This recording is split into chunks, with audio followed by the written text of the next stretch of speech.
習武之人，無懼風雨雷霆。習武之心，靜看流水浮雲。習武之道，邊個先係真正嘅對手？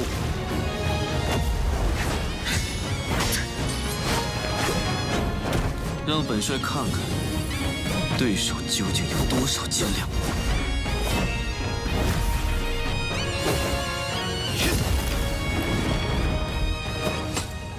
武道如水，水可乾，亦可游；水可攻，亦可守。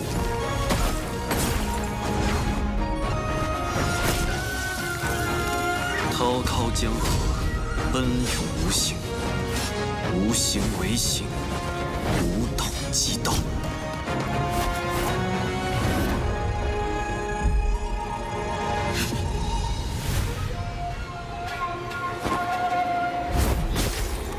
真正的对手就是自己。習武之道就係戰勝自我之道。武係我，兵亦係我。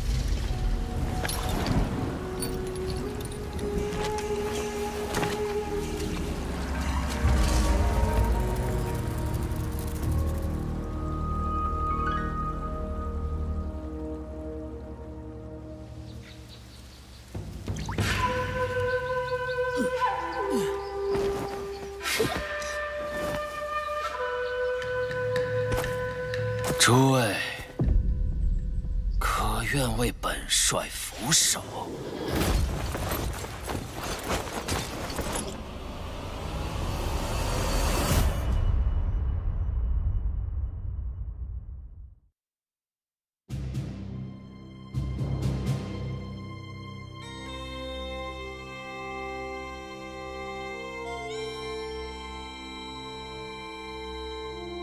我就是你们要找的。 李星云，哎呀，人长得帅就是麻烦，走哪儿都有人惦记。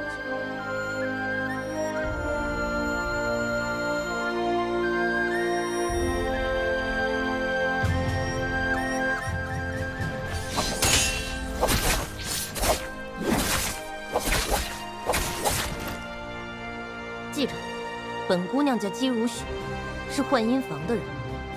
幻音房的剑，从来不会迟疑。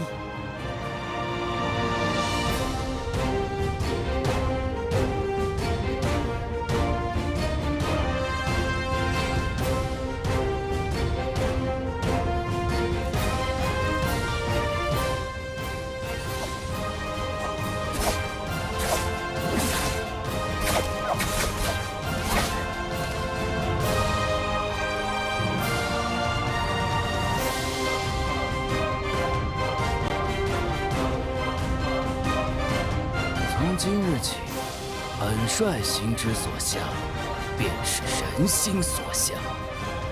诸位，可愿为本帅俯首？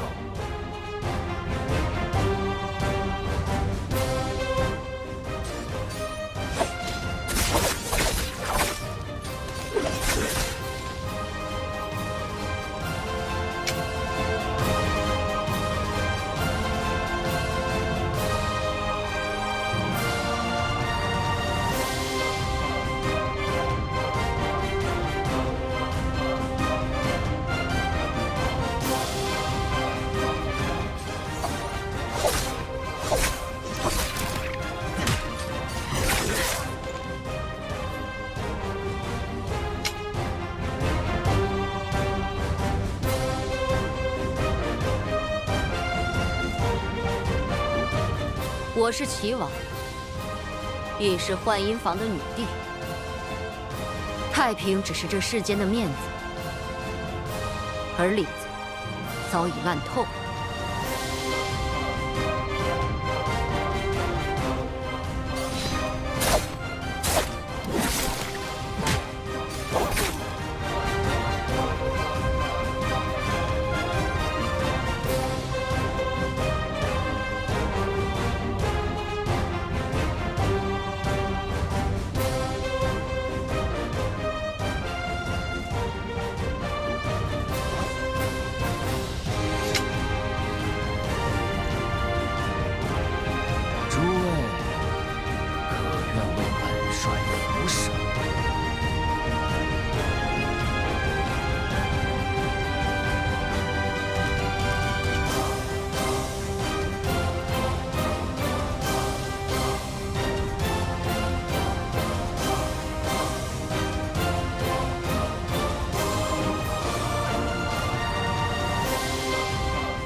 As chaos tears open the heavens,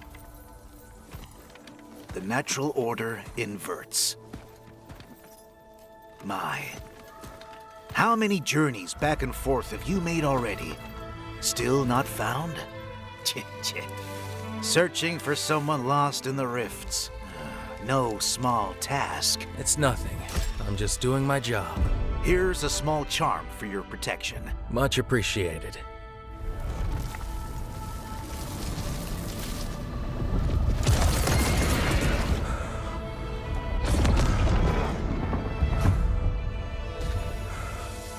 This is nothing like I remember.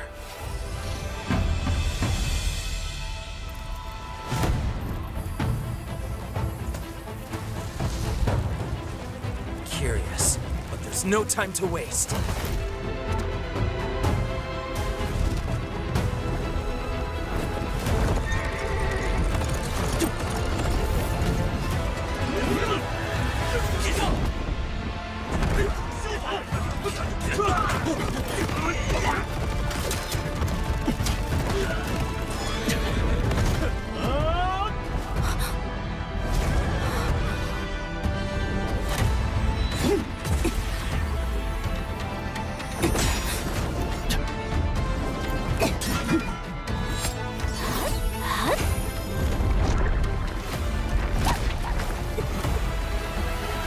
All that, Justina, only to become the matron?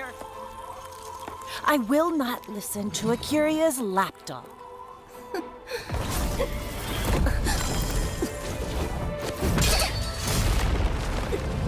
Today, I will purge you shun of your filth! Go now! You're courting death, Justina!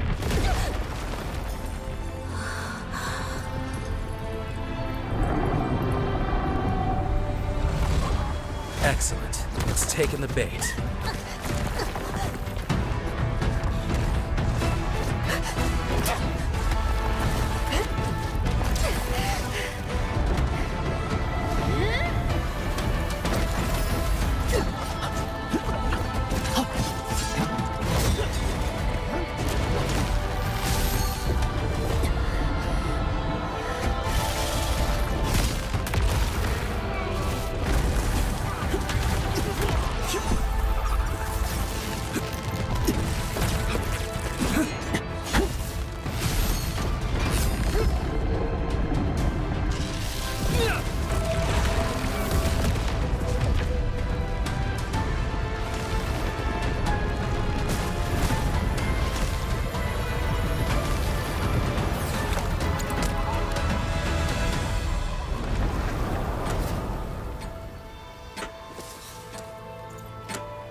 As your escort, it's my job to return you to Lenazra safe and sound. So, no matter how many times it takes, I won't stop till I find you!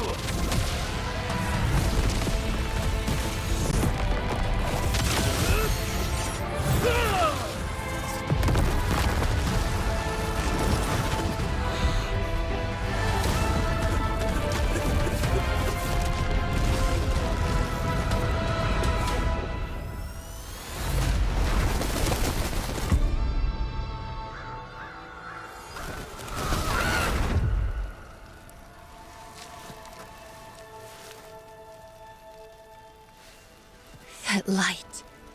Does it burn brighter than I do? When you find her in the rift, I'd like to see her for myself.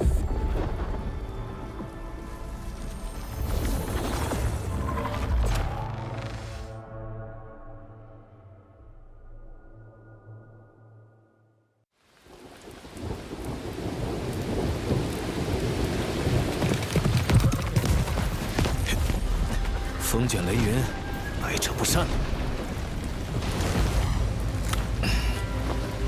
老伙计，这次又该麻烦你了。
nights are long, trying to understand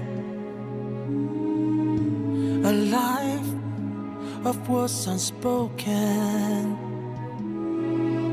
How all of her hopes, all of her plans, told so much of what I meant to be. How some should stand, but I'm broken. Your love will help me so near. Never left enough space to hear how it tore me up inside. I've never been prepared to take the key to your kingdom's gate. The dreams wanted that I never shared.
Your fears.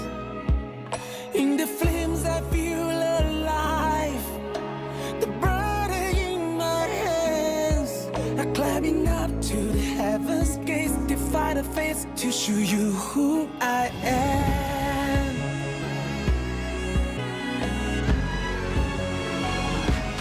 Break this throne now, trade for my freedom instead. I fight it on my own road ahead.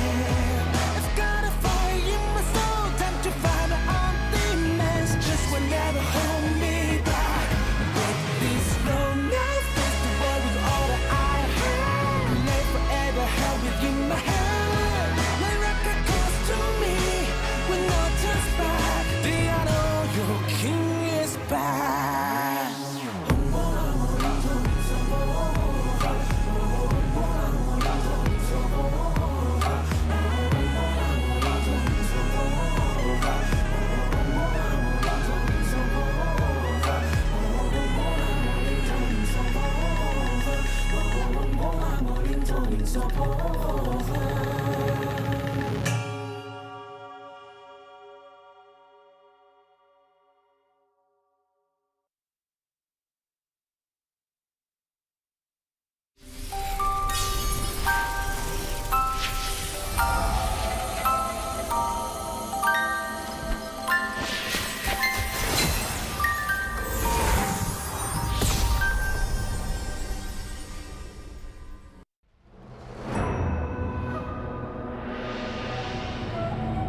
I was told to be all that I can be.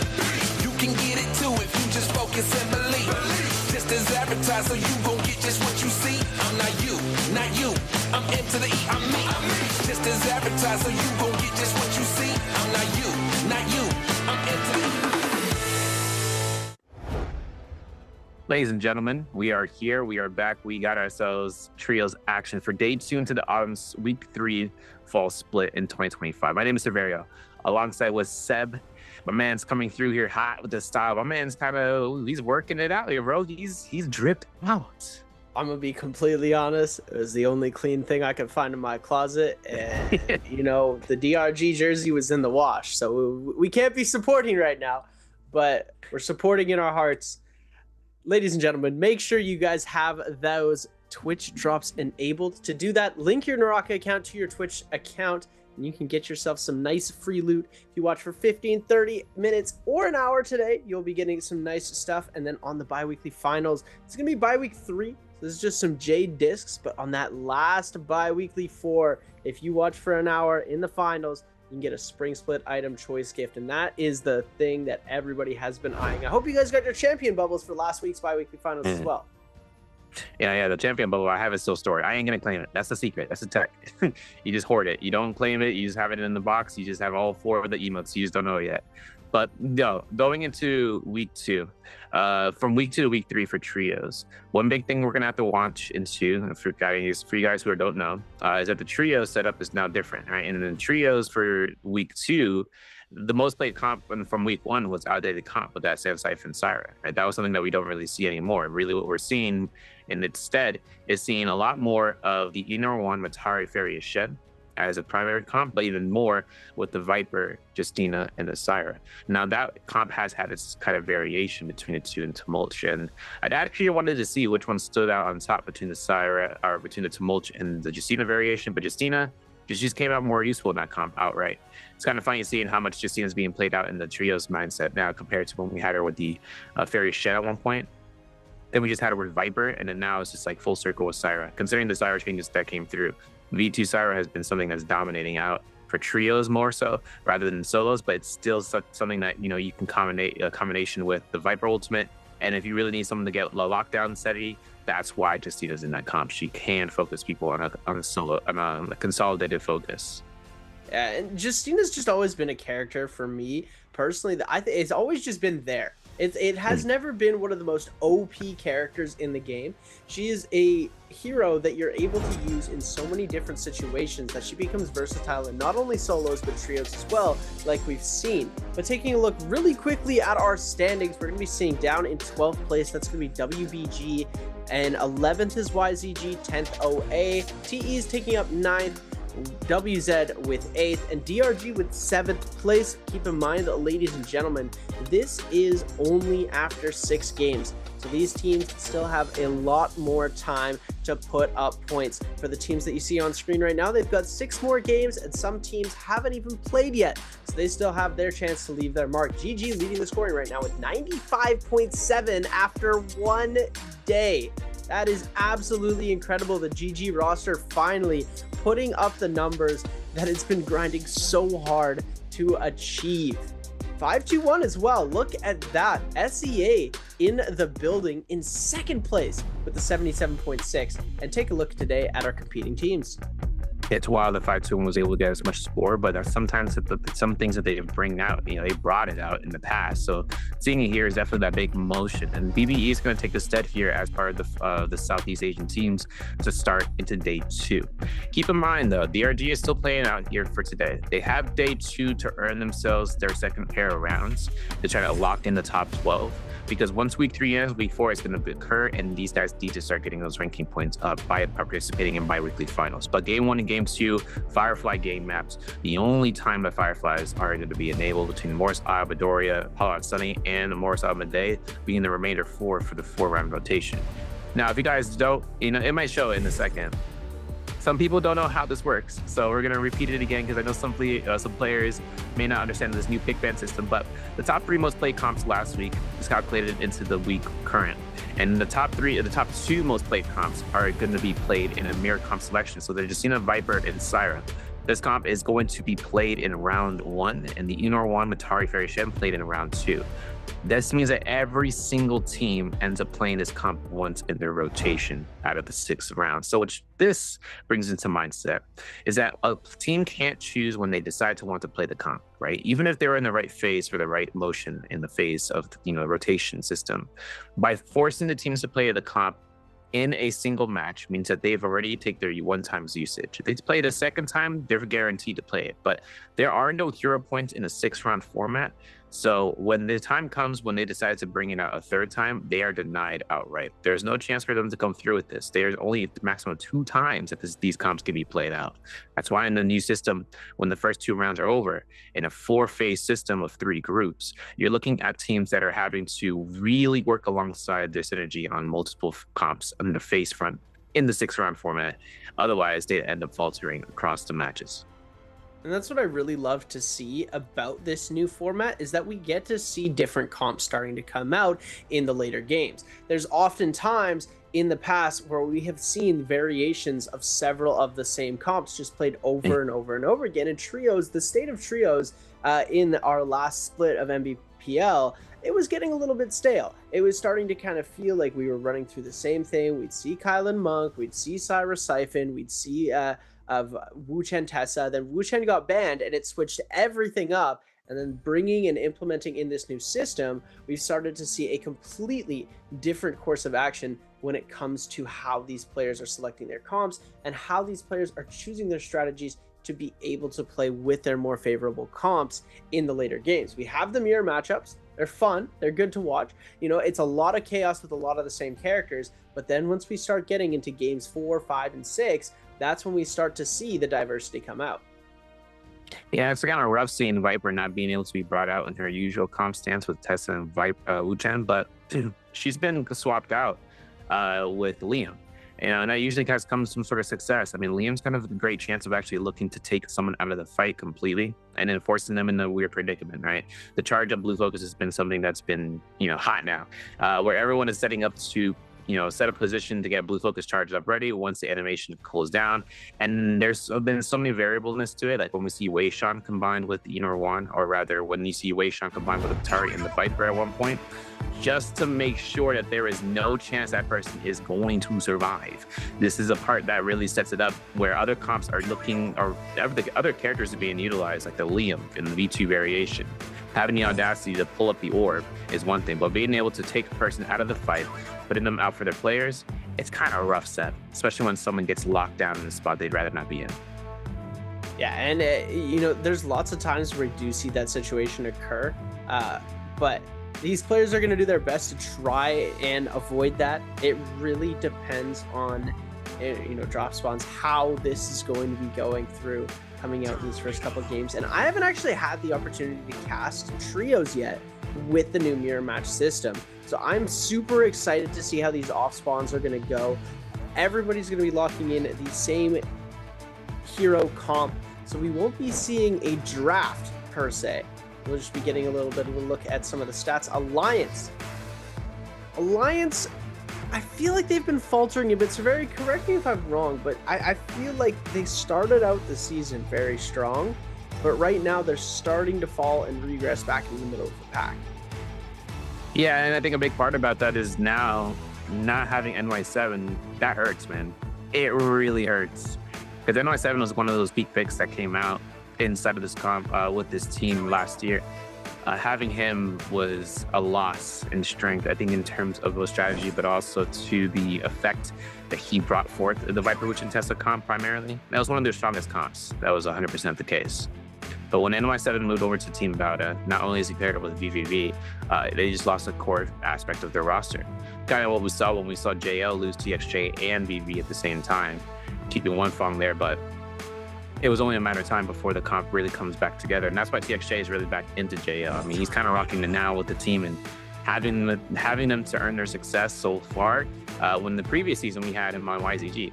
I think this comes out to Tia mentioned though, ASC, this team has not, dare I say it, when they won spring season, right? This is going to be the roster for them. the 100% for them to earn them through the entire year. This means that by winning spring season, they're guaranteed a JCUP qualifier spot for sure.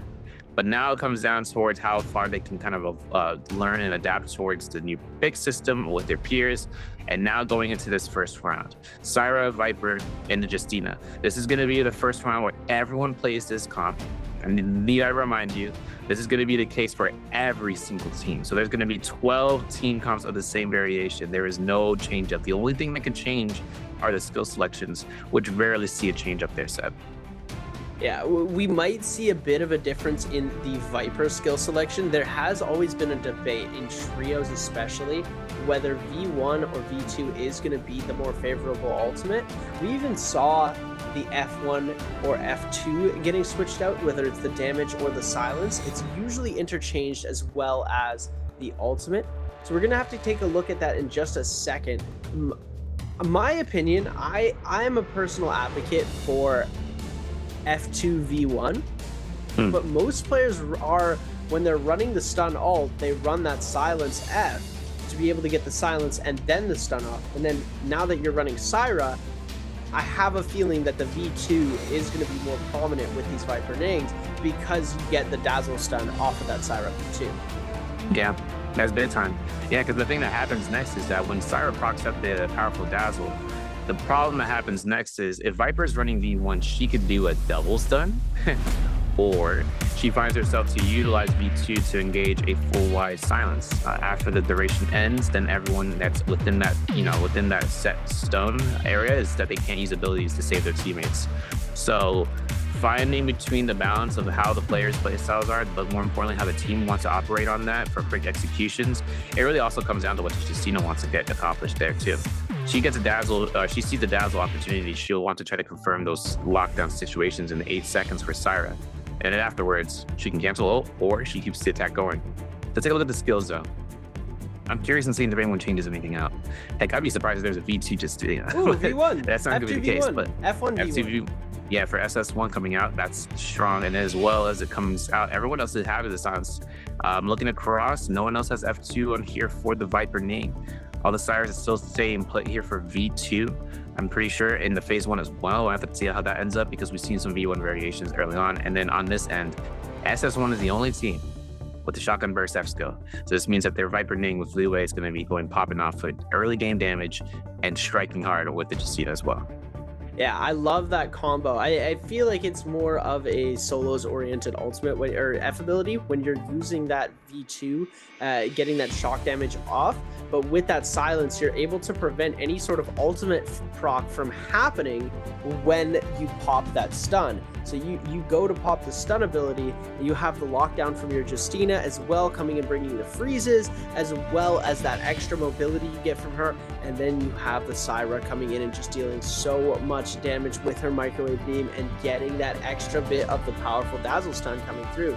Taking a look at our spawn points, we're going to be seeing OUG and SS1 on the top side near Arcadia. Down on that southern side of the map, we've got BBE, Wolves, JL, ASE, WZ, and TE. And then on our left hand side up at the top, we've got DRG, SR, FPX, and Alliance. You're going to be crowding in the surrounding gold zone. That's going to be an interesting off spawn. I'm excited to see how that works out there. I'm going to call it right now just for the love of DRG. DRG coming out on top there. Okay. Okay. Yeah, they come out with 9 eliminations and Nazoth Geek and then go crazy with the Moonbeams. I see it. I see the vision. Exactly. Sir, you're reading my mind right now.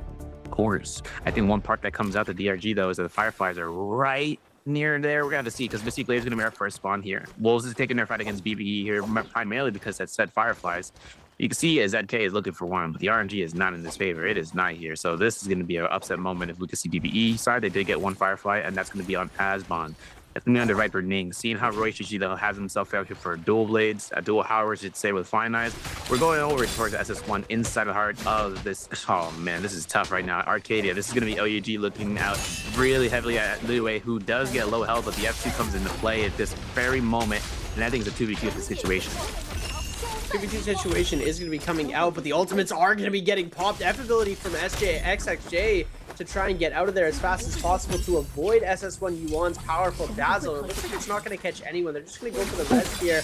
But the Justina dash coming in from Baby U, trying to see if he can put some extra pressure on Yuan. Gonna go for the parry, isn't gonna connect off of it. Yuan trying to get out of this situation, getting a little bit of health back from the F-ball, but now gonna get frozen up into that. Oh, big peel coming up from Baby U. Yuan gonna be trying to come in. SXJ gonna be able to clean up that elimination. Very clean, and now the 2v1 situation. Shuan trying to see if he can make something happen with that great pull sword in hand, but now we've got SXJ with a Syra ult of his own, and there you have it. Here he goes, Baby U finishing up the kill with the dual hits. Yeah, Baby U was doing good work there, and even seeing about Baby U avoiding that enchant or avoiding the dazzle by cornering off and coming right back in after the raise was acquired, which means more gold, right? More kills, more gold. That's going to be the case. TE over by Heaven's Watch or Heaven's Temple are going to be, or Honor Temple, I should say, over by Twilight's Pass. They're looking pretty snapped out. Not even an elimination on the board, but purple armor, 2 purple Jades to be on standby at least for Jianan. And having TE's Youth Ultimate ready to go. Geek's going to be on standby too for that, but seeing how these guys are slowly putting themselves in the BBE stance, this could be a spotlight right now for BBE to take a fight. Of course, looking at their ultimates part, it looks like they don't have any. They saw them in a fight over, rather, position over by the Mystic Blade. But now making their approach out here, TE are going to be looking for some ambush opportunities, especially considering that they found the Justina outright and they want to make sure her combo breaker is down. Or at least trying to lock down her position here, Seb. Yeah, and it looks like they are going to try and aggress up onto this. And here we go. Xiaonan with the Viper ultimate ready to go. We've got BBE with an ult of their own, and they're going to be able to get the lockdown and cancel the ult out. Asbon going to get absolutely pieced up. Justina Freeze coming through. Roy Heapy taking the hit, getting eliminated here. And now we're going to see the Justina Freeze coming in. TE's Youth, an absolute demon on the Justina. And just like that, maybe a 10-second fight, TE is able to absolutely decimate BBE into this fight. We're going to be seeing Fun Plus Phoenix coming out on the other side with the Justina ult on their own, trying to get the elimination on the SR Xiao. And we're seeing Rico coming through with a huge peel on the Syra. The powerful Dazzle going to come through, trying to avoid the Dazzle of his own, but Fun Plus Phoenix going to be able to get Rico. Nobody going for any extra damage as they're trying to focus onto the bottom side here. It looks like Xiao going to be taking so much damage, trying to get that Justina dash to get out of there. And it looks like, oh my goodness, DRG are already completely eliminated. Yeah, I saw that too. Oh no. I didn't want you to see it, bro. I didn't want to say, cut away. It's unfortunate. It's unfortunate. SR, though, puts themselves out here for an extra set of eliminations at 7. And seeing how SR is pulling out 7 eliminations for first from Yang means that they have all the money in the world right now to think about whether or not they want to buy another armor later on, or they want to go ahead and just start looking for a purple weapon to be built up. Chasing on Kiki, though, is going to be the first objective here. Kind of sucked to see BBE get alleywayed like that. I mean, you saw what happened there. They were all enclosed. The Viper Stun confirmed out 1 target, and the other teammates were trying to go ahead and protect. And what happens is actually Justina Ultimate comes into play. We're switching on over to Alliance, though, at the Trinkle Courtyard. Taking a fight against SS1's Leeway, who got stunned and gets immediately obliterated. I mean, the guy didn't have a chance to kind of survive here. The fear's going to be built up, the enchant is going to be, or the dazzle is going to be popped, but the Moonbane for Alliance is also going to be in effect right now. Zhang is looking to try to get a chance of locking into Yuan's location. And I know that Yuma has him in him to not want to invest anything here because he has no ultimate, but the silence is missed. And he wants in this position where both targets have no armor, and he's having fist blades. So this is really going to set the deal here if he can find some tap dodges into blue focus releases, so long as they're not anticipating that in the first place. But there's a parry. They do John was waiting for anticipate it. Yeah, as long as they don't anticipate the parry, he gets the parry instantly here as Zhang going to follow up with the 1.0 on the dual halberds. Yuan taking so much damage here. The 1-2-3 going to connect as well. Yuan going to try and answer back with the taps a little bit, trying to see if he can kite this out, but it's looking like SS1 going to be our 11th team eliminated. And oh my goodness, WZ with the double dash coming through. Xiao Yao trying to see if he can get some extra damage off, but he doesn't want to enter into the bin. There's only 7 seconds left, so they might jump back into this. Cancels the ult and goes for the dash, but it looks like the ult timer ran out, so he had that F pop. F going to be off of cooldown. Xiao Yao going to see if he can get the third party onto this. It looks like they really want to aggress onto Team Alliance here. Zhang gonna try and just go for that full reset as WZ just ends up backing off. And wow, two teams already fully eliminated out of the mirror match. This is a very, very fast-paced lobby. Yeah, these guys are aggressive right now, man. Look at WZ's gear. These guys are stacked, bro. 3 purple armors. And looking at the purple weapon rarity, they did steal one of the kills that Alliance was working towards with one of the SS1's members. And yet still wanted to push aggression into the Moonbane. They knew the duration was ending. It's just unfortunate that Justina ended up having to press F at the worst possible time at the very end. No common breaker, right? But now it's going to be a case for SR inside of the Hollow Military, inside of the area of Imperium. They have 7 eliminations, still haven't earning anything yet. Now towards utilizing the money here, maybe even sharing a money set route for gold, for gear, such as a weapon of range or melee. In Immortal War, if you guys don't know, Shop has this opportunity of being a very big part of the gameplay because the players are looking towards getting an insurance of weapons and gear. But looking at OUG, all the way from the north to the south, they got Volpine's Essence on Jinyu. They also have a tuna proc to be set up. And SXJ from the Syra has a Moonbane charm that's yet to be expired. The ambush is here, though. It looks like Jinyu is going to be looking to try to see what is going to be the next motion. There it is. Mist gets caught into the whole stun range, and this is going to be a case right now to make sure he has no chance of surviving. The Justina to counter out. Doesn't have a chance right now to get the kill elimination. OUG getting, though, from Mist with that horizontal shotgun blast and owning up to the defense that if they need to back off right now, there is no chance with this team locking in here with the Moonbane. ASC's Han going to go for that Syra ult to try and see if he can kite any extra bit of pressure, but the Moonbane going to be dealing so much damage. That powerful Dazzle not going to get any value. Han now on the back foot, very low in HP, going to go down to the double charge Shinyu. We have that Moonbane just putting in absolute work. Oh my goodness, the third party from BBE.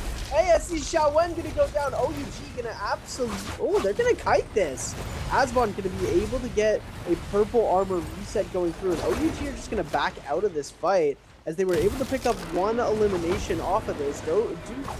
Asbon and Roy Hihi going to be backing out, not trying to take any extra part into this fight. As OUG does have control of that Bane's Breath, they are just going to end up parting ways. WZ looking to get some ranged pressure off onto SR as everybody here waiting to jump into these Realm of Yangs. And this is going to be the absolute flurry that we're going to start to see as soon as these teams and players start to jump into these Realm of Yang portals, as we're going to be seeing this drop in very, very soon. It's going to be absolute chaos. Until these players do manage to get in, we might see a couple of outside of Yang fights, but since there is mirror comps, nobody's going to be facing off against Transformers. Everyone is going to be looking to go into that Yang. Oh yeah, I like that. I like that youth. Oh man, that's crazy. All right, so OUG gets into the roaming. They're up against SR. 2 purple armors on the standby, as mentioned before. It looks like Rito doesn't have anything high scaling, but having this tuna procking, having Baby U on the just Juggernaut right now, especially, is going to be procking out the attack if stacking if he gets the eliminations. But Jinyu is going to be trying to keep that armor health and tidy because if anything happens, right, we don't want to lose the Volpine's Essence. Jinyu's going to kite around, gets stopped by the stash freeze from 17S. Now the Viper ultimate pushes out everybody in this vicinity. I'm looking at the stun range right now. The 5 seconds going to be earning out. I don't think we're going to have the proc from the Dazzle coming in here from SJ. I think OUG actually get almost popped out here, but there's going to be a nice tap dodge. Jinyu's going to have himself to be focused out from the lobby, man. They know exactly who they're feeling. What the ultimate combo breaker comes out, Jinyu's going to have the stun be ready to go. There's Zhao going down here. There's another dash that'll come through from 17S to save the day for herself. But the team for OUG, they're up to 3, and SR down to 2. Palm Lightning strikes out. Jinyu finds a nice silence to kind of confirm the light stagger. 2.0s and the dash comes out from Baby U to save the moment. And as much as we'd like to see it coming up from success from SR in the past, OUG just have it handled down. Yeah, OUG, their saving grace there was that double parry that we saw Baby U getting in the back end just enough to peel for Shinyu to be able to get out of that zone as fast as possible. It was really nice to see how that was able to work out for them. Shinyu not losing that Volpine Essence proc, as we are going to be seeing now. They have that ultimate available again off of the Vermilion Birdmite capture. It's going to be really big for them. Oh my goodness, they're right next to a Spirit Well. They're just going to cap this and claim themselves a little bit of extra loot and deny a buff for one of these other teams who might be trying to cleanse that Yang depletion or trying to find themselves a little bit of extra loot into this game. So one of these teams is going to be ultra underscaled, but now we're going to see TE jumping into the mix, trying to see if they can claim this. Shinyu with the powerful Dazzle, going to be taking a lot of damage.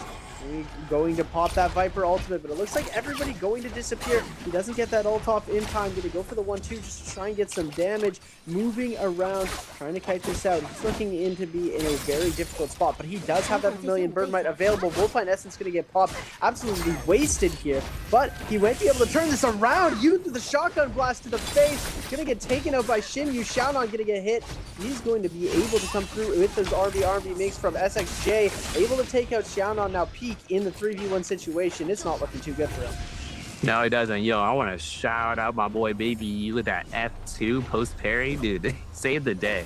Could have given Shinyu a run of the res in burning the Vermilions, but ZK, oh my goodness. Bom, bom, bom. Big boss coming through here for a massive stun three-way comes out. We need to focus one target. Genie's going to be the first one to come through here.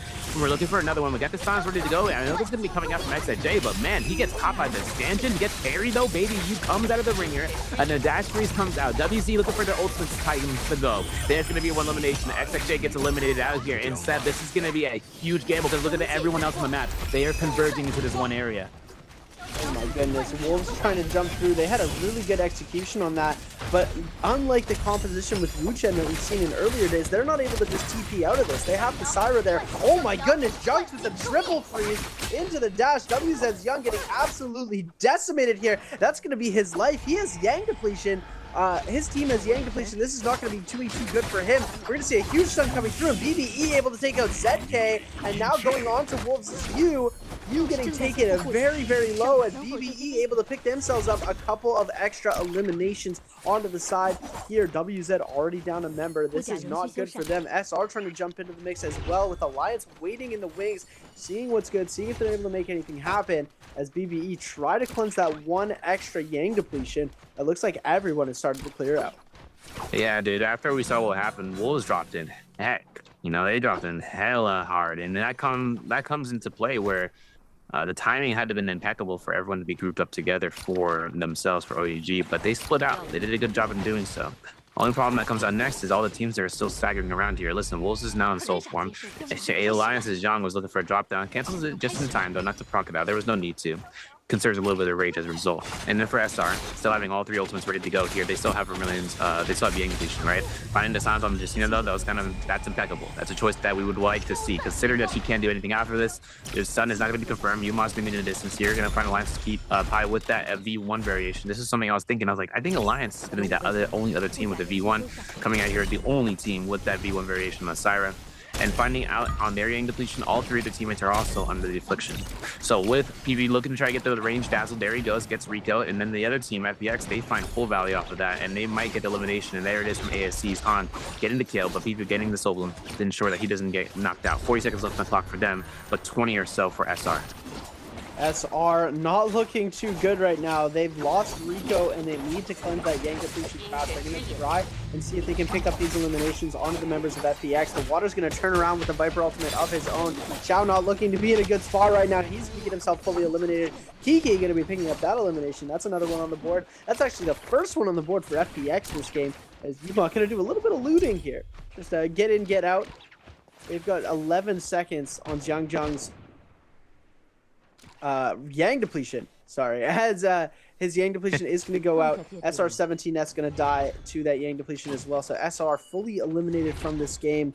Zhang going to go out, and they're going to try and get him back up by going for the buy. And there you can see in the kill feed, he did get himself eliminated. But both of his other teammates are still up. We're going to take a look really quickly at the replay from JL in the Realm of Yang versus WZ. Huge Viper ult going to be coming out from the start, and it looks like he might get all three of these guys with the stun, as it actually only goes onto the one side. The kiting is going to come out, but Xiao Yao going to get taken out. WZ Young going to get powerfully dazzled, and Xiao on the other side is going to be taking a lot of damage as well. Now in the 3v1 situation, it is absolutely close for him. Yeah, these guys that lost their key integral part off the rip. Now they're in the second round meeting. JL's looking snazzed up at 4 eliminations. Windy Trinity Swift cut, as well as in a Sleeping Moon on TXJ, but I'm worried to see this engraving on JL's one fall. I want to see how that one ends up going through. Either way, the Xeno ultimate's early, the Viper ultimate's early. We looked at lockdown TXJ, and TXJ uses ultimate, and the pillar is going to be having to work up. Do we see the stun? The possibilities are endless. Got to seeing you on here. Genie's going to get sustained out here from his fellow dazzle, from his teammate. And the Windy Trinity doing work. The Silence replacement, though, was good from TXJ, but the Windy Trinity still comes out to be the most damaging force out of here. Gets carried off the R&B, gets parried for his teammate for the cover him in his grounding, and then with TXJ behind the parry off this end in the background, connecting it against OUG. That was a true piece right there, man. He looking for that the combo beam right there. The Silence is good, and that's going to be eliminations with it. As OUG gets eliminated, JL just earned themselves up these pills, no problem, with ease. Wow. Oh, wow.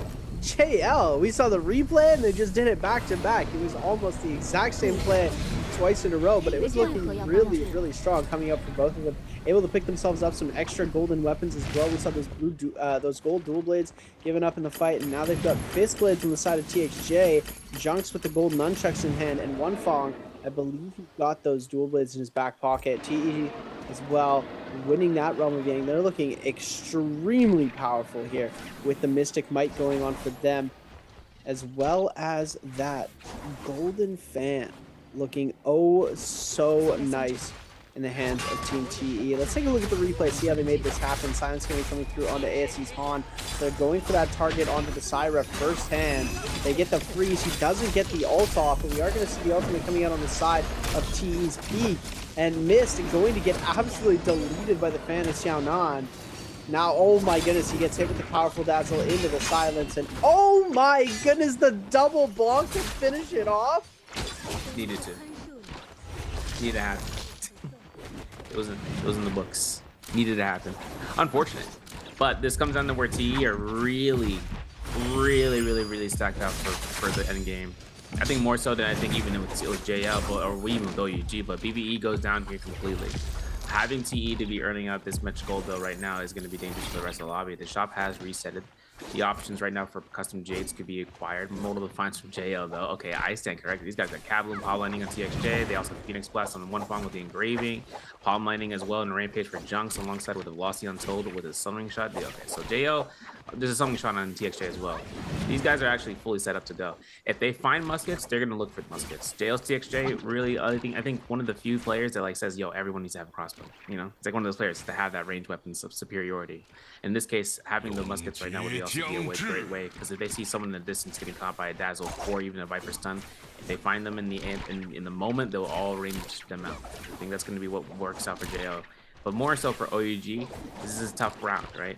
And these guys have I believe what, around 12 kill eliminations, the highest in the lobby, but losing out on this Rum Yang, it's not looking so hot. And WZ, I don't know if WZ is going to be looking to try to go ahead and, but yeah, they are going to go ahead and see about the poppage of this Forbidden Seal. This is going to lock down anyone in the lobby to look in this direction once the time comes, because they know there's going to be a fight ensuing. You can see it coming up from FPX in the distance. Yeah, but OUG is going to end up cleaning out Xiao Yao incredibly fast. They're able to pop out of that no ult zone with ease. Falcos Phoenix going to be waiting in the wings, seeing if they can scout out a potential straggler. There looks to be the full team, and ASE is going to be in this area as well. Nobody looking to engage too quickly. OUG still needing to cleanse 2 of those soul blooms, whereas we are going to see on the other side, ASE going to pop that Viper ultimate right away. Shinyu going to be going for the first one. He connects right off the rip. Shinyu going to end up getting comboed out here, but the dash is going to miss on the side of Xiao Wen. Silence going to be coming out on the side of OUG. Doesn't connect, able to turn away the 2.0 release. ASE's Han's going to go down to Baby U. Baby U going to be able to get the cleanse off of that as well. Xiao Wen going to try and kite this out, but JL has found them, able to get the pick off there. That longsword putting in heavy damage into that, able to claim that last bit of hit off on to the members of that team. We're going to be seeing Water now trying to back off here, holding blue with the fan. Going to be going for the pot heal, and everybody just clamoring around the no ult zone, trying to see if they can cleanse that soul Yang depletion or get themselves some extra picks. SJX going to get bonked off here. He's getting incredibly low. ZGE with the bow shot going to be able to claim that elimination. Is TXJ going to be coming into the loop? Yeah, FPX putting themselves out here 5 or 4 eliminations, but they gotta work towards a Yang Spirit well. OUG's Baby U in the zone, auto zone. I know that SXJ has himself to go down here. That Reaver charm gonna have to be purchased, and there it is, forcing out Jinyu and himself at the Azoth Peak region. This is in the zone, but this is still not too far away. Weakness escalation is not in effect just yet. Now for OUG, this is rough. Floating platforms could be available for them to re-loot up SXJ's arsenal, but otherwise they're going to have to buy him out some gear, like buying out a purple weapon, for instance. If there is any sort of intermediate powders for upgrading for purple rarity, they would have done that in the first place, but there is none. And now it's only going to be up to OUG to start rushing right back into the zone or back to the fights where the bodies might be backing over towards, as BBU takes the lead. But over towards where TE's standpoint is. 2 gold weapons, fan and nunchucks. TE putting themselves out here for the gold fan, though, is probably the best option that they have, hands down, because anything can happen from the range side as it comes down from youth and peak staggering. But the moment that Xiaonan finds an R&B in the mix of it, they can confirm even further more damage. And Wolves is going to be the distance here. Golden Nutty's going to be in hand. Lionize of Purple Rarity. And if they get you out here, I mean, they force out the Dazzle, or you didn't even force out the Justina or the Syra ability. This would be a great way for them to start up into an engagement. There's the Stun, there's Yanon, and there's the Cloud Weaver to lock them all down. Look at that, NiHQ taking so much damage. The stun going to be coming out as he is going to go down, but ZK is going to be able to try and get his Viper ult off. He's not going to get any stuns, but the freeze going to be coming out onto the side of TE. Pete going to be jumping in, seeing if he can get any extra stun off onto the members of FPX, but we are going to see the ult get canceled right at the end. Water going to be dealing a lot of damage with that fan, trying to see if he can get the pick off on the Xiaonan, but Xiaonan going to be able to roll out of this. Now Kiki going to claim the elimination. And that's going to be Fun Plus Phoenix able to come away with the kill. That's the Syra on Fun Plus Phoenix picking up that elimination. Now we're going to be seeing this Yang Spirit Well Alliance trying to go for this. The double dash going to be coming in from JL's Junks on the Justina, and it looks like they might just let them have this as JL decide to go for the back off here.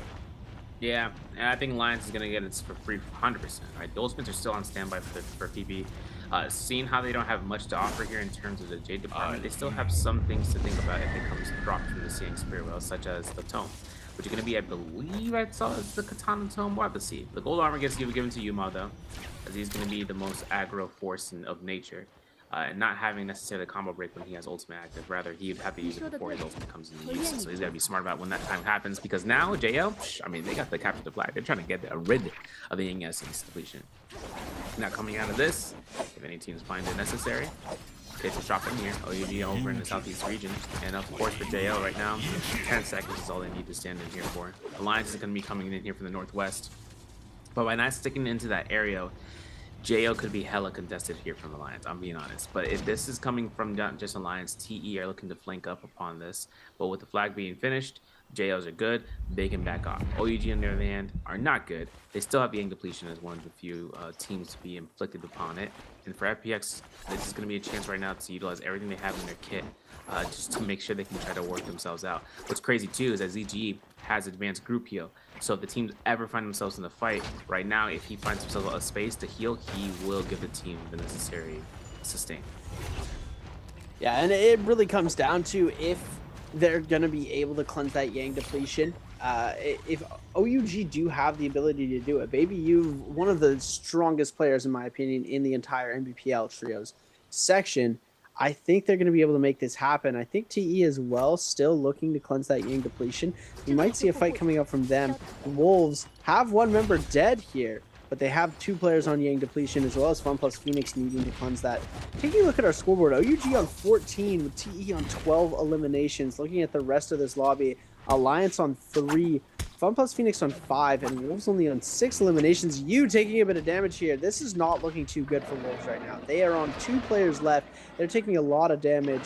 And, you know, I just want to say this before we get into too much of the action. Wouldn't it be great if you went to OUG and we'd have Shin Yu, Baby U, and you all on the same team? How much fun would that be to cast? Yo, the U times 3, bro. I go crazy. I go crazy. Because then you're gonna be like, yo, U's gonna go crazy on U's gonna be going ahead and ulting, and U's gonna ult again. I'm like, wait a second, you know, that's the wrong one. Wrong U. I am. No, you. No, you. Me. Look at this. The crossbow coming out. The chicken crossbow. Sending out the rubber chicken, firing shots over on the side of Alliance.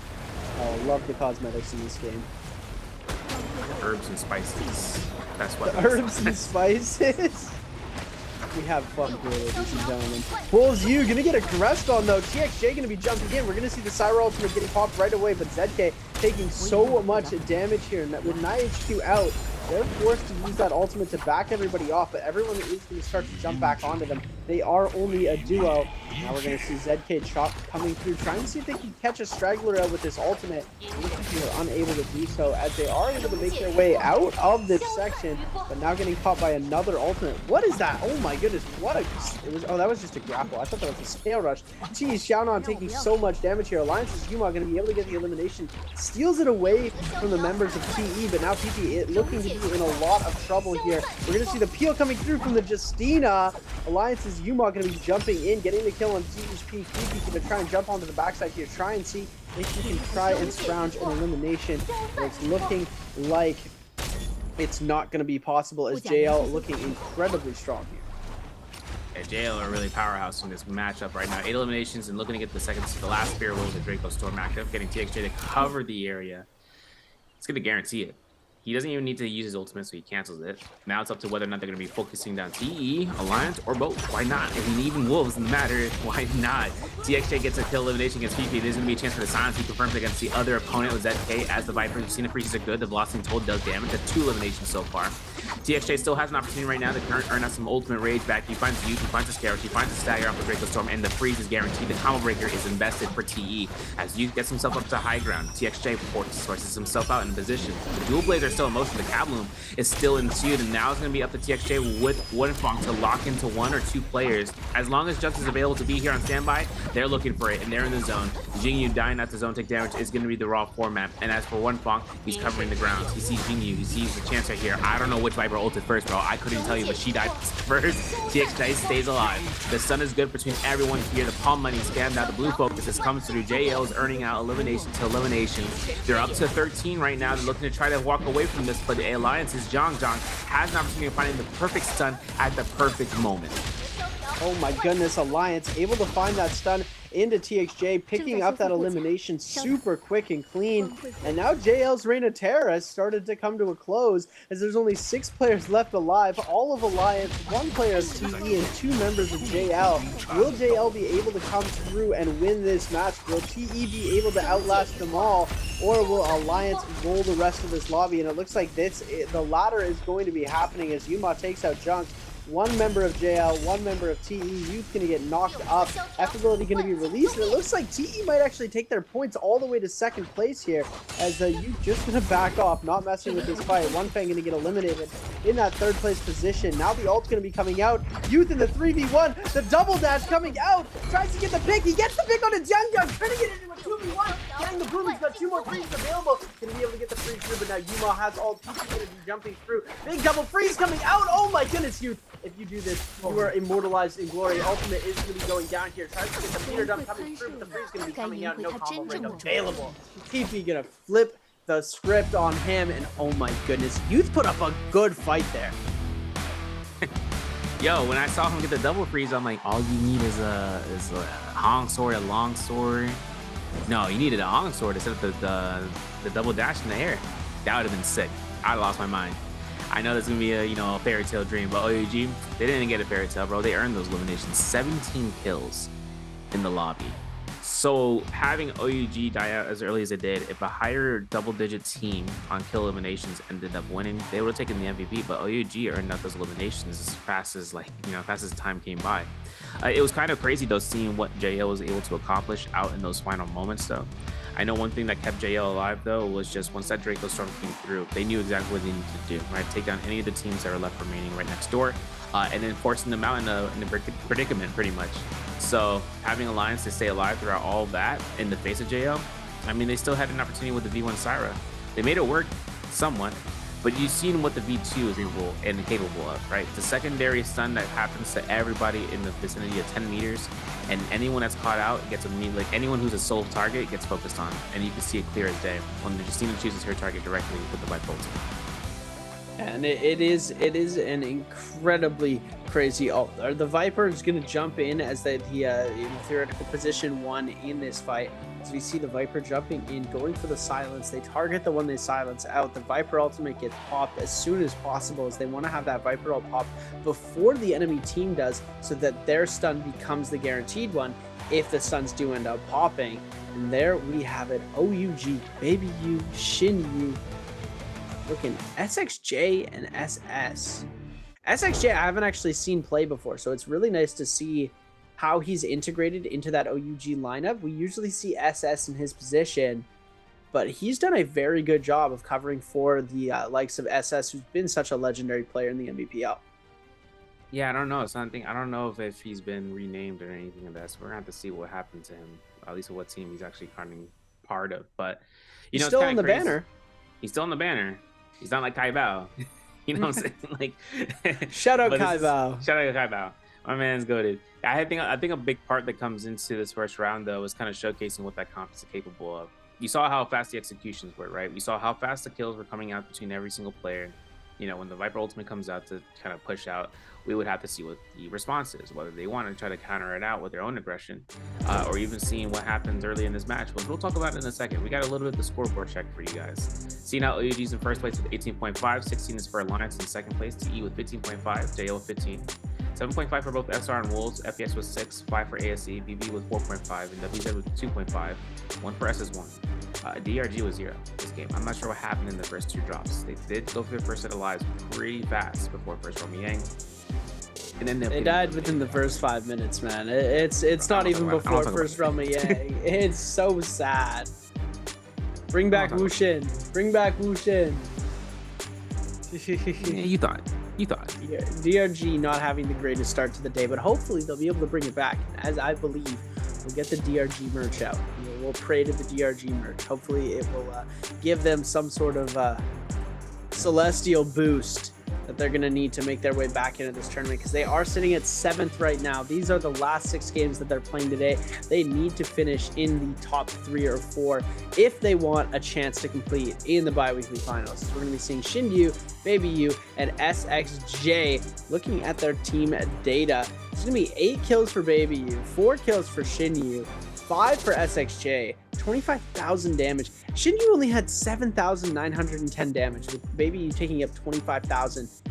The majority of the damage going to the side of Baby U. Wow. I believe it. F1, I mean, F1 gamers go crazy, you know, but sometimes just to confirm stuff. We're gonna go some clips and highlights brought to you by China Unicom as it comes out. SS1 in this first engagement against OUG was kind of rough, you know, under the hands of which OUG was brought out here. The beautiful F2 play in the beginning, though, comes into play where SS1 had the advantage until Baby U avoided the Siren Chandazzle off screen there, and then ended up going into this play of like, yeah, no problem. Let's go ahead. Let's go toe to toe right now with the Justina ultimates. He only had 1 more dash and he made it count there, and that actually back dashed from the Justina freeze because he knew he was going to come out, had Combo Rigger ready to break off that full sword attack, and still had the opportunity for his teammate to get the elimination and getting that solo to be fucked up, finding Juan in the 1 position of the pole sword, which means that it was a slow and steady race, and the enchant from the dazzle, or rather the Syra ultimate to be used there, which is an insurance policy at the end of the day.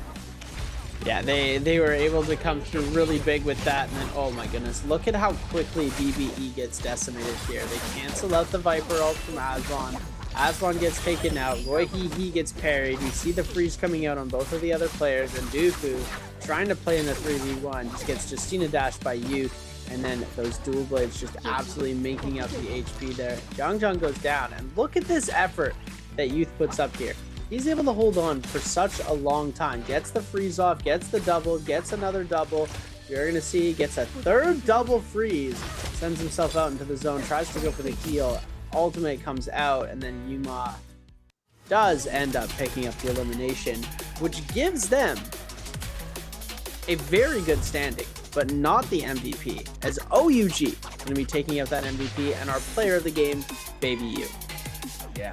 See, the thing that happens is his stacking with Justina is flawless, right? 25,000 damage comes out, and the spear was being his most used weapon from nunchucks as well as dual blades. Having Juggernaut there in the early end was really a big benefit too. The moment he starts stacking with eliminations, the more attack boost. Some people rarely know this. I feel like, I don't know if this is the case, people rarely know this, I'll be honest. But V1 Justina giving the attack buff per target hit, 5% per person, and then getting a max to like 10%, because you start with 5%. And then once you hit 2 targets at least, or at most, then you get another 10, you get 10% plus the 5, that's 15. Seeing about using that with a spear means that the combination comes to burst damage. And for her to actually be built up here to get a guaranteed freeze if she imprints, means that she finds any target that she finds fitting. When she imprints to ground and dashes at that unit, as long as they're holding anything and they're not an ultimate focus skill, they are pretty much gone for getting caught into the freeze, and the team was set up for the focus spam. And OUG takes his MVP, even though not with multiplier points. They come out with placement points and the 17 kills. Coming out throughout in this lobby where their opponents who did get MVP with TE, they ended up with the multiplier with not so many eliminations. But we did get a chance of actually going through which hero did not appear in game 1. This bros. Twitch chatters. Come on, man. This is so easy. This is too easy, bro. We're talking about like 42 times. A, Justina Goo, B, Viper Ning, C, Syra, or D, Tumult. If you saw a Sandy boy, you tell me, because I'm just going to say it right now. I swear I saw one. I swear I saw one. All right, say what? There was one Tumult in the lobby. It was on DRG, and they got double eliminated. No, I'm joking. That's crazy. That's crazy. Guys, come on. The answer is D. Disqualified. Let's get those answers in the chat. I actually won the last time we did this, so we're gonna try and beat you guys to the punch again, because we do get the answer a little bit earlier, but we have to answer at the same time as you guys. So we're gonna go to the races there in the chat. Good luck to all of you guys, and make sure you whisper NARAKA your UID if you win. Otherwise, you will not be able to claim your prizes, and the prizes will go to somebody else. So make sure you guys send your UIDs to NARAKA. Yeah, because I know some people like, yo, NARAKA, you forgot here. No one sent me anything. Here's my UID in the chat. Make sure you guys send that DMs. Make sure they're open. But going back to the gameplay, right? TE was kind of working themselves out here in that endgame circle. It was kind of crazy seeing what Youth was able to accomplish, though. Although it's kind of rough, considering that at the end of the day, that Justina Ultimate coming from Alliance was still available at full capacity. So it's kind of seeing how the availability of the imprint to come out and launching her out, it was just enough. And I think this comes into the next statement, right? So this round ended up here with the Justina Syra Viper. Now we go into a little more action on the ground. Enor 1, Fairy Shen, Batari. The Cannonball variation that really starts to shine out inside of the matchups in the past couple of weeks. Seeing how the teams are kind of using that composition to its utmost advantage, but also seeing how it is, since it is the most played comp, or second most played comp, how it's forcing the teams to choose it, even if they wanted to wait to double use it in their own discretion without Fireflies mentioned. So I'm excited to see how that's set. I know a lot of players are utilizing V1 with the Enor 1. I'm still scared and seeing if V2 might even find some standpoint still, even though there was a little bit of use there. But I'm really curious in seeing what's going to be the case in this comp selection between all the players and what skills they utilize. Yeah, I love that we have a little bit of diversity of the skill selection, because it always separates. Like, oftentimes we do see the one person who doesn't have the skill pick that everybody else is choosing does end up losing it out, unfortunately.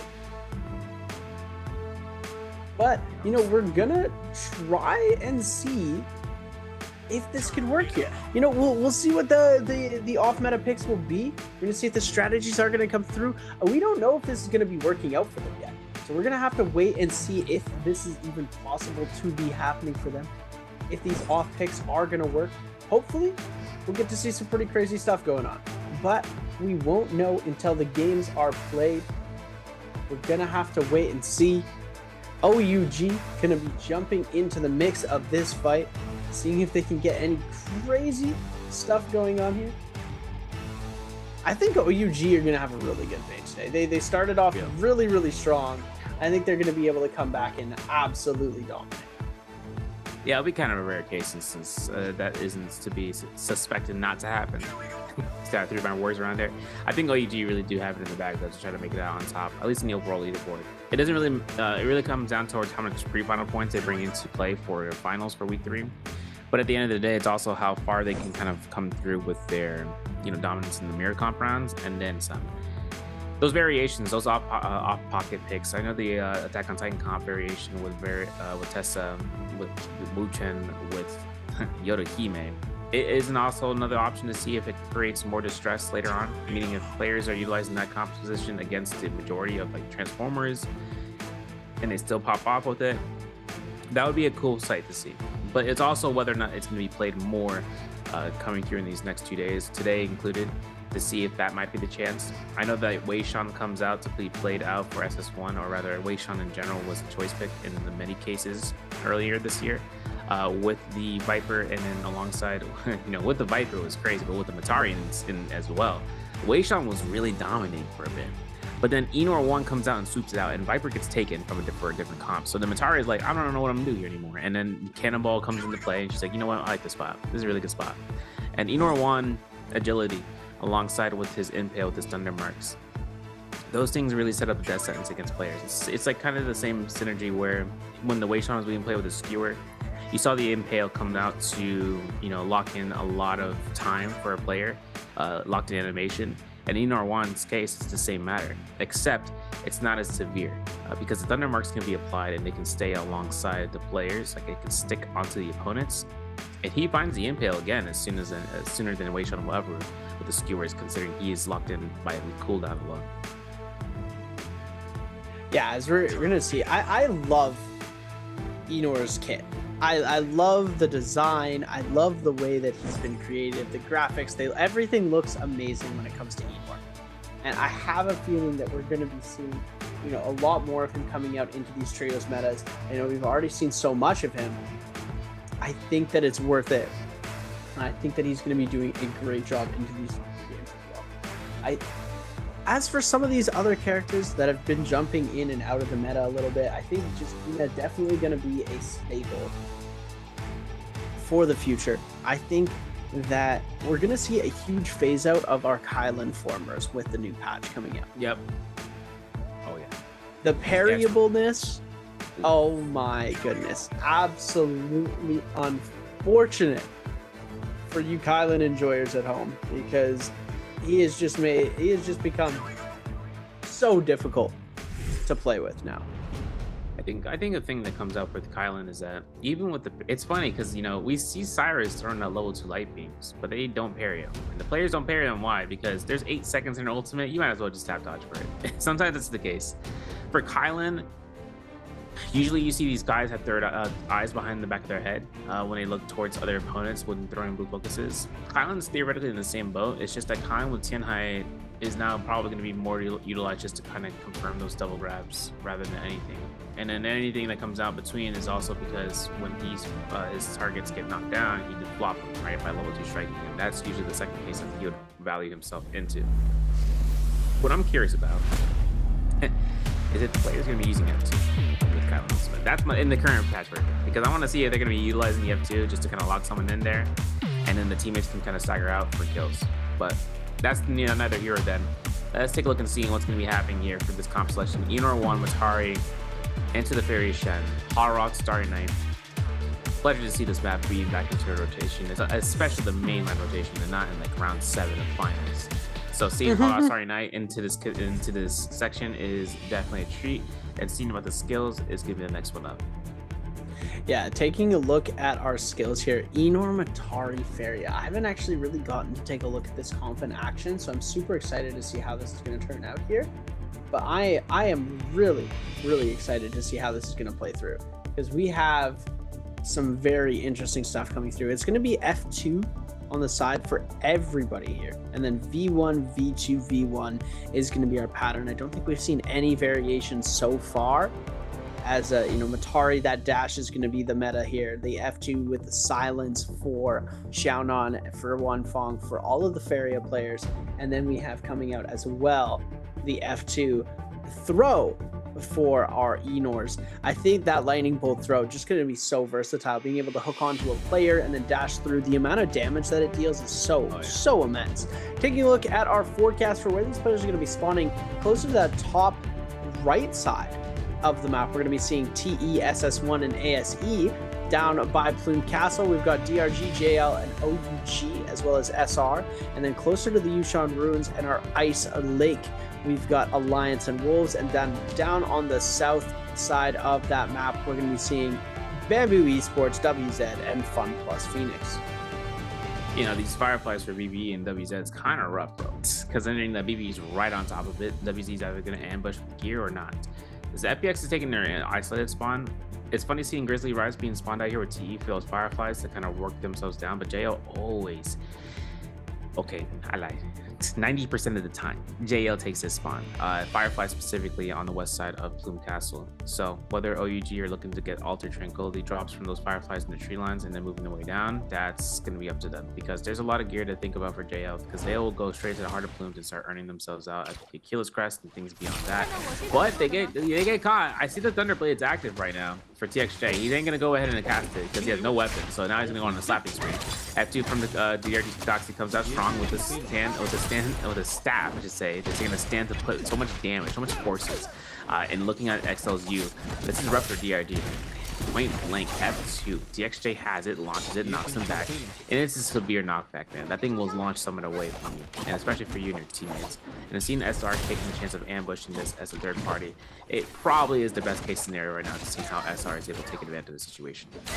And it looks like Dongqing going to get himself eliminated here, as TXJ is going to be able to take out one thing. Now, oh my goodness, the Nezhas into the combo as TXJ is going to take out Kakashi so quickly. off of this beat here. It's so unfortunate to see them going out quickly, but DRG's XLU.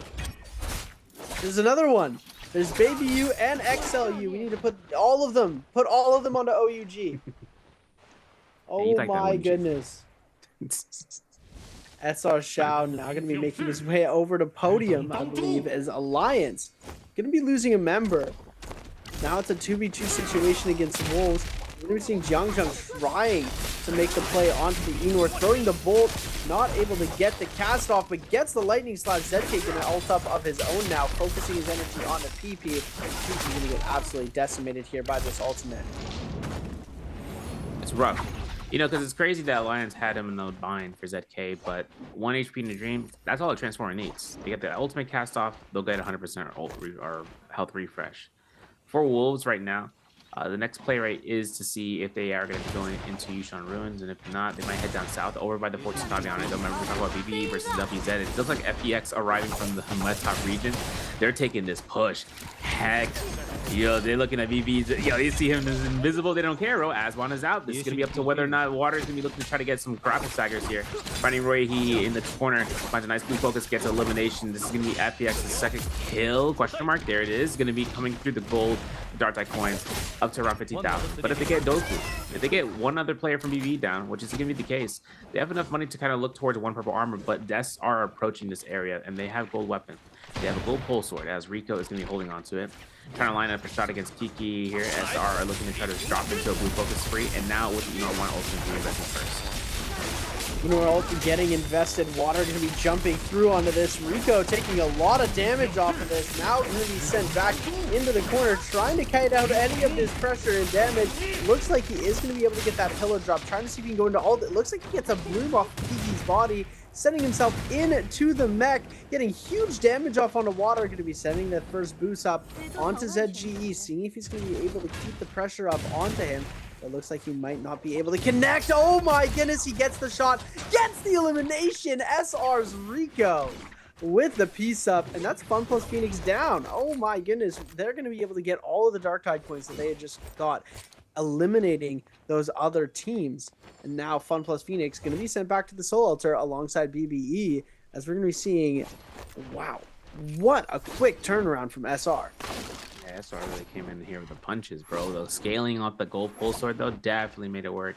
And I think this comes down towards that gold mention you're talking about. The Dark Tide coins are being stacked up here for SR. They can get purple weapons, purple armor if they wanted to. They're going to have to divert it, accordingly. As for DRG, though, on the reset route, no one's at Din Armory. No one's been here.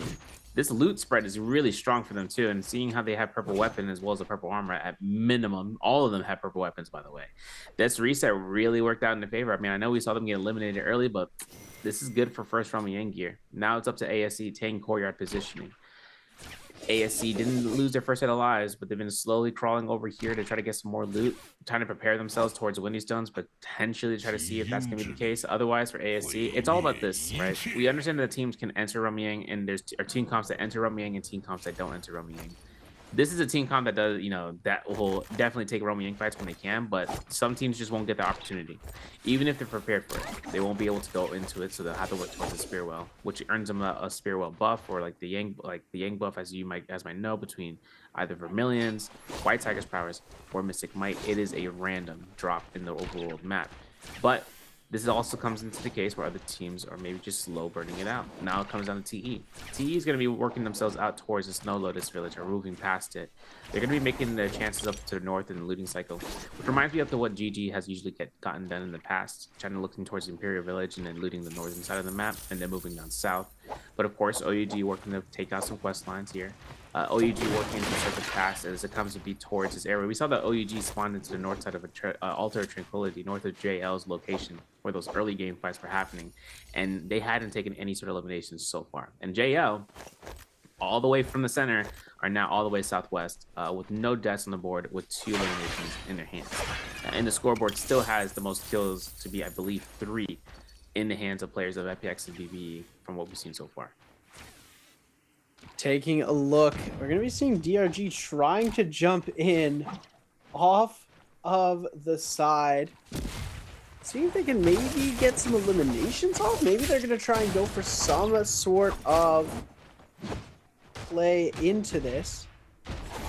it looks like they're not going to be able to make any sort of action happen, as they are going to back off of this. They have their revives. We're not going to be seeing too much of it going down. Yeah. You know it's gonna be rough though, Seb? The Yang depletion changes. I don't know if anyone notices that, if you've seen anything about that. I can't wait. It has to be applied next week for week 3. If you guys don't know what I'm talking about. So Yang depletion changes had happened in this past patch, where you can't get rid of a Roma Yang debuff, like the Yang depletion, under Vermilion wielders. You can't get rid of it by claiming a Spearwell. You have to have claimed the Spearwell beforehand. That type of change, I think, is going to dramatically change the battlefield, for lack of a better term. Considering that teams usually go after Verm teams, and Verm teams are say, yeah, here, take this kill, just because of timeout, it doesn't mean that they're safe. And this is a really, really big part that can change up the way the fight styles happen after the first realm, right? Because first realm brings out so many Vermilion teams. And by essence, having at least 12 players with Vermilions means that the remaining 12 could end up getting the kills or not. Some of them might be going through. But the forced aggression will come out here pretty much primarily after this patch gets updated on the Nbpl side, where if we end up seeing the post-Roma Yang buffs and we see the post-Yang depletion changes to go into effect, I'm really curious in seeing how the aggression changes, because when you get a Vermilion's Essence, the Soul Bloom there doesn't clear your Yang depletion, it just resets the timer. Same thing with the Yang Spirit Well. So if you have the Yang depletion beforehand, it resets the timer, which means that the end game circle is going to change, but also after the first round, where the mid game starts to get a little bit more violent. But first round is about to drop here. I am really curious in seeing how the Matari Fairy Shen comes out with the Enor one, because SR are going to be one of the first teams we're going to watch enter into this area. Yeah, it's going to be fun to see this Realm of Yang. We're going to be seeing SR get a completely uncontested Realm of Yang here, as they're going to be jumping in, trying to see if they can get this and snipe it out before any of these other teams jump through. And they are going to be able to get this, and they're facing off against Bamboo Esports. This could be a pretty easy run for them. We saw how crazy the other team took out, I believe that was JL taking out BBE early on in game number 1. Now we're on this second mirror match. Let's see if they're able to make the same kind of magic happen. 17S already getting that Enor ultimate ready to answer Roy Hehe. And look at that. Look at Asbon. He's already almost 1 HP. Getting the knockback onto Rico. He is going to get hit with that lightning spear, taking so much damage. With the heal coming in from 17S, able to just do so much. Asbon back up to a decent amount of HP, popping into that mech. And now we're seeing Rico in the mech of his own. Asbon taking so much damage. Going to get demeched already. Forced to try and dash away. He's getting extremely low. Has gone eliminated. Roy Hehe now in the 3v1 situation, trying to survive, but it's not going to work out for them. They get taken out so quickly here. As now, we're going to be taking a look at WZ versus SS1. Louis going to be sending off the shots with the Fairy mech. As he demechs, we're going to be seeing to come in through from Shuan. Yeah, I'm looking at the lockdown from Shuan was really working out, but now his HP not so hot. And he gets eliminated by the F-Tube. That's due to the hands of Xiao Yao, and that's actually really unfortunate. You know, coming through from SS1, they had a lockdown in the corner, but once his teammates or his opponents just shows up to save the teammate, it comes to work out. 1v1 situation though. Xiao Yao, okay. LMB gets caught by the shotgun burst. We still got F2. LMB uppercut, grapple bump. It's R&B. That's it. Free. And that's going to be coming out here for WZ. That's going to be their victory in the Roma Yang. This is going to be that gold weapon as well as a purple rare, purple armor to be upgraded for them. See if they get any sort of Jades of Destiny. It's going to be a Velocity Untold to be picked up here. Great sword to be converted to Pole Sword, and the Vermilions to be waited out outside. And for the teams that ended up losing, this is going to be a rush down estate, hopefully to see. JL taken towards the cave. This one's going to be up to them to kind of just loot up after the Roma Yang win. Seeing about getting themselves a Wild Wind Spout, as well as a Dreadful Whale, a Juggernaut, and a Sap Jades on Junks, alongside of a Blistering Edge and a Phantom Step. And seeing another Phantom Step in the hands of one Fong. So there's practically 2 chances of avoiding out. Palm Landing also in the hands of one Fong as well. And a Tune Jade in the mix for the lobby, or for the team. I mean, again and again, JO has the Jades at the most opportune moment right now. This is one of those matchups where they really start to scale out. Seeing SR, they're taking their fights. They're up against Wolves, where Rico is getting launched away as they take Pop's ultimate. SR's Rico now going to be hopped into the mech, sending off the cannon shots up from the top side. See if he can get the spray down onto ZK, trying to peel for his teammates. 17S going to be sending off so much pressure onto the members of Wolves. Wolves not looking too good in this situation. As ZK, it's going to get eliminated by the drop down shot from SR's Rico. Going to be able to get a bit of a reset in here in the last seconds of the mech. Has time for one pot. It's going to be able to go for a second one here as they chase down Wolves U. And Rico just guarding the body of ZK as SR Shao trying to keep up the chase.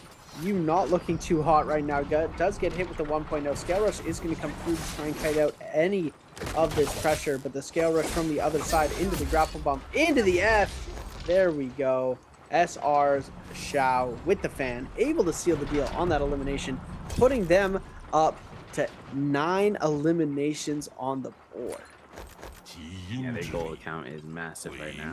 I mean, they just sparked another purple weapon because why not? Rampage and the Cabloons on S17S, and then seeing about the aerial dash as well as group kill Rico. We saw him healing a little bit here. But a Soul Shatter on Zhao and trios is going to be heavy work. Seeing about the chance of actually catching a real uppercut and then having everyone to counter up and looking towards them. We're going to see one Fong getting eliminated here. TE getting rid of the members of JL, but for the Soul Balloons, it's going to be free for them.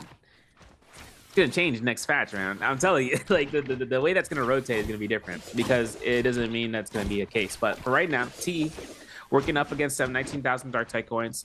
They could make their way towards the shop right now. The other option for them, which is being looking in terms of the next Spirit Well, if they decide to make the rotation out to that, the purple armor needs to be picked up soonish for Jianan and Youth. The Ramyang 2 is going to be showing up in just a couple of minutes, but as for ASC, over by the Moonfall Pass, they're looking to purchase out something. They're waiting for him, or maybe not. We don't have any sort of idea what the Jades are in the shop that are going to be later on to be purchased directly. So we'll have to see how those ones end up to be in the future in the hands of the players. But 80 seconds are left for SS1. They're passing by Servant's Pass.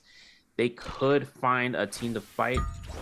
I know Juan was in the back line. We saw one of the OUG members be in the vicinity, but it looks like SS1 is going to be moving all the way towards Misty Forest, moving all the way to the western end of this next circle be closing in to try to find any sort of outlier teams. And it's going to be kind of a rough outing because the bell rotation is good, right? They went between 2 bells.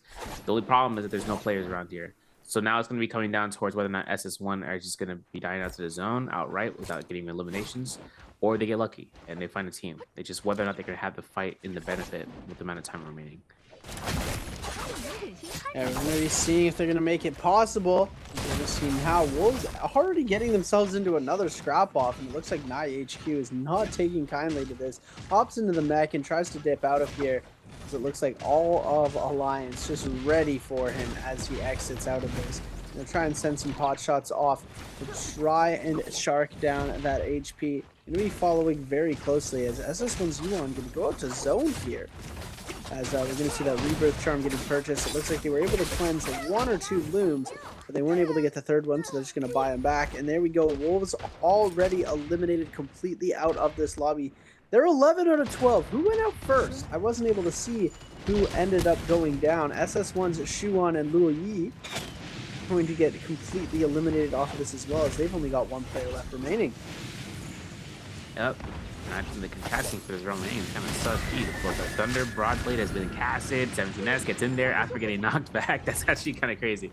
But SR, remember, they got group heal. Rico is the one wielding out. So when it comes down to Rico using his ultimate, he can keep teams sustained so long as Enor wants not an ultimate. But we are going to see the chances right now.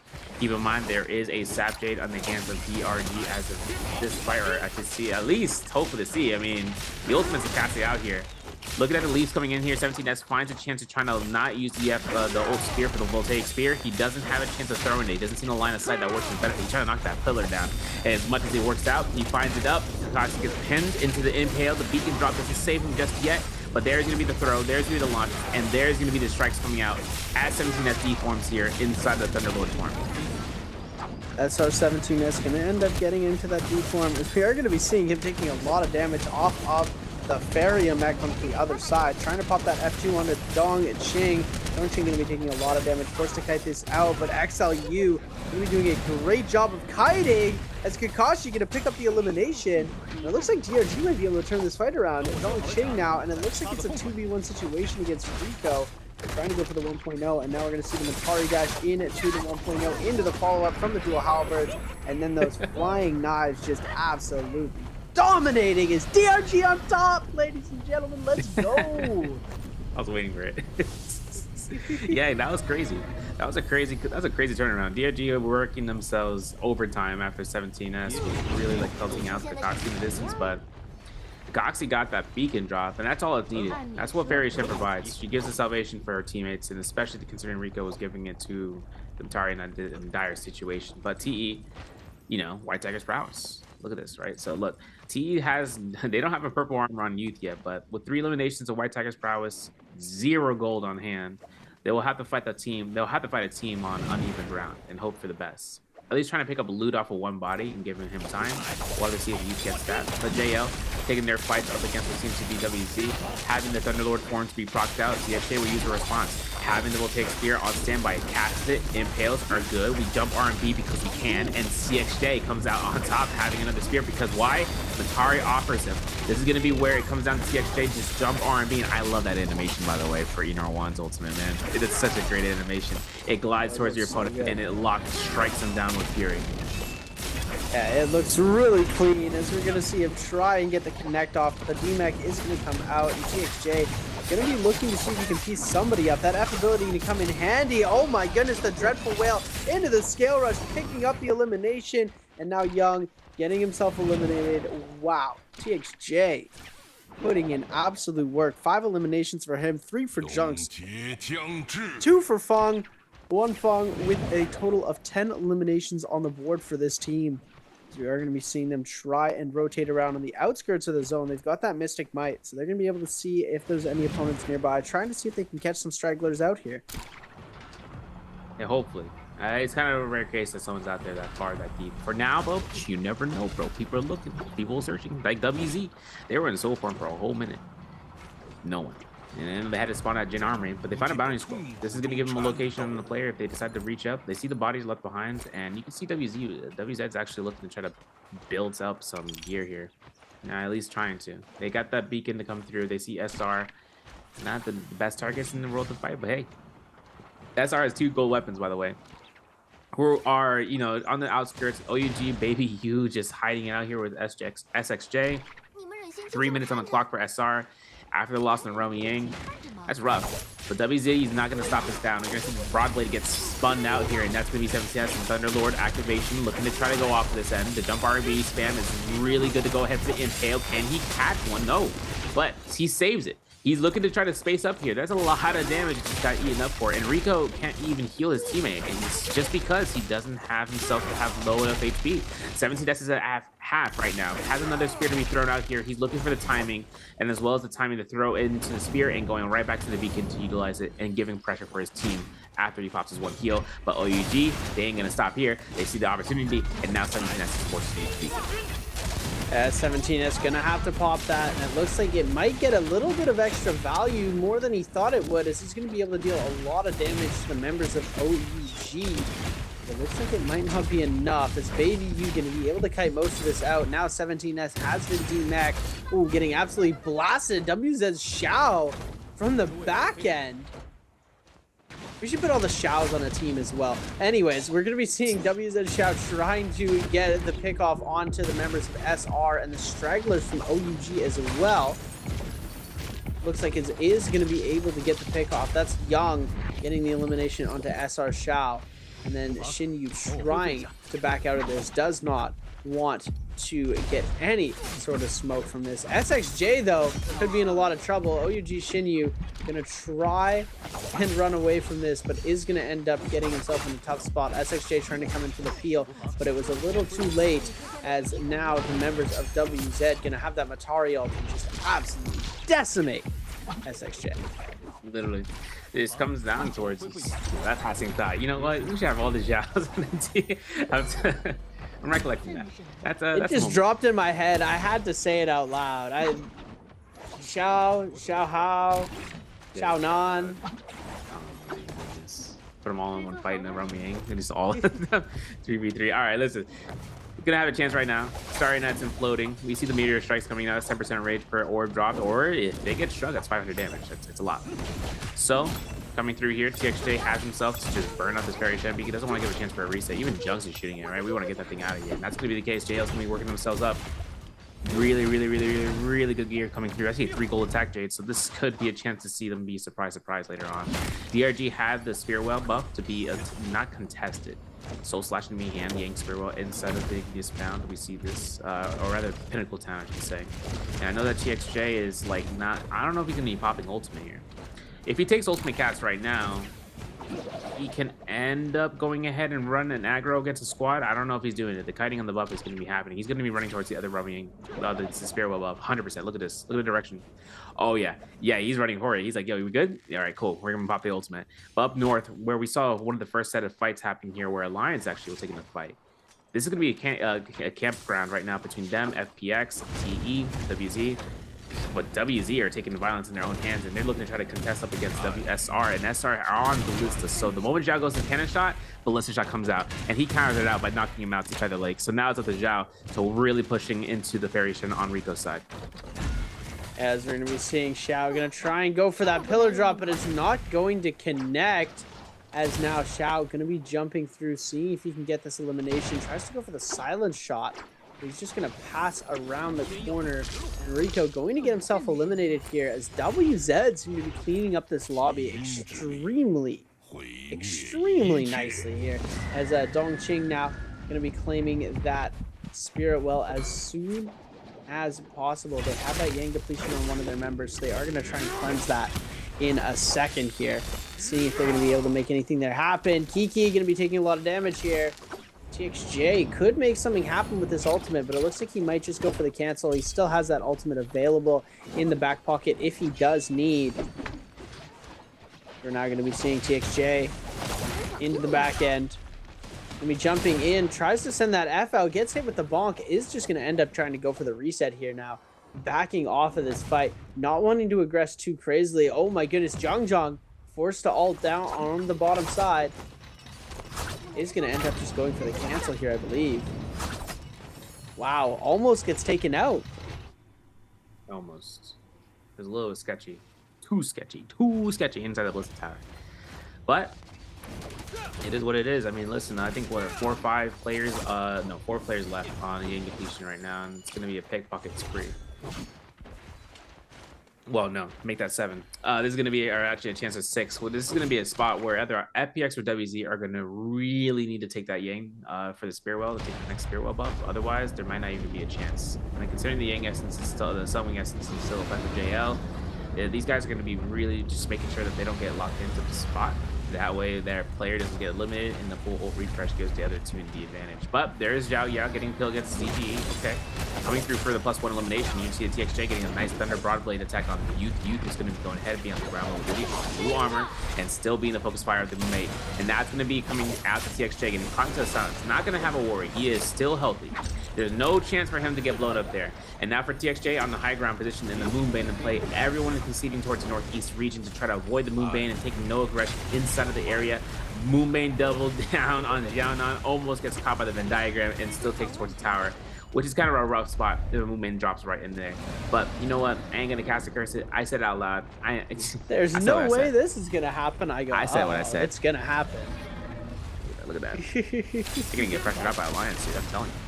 Yeah, taking a look. 17S gonna try and make his last stand. 2 minutes and 14 seconds on that Yang depletion. Gonna try and see if he can make anything happen to cleanse and get some extra points up for his team. Looks like they didn't have the best game 2. Still managed to put up 11 points, 11 eliminations onto the board, but they weren't able to come through with any sort of extra points or final placement. 17S going to come out of this ultimate and now just completely lasered on by the rest of these players. Going to use that F to be able to kite out a lot of that damage. Now he's going to be able to play Pillar for a very long time. And ladies and gentlemen, for the first time in so long, we've got a tower watch on our hands. Everybody playing close to this Ballista tower as nobody wanted to get caught out by it. Yeah, and having the Mataris to lock someone away from the zone is also another play. And here we go. There's going to be SR getting eliminated, and WZ going to be moving up on top. Seeing SR go down 11 eliminations is kind of tough. 11 kills on the board, going up pretty early in terms of placement by Essence. But WZ still pushing on. TE, 3 eliminations, 70 seconds on the end. He can still be burnt up here, giving towards you. You still need to get a solo, but he's going aggression mode on Xiao when Xiao goes down. Can we get that solo, please? Can we get that solo, please? Yep, it is given. TE's youth is good for it. The gear on hand as well. And now for DRG, they are up to 7 eliminations right now. They are using the F2 for the inner one to kind of close the distance and then soul slash the boot.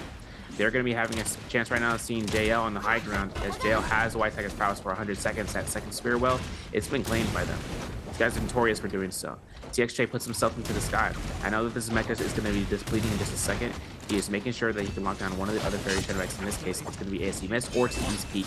He's going to have to make a decision soon. Otherwise, the other team could take the advantage of getting that elimination. And WZ in Thunderlord form is also going to be going ahead and striking fast, striking true, and finding any sort of outlier opponents and making sure that they get focus fired on. And that's going to be the case up against Alliance, who goes down here alongside with his teammates. EP is going to get himself eliminated. So unfortunate to see that happening here, but WZ really putting on a masterclass in this game. Jiangzhong going to try and see if there's anything extra that he's going to be able to make happen through here. But it looks like Water going to be the one trying to jump into this fight. Does end up dying to that Yang depletion here, actually, as we're seeing Jiangzhong taking so much damage by the members of JL. It looks like they're going to try and take him out, and there goes the elimination as TXJ going to get that with the golden staff in hand. And now they found Yuma into the overhead slam with the staff. TXJ picking up another elimination. That golden staff putting in so much work for him. Decides to hop into the mech here, making a crazy play out. Looks like he's found the members of DRG with the pillar drop down. We're going to see that come through onto the members of TE as well, but he gets DMAC'd almost instantly here. Silence getting barraged with the range shots coming through, not able to pop that ultimate ability. He's forced to back off, and DRG Kakashi found his location and now just wants to confirm this elimination, but he has ult available. He is going to pop it. This is going to be so close to a kill for them, and now the members of the DRG are going to be in a lot of trouble as TXJ focusing his attention over to that side. Golden Enor ultimate available for him, able to just deal the maximum amount of damage that he could possibly deal with this ult, sending in these shots time and time again, trying to see if he can get the members of DRG. DRG is going to be able to stand strong, kite this out, as TXJ going to keep sending in this damage, ends up backing off, sends the F into the sky for the kite. And wow, what a crazy insert. Yeah, literally seen in the last 90 seconds here. ASC's Mist finds the ultimate cast for the Fairy Shen Beacon. Hoping to see about getting a heal first, though. Even on blue armor, he's still going to make it work. He's going to make sure he can keep himself sustained. All the fights ensuing on the bottom floor are being negated by the sky rises of these trees, utilizing the hits. We see XLU getting eliminated by WZ. That's going to be coming through here. And I know the ASC's Mist looking for the killing on Dong Xing. That's going to be WZ again. WZ is going to be earning a lot of eliminations this round, up to 15 right now. And seeing ASC's Mist come to the Thundermark range, he's going to double jetpack to make sure he doesn't get caught. Hopefully to see if he F2s in the right moment. There it is, catching himself a little bit more airtime, but the time is of the essence. If he drops down, everyone will focus fire him down. The Fairy Shen. T's youth is going to be rushing to the sky, finds a nice grapple stagger as Young on the ground level focuses down with the pulse sword. Mighty Fine Strikes coming out here, having a full armor reset on any of the players that would have had this Yang Spirit Well to be claimed. This is going to be an armor reset in just a couple of seconds for any of the players on the ground level. Young looks for another blue focus Spirit Rush to confirm it. Thunderlord form coming out from JL TXJ, hoping to see whether or not he can get the Nbpl. Oh my goodness, yes he will. And he actually forces out the Thundermark, but doesn't even confirm the Nbpl because he's been stuck in the zone, and he still gets the elimination. He gets himself back into the zone, and that immediate throw on his F skill, he will take Spear.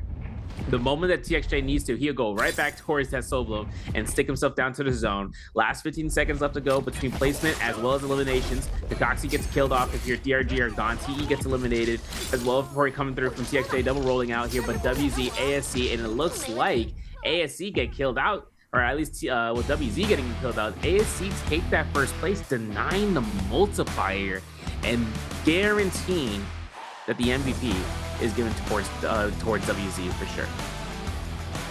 Yeah, WZ definitely going to be the ones to take this out. They had an absolute phenomenal job coming through there to be able to win that fight. Near to the very end, in the early game, in the mid game, in the end game, these guys really came and showed what they meant, and they meant business. They came through with so much aggression and power that they were able to take out so many players in the early game. They won their Yangs. They were able to come back from, I believe, a Yang loss in the mid game. And then into that end game, they were finally able to close it out. Even though they didn't get that last person standing with the multiplier, they still had enough kills to give themselves that coveted MVP. Yeah, I really want to see this comp be played again in the next round's rotations. It's going to be very rare. We might see some here and there. I am very curious in seeing if this is going to come through where the Enor one becomes the most played comp. I think it's most like applicable comp. I mean, there's the I'm a guarantee the fight comp, and then there's the I want to fight comp. Which hero though? For Twitch chatters, which hero will be the MVP of game 2? A, Enor 1, B, Matari, or C, Fairy Shen? This one, I feel like this one I would like to say it's Enor 1. I feel like Fairy Shen does more work though. In terms of last hit confirmations, we saw a lot of Fairy Shen shots being confirmed in the distance. And even though the Matari in instances would take the beacon drop for the Fairy Shen because she's in a raw predicament, she'd end up going through with the spotlight if she does, you know, taking the Fairy Shen beacon. But Fairy Shen's beacon is such a great salvation point inside of this comp selection. Gives your teammate enough chances to survive if they get pressured by ground units, and if they get impaled by the Enor 1, the opponent can go into that beacon and they're safe. Another thing that gives the benefit as well is that Fairy Shen doesn't use all her rage. If her teammate uses the beacon, she's still building up rage. The beacon comes out and she can still conserve a majority of her rage for the next one to be casted on later on in that fight. That's why the cycling is so great in that comp selection. That's why it is one of the premier comps to be the most played. And I definitely agree with you there. I think that they have, I think that it's going to be the Faria. I just have a feeling that the Faria Shen is going to be the one that we're going to have to see coming out here, just because of the fact that we saw WZ's Faria Shen specifically sniping so many eliminations off. And that's why I think that we're going to be seeing the Faria Shen MVP, but I do think that the Enor does do a lot of damage, so it could go either way. We're going to have to wait and see. Yeah. It's going to be really close. It's going to be really close. I think Enor 1's impales are really the setter-uppers, you know, where he does a lot of chunky damage. He does a lot of damage in the field to throw in the Voltaic Spear. Then getting the impale, allowing for his teammates to follow up, that's really where the majority comes into play. Especially, it's like I said, it's like the Wei Shan variation. And this time, though, having him to lock them down is one play to the next.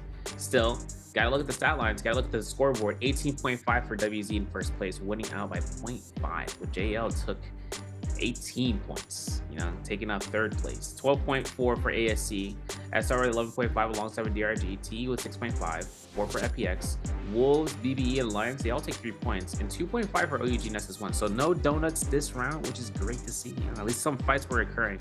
This is good. You know, that means that they were actually, you know, the SS1 and OUG, even though they got eliminated pretty early on. You know, it sucks too, is we saw OUG take the ambush inside the ravine over towards the fortress of Kaviani and still weren't able to come out fully on top with debut on the ambush side. But looking at the MVP here, seemingly going to be the Matari coming out, both of our expectations blown out of the water.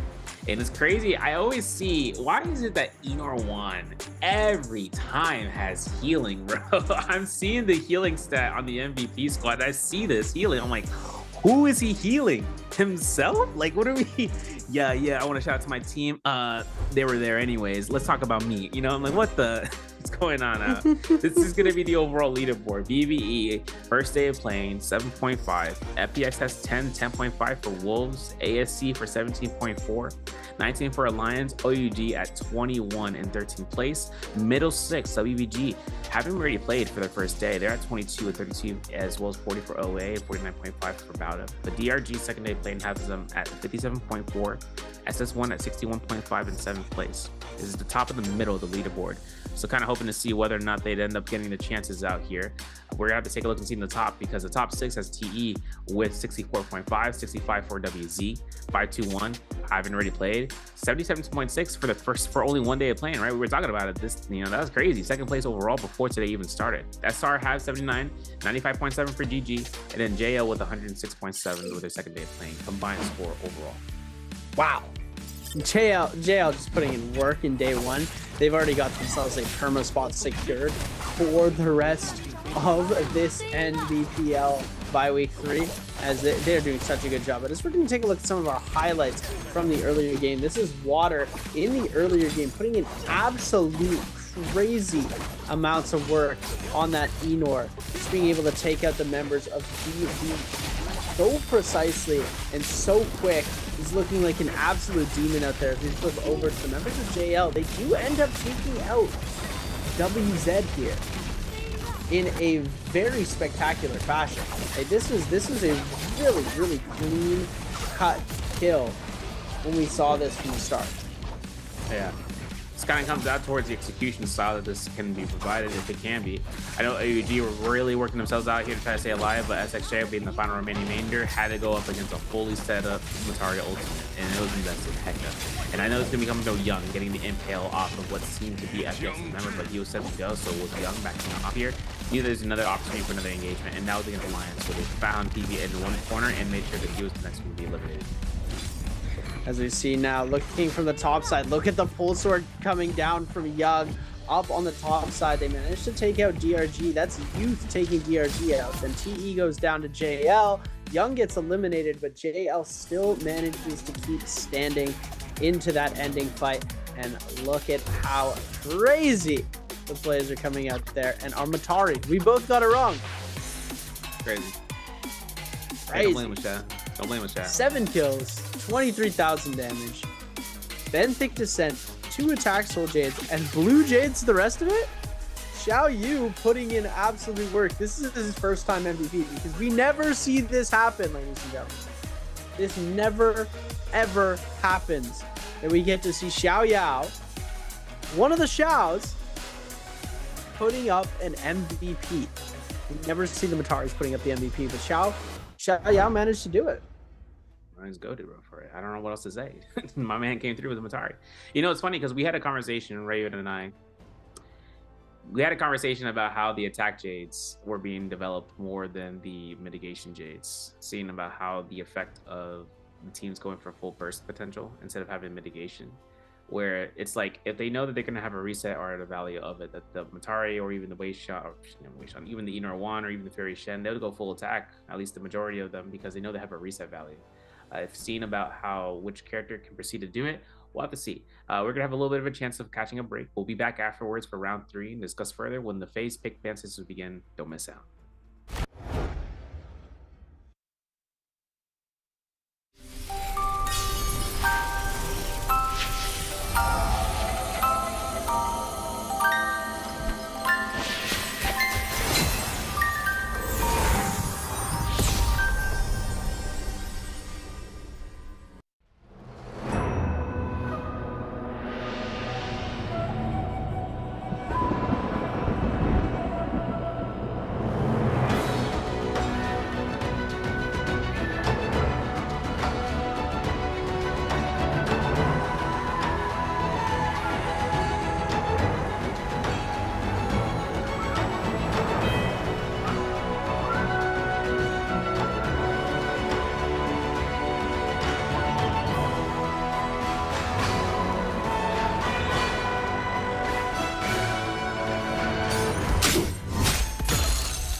Ladies and gentlemen, welcome back to the NARAKA BLADEPOINT Pro League. I'm your host and caster, Seb. I'm joined alongside the man himself, the Jade Translator of the Ages, Severio. And we are here to bring you some more trios action coming through. We're going to be seeing some crazy stuff going down. I'm not going to lie to you. It has been pretty wild. Our mirror match games have been played. So now we're going to be seeing independent comps coming out. And this is what we're going to love to see, ladies and gentlemen. We have 4 more games of NARAKA packed action coming to you guys. Serve, talk to me. How are you feeling? Bro, I'm telling you, these next 4 rounds are going to be diabolical. Now, we used to have hero points in the mix when it comes to phases for the 4 round phases. We don't got that anymore. There's no more points. There's no more hero points. Let me rephrase how that means. That means if a character gets chosen 2 times or more, bro, you can't play them in the previous phase, like if you're in the following phase. So this is where the consolidated comps really come out to play. Anyone that really wants to play their favorite comp has to make it so that it is available by a single character, being available in the mix. But there's also the whole rule set about playing a character 3 times that's still in play. So you can't play a character that's like Syra, or you can't play a character like Enor Wan, 3 times in a 6-round day. You have to only play them out twice. That's where I was talking about the comp selections that we saw from the mirror comps. They count for 1-time use. You can play them 1 more time and that's it. You can't play it for a 3rd time. You can't choose any of the characters in that selection in the 3rd time, because any of those characters are counted as a 1-time use.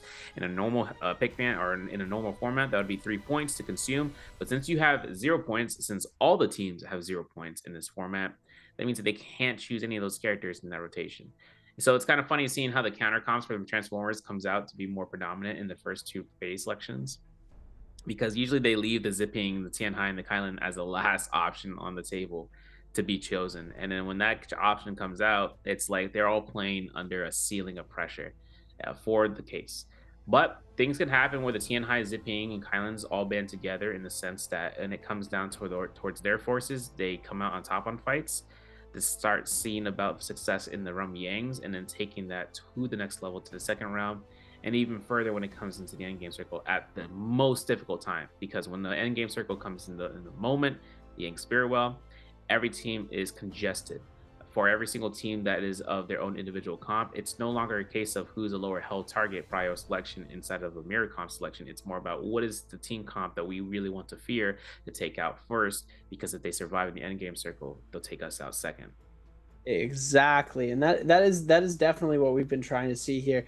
It's like, which teams are going to be starting strong, which teams are going to be getting taken out first, just purely based off of the fact of like, okay, which comps are going to be played out, which comps are going to get taken out first, which comps are going to be taken out second, and then which comps are going to be let survive to the end game. So we're going to take a look at a little bit of a highlight from our game. This is SR's Rico against BBE's Asbon on that Feria, able to take the Feria out first. Shao going to be able to take Asbon out. Then we see the rest of that come through, and look at the stun, look at the suppression that we see coming out from this Feria ultimate. Just so powerful.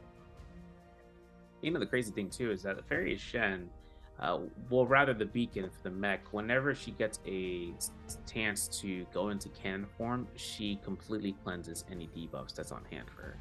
That's another thing, that's another niche thing that comes into play. Now, there's not a debuff on the mix of that comp selection between all of them, but even burn can be cleansed as an option.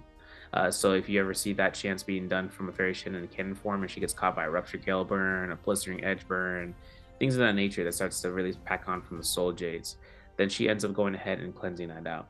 So kind of seeing about where this brings up a topic of conversation, a comp that we haven't really seen much because of its variation being swashed over is the Xiphon, or the Matari, the Zai, in which variations include either the Kurumi, the Zipping, or even the Syra to be in the mix. That comp, it was usually a really powerful comp to be played out, but when Nefarious Shen started to becoming more prevalent, I think that comp really started to die down, because there wasn't really many chances to kind of really capture the burn essence as much as it comes down, because there's so many pressures, right? The gold focus cannon shot, that's ultimate focus, that will knock you back.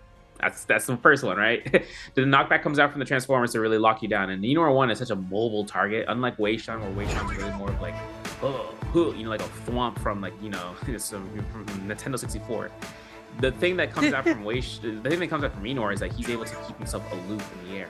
And then when he does like the jump RMP, for instance, the spiral, he keeps himself so aloof that he can kind of lock into auto aim to catch any target on the ground, which leads into the Nbpl, which leads into a throw cast.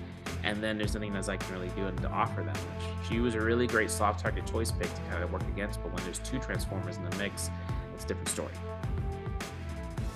Yeah, and it is unfortunate to see that it's not going the way of the Xiphon. I really enjoyed watching that comp play. I'm not gonna lie. It's pretty sad that we don't get to see that coming out a little bit more, but it is what it is. The meta changes, things shift, and we definitely don't see that coming out very much anymore. But hopefully, it might make a comeback someday into the meta. I'm really excited for when we get the Takeda rework to see if Takeda is going to become a little bit more meta. But as we're going to be jumping into game number 3, we're going to get a draft again. This is what we love to see. We're going to be getting a draft going. And this is my favorite part. It's the draft. Bringing it out, seeing who is going to be picking what. Bringing it into this. Sports draft. Welcome to the 2025 Nbpl unit draft. My name is Severio, alongside with Sev Guy, taking a look into seeing what will be the choice picks for this matter. Sev, we've been seeing a lot of chances out here, you know. And with the first pick in the 2025 Nbpl draft, Xiao Yao selects LeVar Zhao Washington, Penn State. I can't. LeVar Zhao Washington. Oh, we joke around too much. This is crazy. This is crazy. Not enough, some might say. But OUG in the first round selection with ASE and Wolves. So they're going to get the first pick in the Nbpl draft. Second round going to be going to WZVEN Alliance. TE going to be picking up the third round with SR and SS1, and DRG, FunPlus, Phoenix, and JL bringing up the rear. Unfortunate for my boys, yet again. Again and again, bro. Bottom of the picks, bro. Can it be any worse? I mean, listen, they rotate up the round phase 3 and then phase 2 and phase 1. Dire straits. But then again, OUG, first round pick with ASC, Wolves. I'll be honest, you've seen the finals rotation. I love the finals rotation for the pick bands. It's nasty. I'll say the least. This is going to be the second pick though for ASC, Wolves, and OUG for the Viper Justina Sire. They know they're not going to get another chance to play this comp because in the first phase, this is the usual case. So that leaves 0 chances for Alliance and BBWZ to play it, which means they could play the Enor 1 comp. Yeah, with Cannibal, Fairy Gen, absolutely. I think Alliance would want to take the chances too to kind of match up to this. So this comes into also conversation. There are 3 comps of the selection. Usually when this system first came through, there was usually 2 comps of the same selection and then like one off. But like I said, over the course of time, it's going to get refined and the teams will actually choose to select something else. Alliance is going to be picking up the Tumulch to be picked up here. Now Tumulch in the mix for Alliance instead of the instead of the Matari, kind of a strange pickup because there's not going to be a reset for the Enor 1 Spear. But then CES's1 SR, they're next to choose in the third round. And I'm liking how this third round might end up turning out here. Is that we're gonna get to see some pretty cool stuff jumping in. First, we're gonna see that Siphon coming out. So the Siphon comp is already looking pretty strong on that first hand. And oh, what is this? Yushan Takeda Karumi. I don't think I've ever seen this before. I like that. Locking in the Yushan Takeda Karumi. Yeah, I really like that. That's what we call innovation.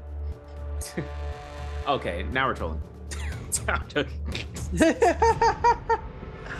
Hadi Valda Yushan. There's 3 off-meta picks for you guys in the last round. That's One Fang, TXJ, and Junks. JL.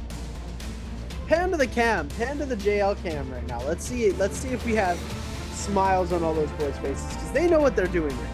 They're absolutely trolling. Well as we're going to be seeing the Kylan form. Wait. All right. I didn't look at the scrims. It's on me. It's on me, y'all. Maybe they're not trolling? I should have looked at the scrims. What is this? Something was in the back of my head, bro. I was like, I should have looked at the scrims because, and before we started today, you know, it's been a busy weekend, folks.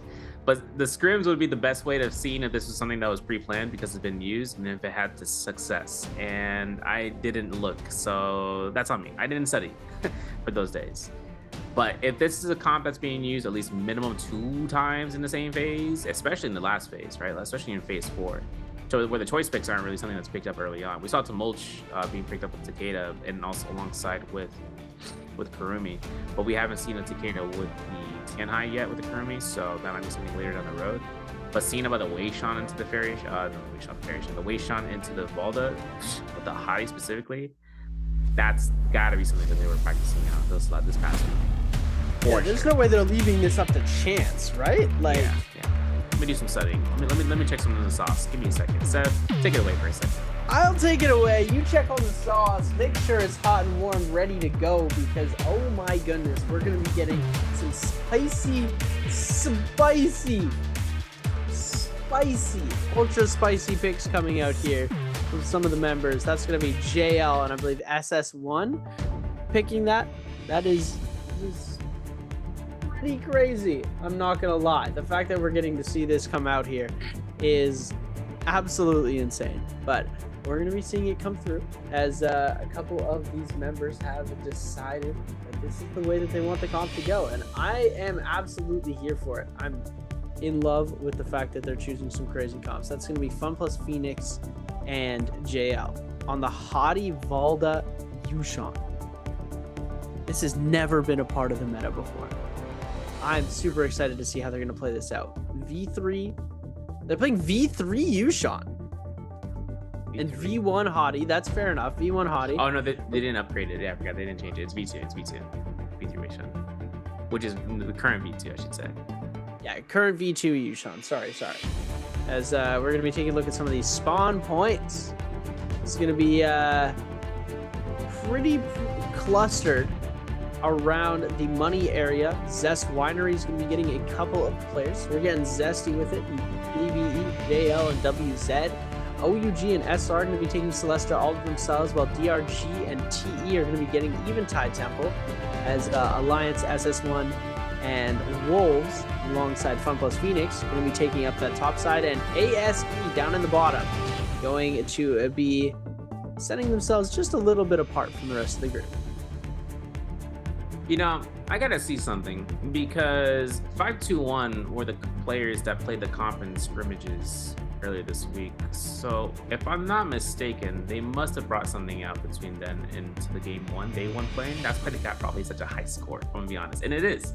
It's actually one of the comps that actually kind of performed really well for them across day one. So that's actually something that I missed. I apologize. I think this is coming out to where the success of the comp, though, comes in whether the players are going to adapt to their own play style to just evolve it. I think that's going to be the case. But this comp selection is very... I see the vision. I want to see the fights, though, because OUG, they want to take it up against ARMS. SR taking a beating inside the building. And I know that Jing Yu is looking for the jump LB spam. Of course, classic. And then the parry coming up from Baby U against Rico. Shotgun Blast comes out, the Kami Kick is involved, and now it's going to be the case of all the clinks in the world. F1 dodge comes out. Nice tap dodge. Jing Yu 2.0 in the distance. Will he save Baby U? Baby U still has a Viper ultimate on, or the Sin ultimate. There we go. Gets a nice R&B and a Shotgun Blast to kill the backline. OUG just too clean with it with 3 kills. Shout out C8 for the jump LMB spam coming through. We're going to be seeing JL's one fan getting absolutely decimated here. TXJ is going to fall down as well. BBE on top, picking up 2 eliminations onto the members of JL. And it looks like this comp really not doing what it was supposed to, as we do see them ending up losing their off-spawn fight, as their last member of JL going to try and run away on their Valda. And now FPX on the same composition going to try and fight into this with SS1. Huge parry on the side of water, going to try and take out Shuan. Luo Yi going to get taken extremely low. The Temi-Wisp going to be coming out from out of nowhere. Jump LMB is going to be coming through on that side. Luo Yi is going to go down. Puff plus Phoenix picking up that first elimination, trying to see if they can get a third party. It's going to be Bamboo Esports coming out. And it looks like, oh my goodness, the double charge into the follow-up on the members of WZ. Tries to get the jumping R&B, isn't going to be able to connect off of it, but Kiki on the Yushan, going to be able to connect. And look at this, Fun plus Phoenix making this comp do absolute numbers right off the rip, picking up 2 eliminations. Bambi Esports in the backside. ZGE now with the Vault ultimate available. Gonna try and throw the spear, but Roy Hee gonna have that ultimate proc just in time. Using that F to try and get the hottie out of the sky. Beautiful tech from him coming out there, but he's unable to make anything happen. We see another spear getting thrown up from the Volda. And now BBE trying to keep up the chase onto this hottie. Roy Hee just looking to the skies, unable to connect though as his all-timer's just about to end. Yeah, this comp is really going to be starting to work out. In terms of seeing this coming through, but this is why it's one of the most big comps with the Inner One, with Atari, with Fairy Shen, catching any targets in midair, right? This is like the lockdown where someone's trying to be in the air. Nah. So you say less. F2 Fairy Shen comes out. F2 from the Inner One comes out. F2 from Atari, dare I say it. There is the connections right there. Kiki's gonna be caught by the silence, and that's all in the rotation of the Frist, and that's coming out to BBE. 3 kills on the board. Seeing about them themselves at the Islet Crater, they are gonna find GG and getting caught almost by a double parry. Trying to eat up the parry range. It's gonna be gone through for BBE, but this is gonna be another elimination. Look at this. Frog Blade comes out. That's eliminations for the Soloum. That's for Asbon to take. SS1 are still in the vicinity though. They are gonna be looking towards this with the Tumult ultimate. Juana is gonna be the one wielder of it.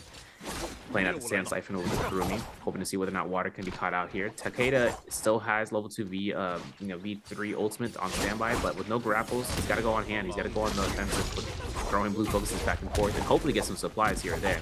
Cannon shots are going to be coming out from BB. Purple armor had been purchased from the shop due to the eliminations that they were able to earn up. And after the way they're going to go off of this heal spread, we're going to see Juwan in the front line right now with 12 ultimates ready to go. Let's take a look at seeing what's going to be happening here, because now the ultimate's going to be cast between all 3 of these players and seeing which one comes in the right order for succession. Yeah, we're going to be seeing if they're going to be able to make anything work off of this. Let's see if Roy He's going to get some value. He spotted Louis Yi out, but it doesn't look like he's going to be able to get too much damage. He gets one of the pot shots off onto Yuan. Shuan going to end up going down, as now they're trying to get the other members of WZ eliminated as they come in on the third party. Young going to be ending up popping that ultimate, trying to see if he can get the third parties off. Dufu is going to end up going down. WZ's Xiao. This is going to be pretty detrimental for him if he's unable to come through with too much else. He's able to deal a lot of damage here off of that. And look at that, SS1 Shuan now taking so much chip damage. It's not looking too good for him right now. That's rough. That's rough. F2 still available, man. Throw it. Doink. There to the LMB. No, he's not going to throw it back. All right, listen. LMB comes out here. There's Yuan going down. Soloum picked up here. Young had run through the cooldown of the F2, but the Takeda Fury from Liwei is going to be a little bit more detrimental for his teammates as Yao Yao gets caught by the Queen. Looks for the LMB. Looks for that dodge, really. Nice catch on that Fear and Blast. Look for another R&B clash it if you can. There's double blue focus and there's Palm Lightning. Or that's the R&B from the background.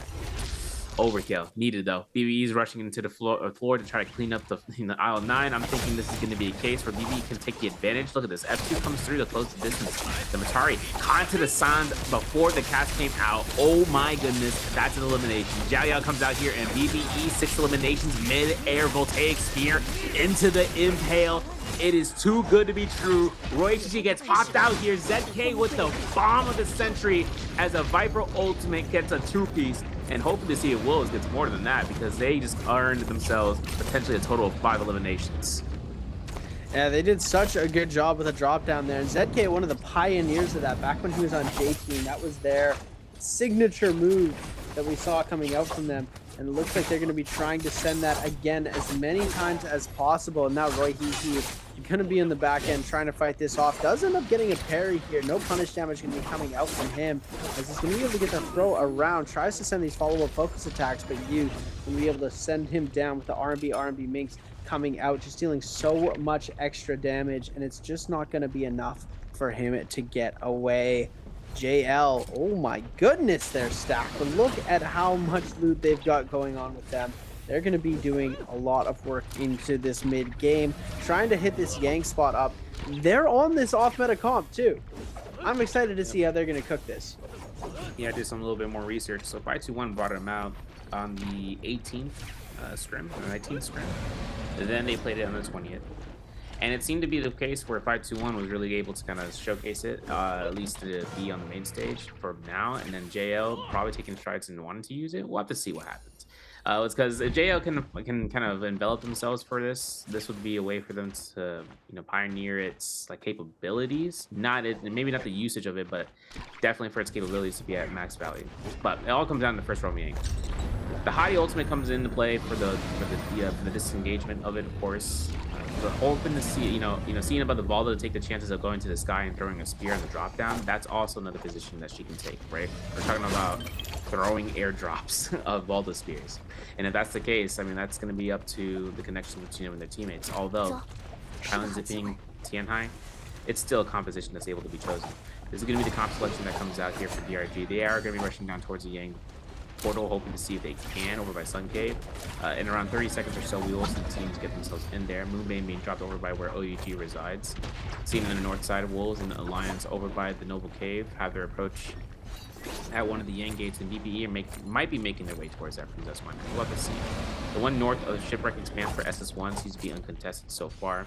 And all the way in the east, a slew of teams are taking their chances of trying to get to the Yang portal. But JL, they're closing in right now towards this area in the southwestern end of the map, over by Ghost Town, fully stacked. Juggernaut on TXJ has Starpaw on Junks, who also has Fire Arrows, Target Lock, and a slow shot Sunwing shot. Might be a chance if he actually pulls off the Sky Punch for it, but we'll have to see. We're going to go into the Roam Yang. We're going to have to see how this comp turns out, because this is going to be the testing ground, Seb Guy, and this is going to be coming out here for DRG. See how I called you by your government name, bro? It's great. The government name coming out, calling me Seb Guy here. Absolutely insane. DRG, this is the boys coming up against JL, one of the strongest teams in the league right now. JL putting up so many points in day one. Hadi ultimate getting invested right away on the side of JL. Seeing if they can make anything happen. Good peel coming through. Look at this. DRG is actually getting absolutely melted right now. Shu Yu, XLU. Going to be going for that armor swap, so XLU has a little bit of extra HP coming out through. This is actually going to save them pretty much most of their HP when it comes back. They're allowing them to get that full reset off. Kylan not seeming to be able to get parried as much. I do believe we are calling this patch. I don't know if that's going to be possible for them, but DRG's Kakashi going to be sending that Monk ult now that all the ultimates are down. It's going to be difficult for him. We now see that Yushan ultimate available for One Fang. He's going to send that out. Kakashi trying to get some grabs, but he's not getting any value off of this Monk ult. It's crazy too. I'm seeing about what this position is for the Wei Shan, right? The counter out to Tianhai's grabs, pretty much. Try to body block. Can't happen though. TXJ gets caught by shotgun lurks. Might be a double roll out here if he can. One hit eliminations coming through here for TXJ. Look at the armor swap. Oh my god, impeccable. This is going to be the case. Look at this. Coming from the deletions here, TXJ is at 1 HP in a dream. Is still alive. If there was a burn jade, he would have been done right now, but he doesn't. He does not get eliminated. This is tough. We saw Dongqing going ahead, get eliminated. XLYU going down, and Kakashi for DRG eliminated. So here's the rotation, right? We saw the ultimate comes out from Hadi first and how he was kind of striking past. Kylan was able to use his ultimate to kind of slowly counteract. The ultimate for the Hadi comes into play because the teleportation, everyone got out. They were getting pushed into their area where the Tianhai was looking to try to utilize his ultimate there, but the Wei Shan ultimate being held onto by so long for 1 point was a great way to stop the push coming in from both their soft targets, the Slipping and the Kylan. At the same exact time, he was trying to body block off those launches. And while one teammate gets grabbed, he knows he can't really do much about it, so he helps the other teammate on the ground level. That's really good. I like it. I like it. I want to see more. I want to see Valda kind of getting a chance. And also, by the way, if they're really being high-tech about it, they'll drop the armor from the Valda to any soft targets that need to, so you can pop ultimate safely, which we'll have to see, because that's what I think will happen there. That's what save the day for JL TXJ. But fights in the Shipwreck Expanse comes out. SS1 taking fights against JL, testing out this Spirit Well with a Takeda ultimate invested. Yeah, they're going to be trying to see if they can grab the Spirit Well, get themselves some extra loot, as we now see the buff teams ending up going for the Spirit Well here, because there's now so many more teams that are going to be able to get themselves into that realm of Yang. We're going to be seeing jumping through. Oh, Luo Yi with the shotgun burst, the huge combo off on the One Fang. One Fang is going to be able to end up getting that ultimate off though, so that's not going to get too much value, as he thought it might get just a little bit more. We don't end up seeing the crazy amount of value that we were expecting to see from that. We do still see some crazy plays coming out onto the side of One Fang, coming back into the mix of this fight with the Yushan ultimate. Going to be sending in so much slam damage, and playing this with a V3 in it to be able to make sure those debuffs aren't going to be coming in onto the rest of his team. Trying to see if he's able to make anything more happen. Gets de-ulted here, and now Junks with a huge parry onto Shuwon, going to send it the other way. Yuwon going to go down off of that onto Junks. Junks is still alive somehow. Freeze is going to be coming in on the Justina. One Fang going to get eliminated here. Junks is going to go down as well. Luo Yi getting absolutely decimated into the back end as well, as Wolf ZK going to try and continue this fight on. Gets the stun off onto Shuwon, and Shuwon gets it. It goes down here tremendously. This is going to be the lead they needed to take, at least for a bit, for a second. I know Ghost Town's action-packed right now. You see this, right? The RG are getting fully aggressed upon with SR, and SR is on ultimate duty first and foremost for Zhao, but look, Tianhai ultimate hasn't been popped yet. This is kind of the opposite of the reaction we'd like to see here. Dongqi getting fully staggered out here for the killing guard. It slashes, gets a lot of HP back from that 1.0, but now it's up to whether he can survive this hit in the onslaught. There's a grab. There's another grab. Okay, I lied, but 17S is still kind of being in a position right now to be caught out. We are going to see Dongqi getting killed. Seeing how whether or not they can get another double grab potential here. 17S is making it gonna, he's gonna go down, but when he gets out of the hands, it's not gonna be a matter of the effort. Seeing XLYU being in his hands, like being next to the Tianhai, he's avoiding the potential for them to try to look for this. The melee grab doesn't confirm. Hoping the Kirumi ultimate keeps the fight going.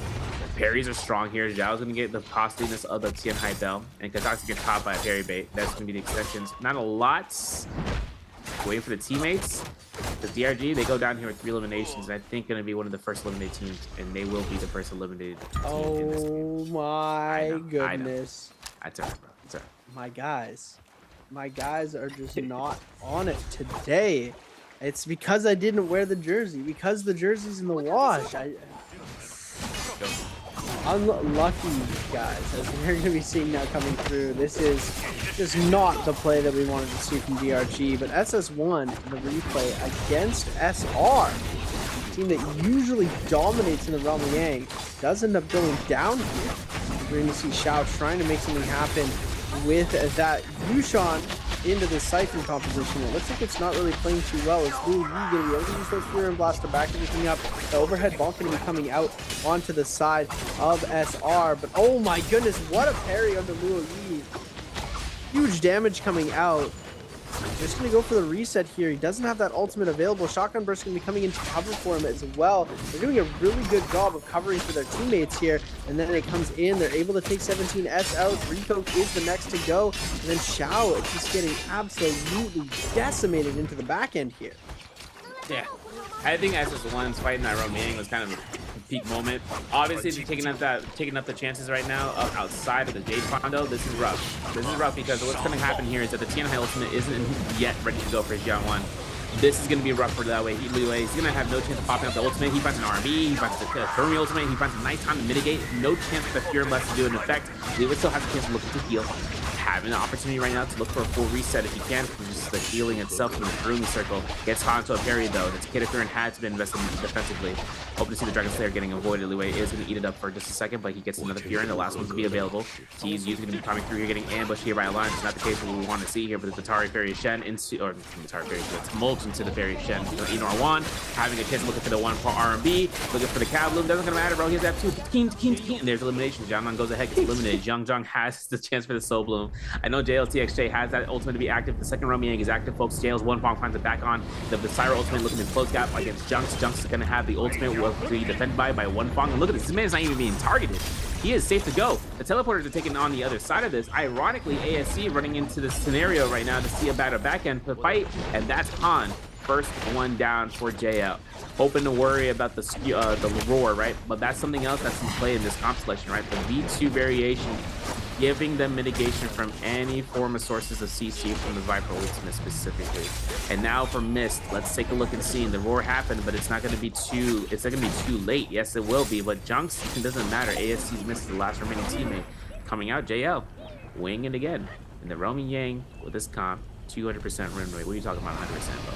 200%. They got a merciless Havoc, and they got soft set Gecko Foot. We'll see if that brings up anything later on. I'm scared of the play breaker. Hey, we're gonna have to wait and see about that, but oh my goodness, JL is stacking right now.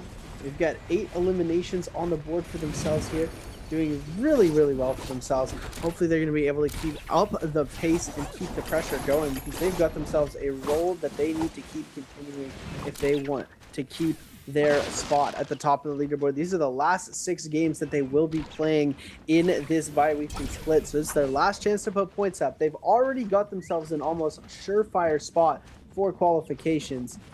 They just need to keep that energy and momentum going all the way to the very end, and they're going to be able to do some very great things. OUG on the other side as well. They've got themselves 9 eliminations. They're doing incredibly well for themselves as well.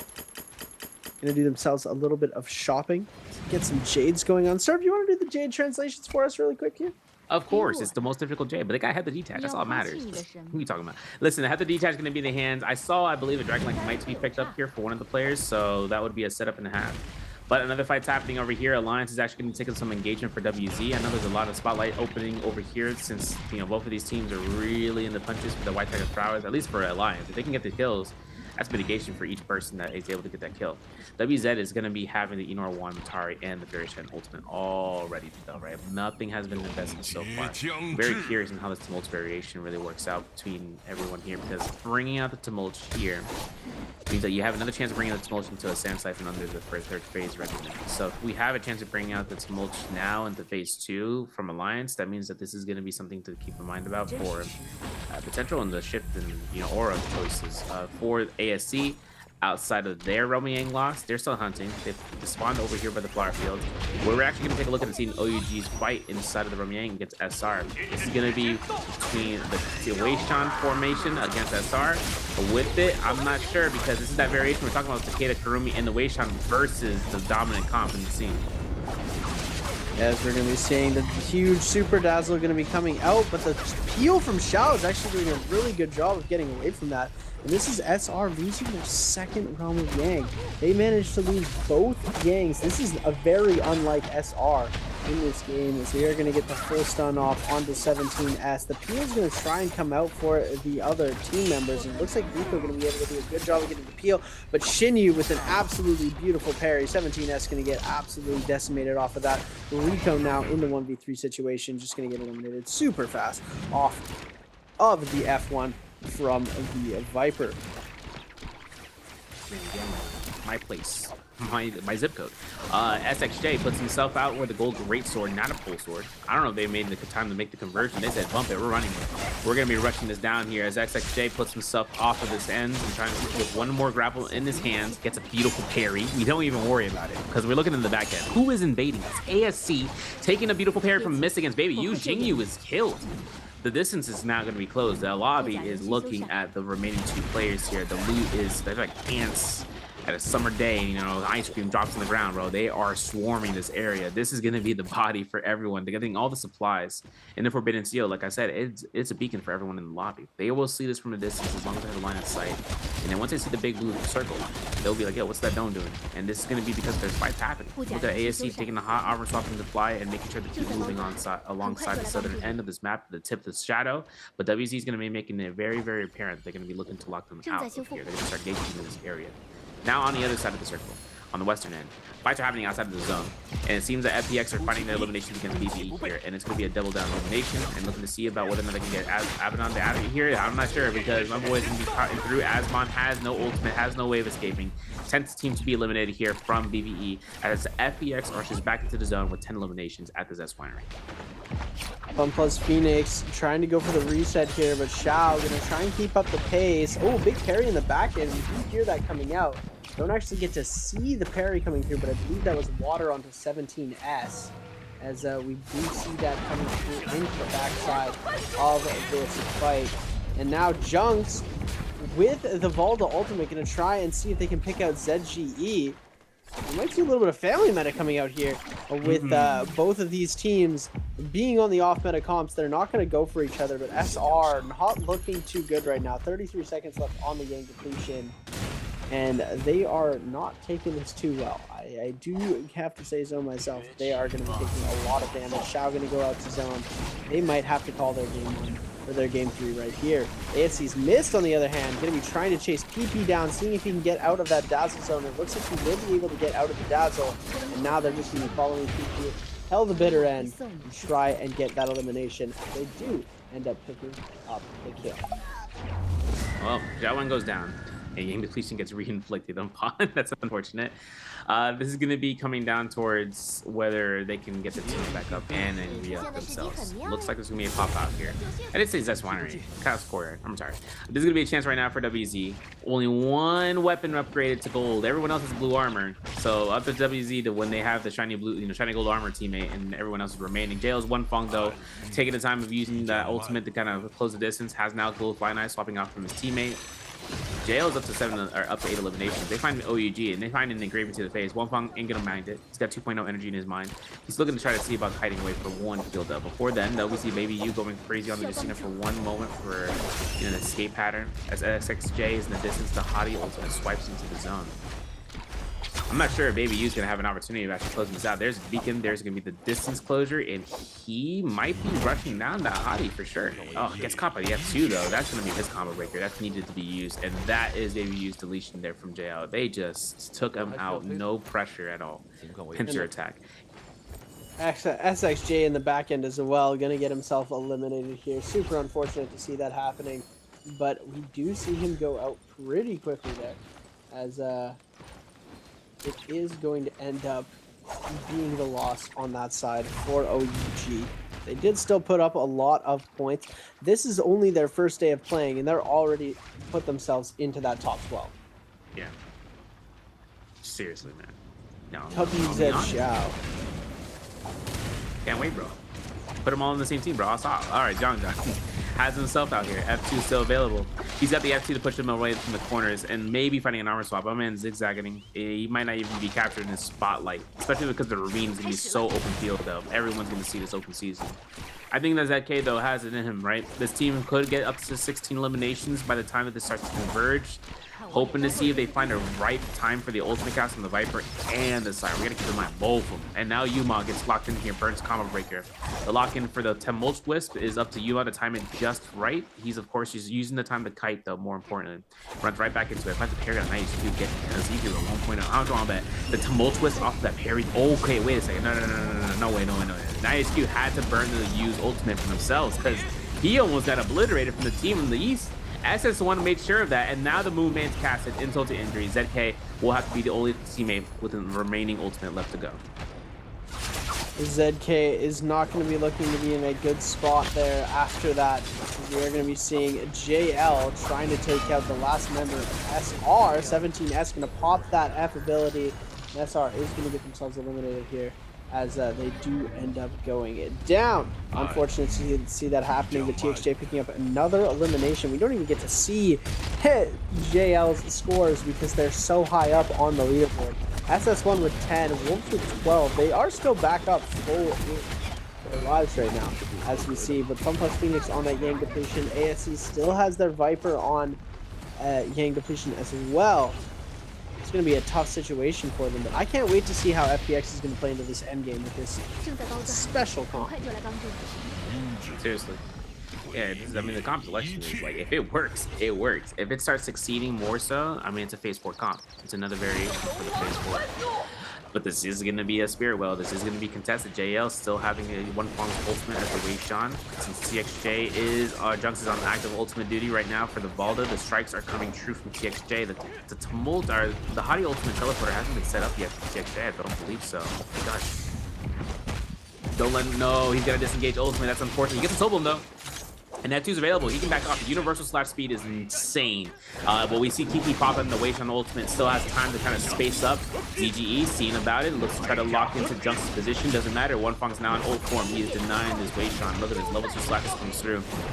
Confirming Kiki's pressure. TXJ gets obliterated though. The stun is going to come out here, and it might, and I say might, kill off anyone in the reciprocating area so long as that Wave Shot on V2 didn't get procced in, which it did. Now for ZK, we're seeing ASC's missed ultimate comes out, who might find a little bit more value on the targets on the outskirts, but seeing about 5 seconds on the Yang Depletion left to go for missed, he will get knocked into the zone, and last hit confirmation will be 2.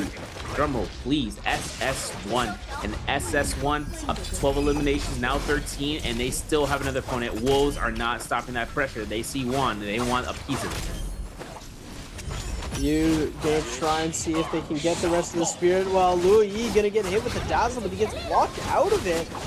beautiful Furen slash to drop that out, but ZK getting brought dangerously low is going to go down, but Shuan going to get eliminated as well. It's a trade there. Wolves going to try and get their teammate up, but it looks like Lee not going to allow that as he's going to take a lot of damage. Oh my goodness, Junks in the back end with the Universe slash.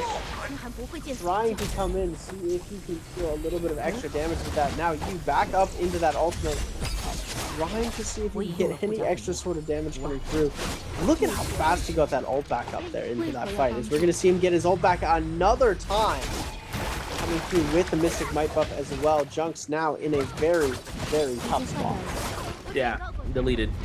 And it's going to be where Wolves, some 15 eliminations. I mean, this is the comp. Like I said, it's one of the premier comps. Now it's coming down towards JL 14 with one remaining teammate. It feels like Yulwei finds a beautiful parry. Yep. I don't know what happened there. He have two though. There's gonna be a chance right now to see whether or not one fun goes down. There it is in the second place, and that actually limits ourselves to the victors, which is Wolves taking the multiplier, taking the win.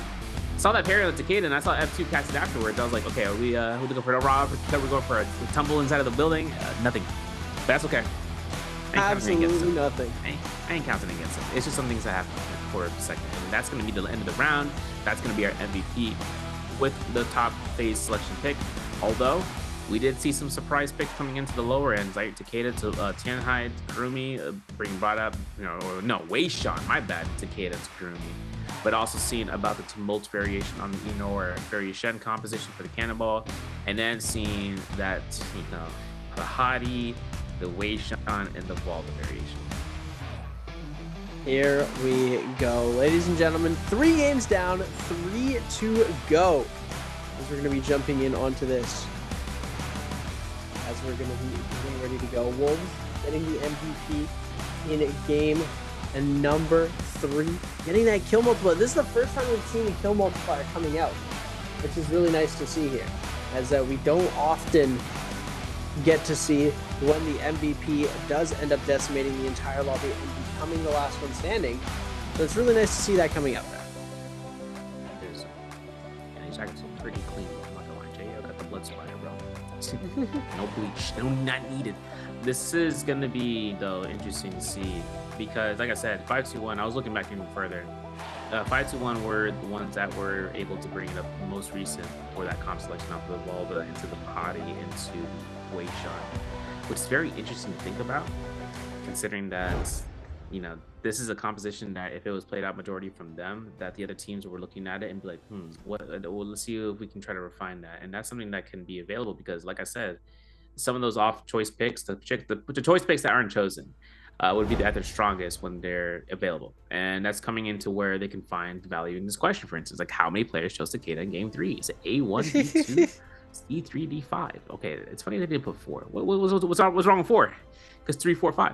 All right, I'll stop. A, B, C, D in the chat, Twitch chatters, YouTube chatters, I know you're out there. Shout out to Viper out there. But I think one thing we got to keep in mind about this as a hint is that we can't limit anything greater than 3. So 3, 5, definitely not it. Seeing how the choice picks limits to where a ban can happen when the character is chosen 2 times at least, that's also another hint. So keep in mind about the answers on that end. So Takeda Sand Siphon isn't something that we are seeing so far. We will see it probably down the line to be more prevalent, but if not, the Takeda option with Tumult is being split further and further down this season. I think big time. We've seen that composition not take a budge for the longest, right? Because its first variation includes zipping, and then it also evolved over time, furthermore than any other comp, I think, between them. But now that we're seeing Takeda and the Tumult being split out, Seth, this is going to be kind of, a farewell and goodbye moment between those two. Yeah, it's unfortunate to see it go, but it's cool that we're getting to see all this new innovation coming into our trios game. Taking a look at our scoreboard really quickly, we're going to be seeing Wolves with 24.4 on the board, JL with 16.5 in that second place. Look at the crazy point gap between the two teams coming out here, as Wolves going to be able to pick up so many eliminations, and getting that multiplier plus the ranking points just going to do them so good there. 6 kills for you, 6 kills for NiHQ, 19,000 damage on the side of you, which gives us our Syra MVP, ladies and gentlemen. Very nice to see that coming out here, as ZK going to be getting that 14,000 damage coming through here. And it's, you did a lot of damage when you don't see the healing on Syra. That's what I'm saying. That's what I'm saying, bro. Syra comes out here to not have the healing there. It's crazy, but Enor 1 gets the healing. Yeah, okay. Yeah, okay. Right? It makes sense. Crazy stuff going on, ladies and gentlemen, at the NBPL. As we have finished 3 games coming through, I can't wait for our next NBPL 2025 draft coming through. I just can't stop thinking about that. To be announced, ladies and gentlemen. After 3 games, day 1 is finished. Day 2 is right as we are speaking. So we can see some of the points. In 18th place, down at the bottom, we're going to see BBE at 17 points. Now we're going to be seeing WBG, haven't played today, at 22. 23.5.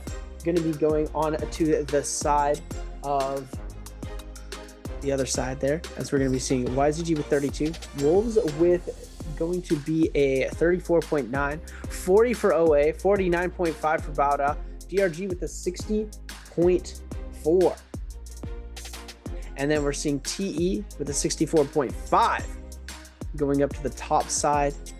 In our top place, we get to see how many points JL has decided to rack up.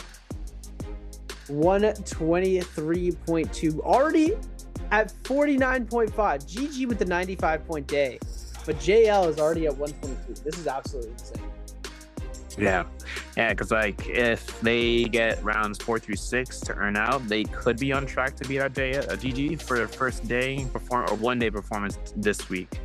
I'm still curious in seeing what JL has in the pocket, because this is all going to be coming down towards what happens under day 3 for a majority of the teams. There's all regarding that. Clips and highlights brought to you by China Unicom. First fights out here between BB over by Alec Crater with the Nbpl against WZ. Full in motion. BB weren't joking around. Although they were at the bottom of the leaderboard currently, they still made moments happen, especially in this round. Seeing the other Rami Yang though, fights between DRG and JL in the first round.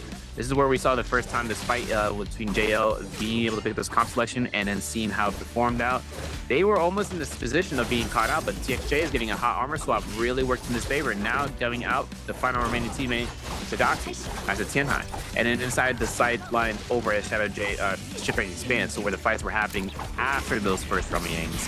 Wolves are coming through here with a vengeance after their Rami Yang loss and getting rid of the Yang depletion like no tomorrow, with a guaranteed fight on their hands against all the teams, including SS1.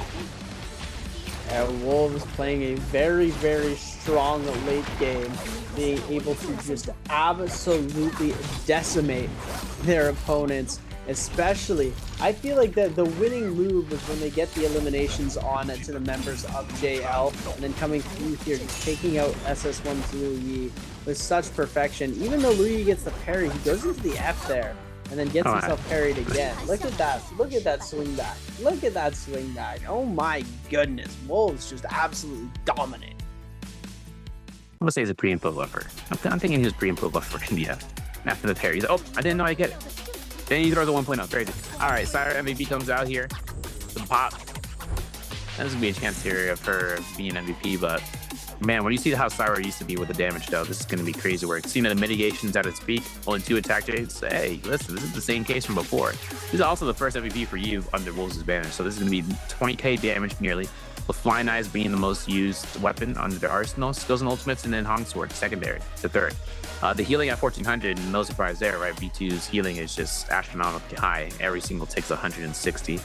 So kind of working it out. I'm really glad though that they found the chances of actually changing her before she starts to get mass induced used. If that makes any sense? It's kind of a very, it's kind of a variable, right? Because before Syra used to have like 50% mitigation on V2, which was to anybody in the team in that vicinity. So for her to be used now as much as she is, if that 50% mitigation was in play, it'd have been over. Luckily, unluckily, but luckily, V1 variation is used more because at its peak, V1 had its orbs to be infinite. The dazzle range, maybe not as far as the current V1, but you could spam it out for staggers, for heals, for your teammates, and for a dazzle guarantee, just to create this onslaught of pressure. But since V2 is very limited by the time duration, we're gonna have to short our time here for the first 3 rounds because we got a break coming up. Afterwards, round 4 will occur, and we'll be back then to continue the day on for you guys. Don't miss out.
Ladies and gentlemen, we are back out here for round 4. We are coming through here for the bi-weekly 3 inside of the fall season for 2025. My name is Severio alongside with Seb Guy. We got ourselves coming out a lot of action. If you guys haven't seen for the first 2 rounds, the mirror comp selections have gone through. We went through our first phase pick selection round where JL was coming through here with one of the comps that 521 was able to bring out earlier on day 1 for trios, but also even prior to that with scrimmages, and seeing about a variation with the Hottie, with the Volda, with the Wei Shan, in the phase 4 selection.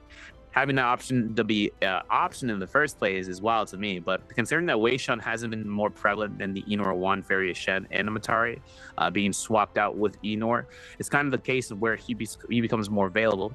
And it's also that the teams are utilizing the V2 off of his ultimate back into the ring. We used to see Wei Shan not really take much chances of using V2, but since Viper and Syra are a threat because of the stun and to the dazzle, the V2 variation saves the stun, where the dazzle then becomes the only real big issue that can potentially even be mitigated because the Hottie teleport is an available option to get out of the danger zone.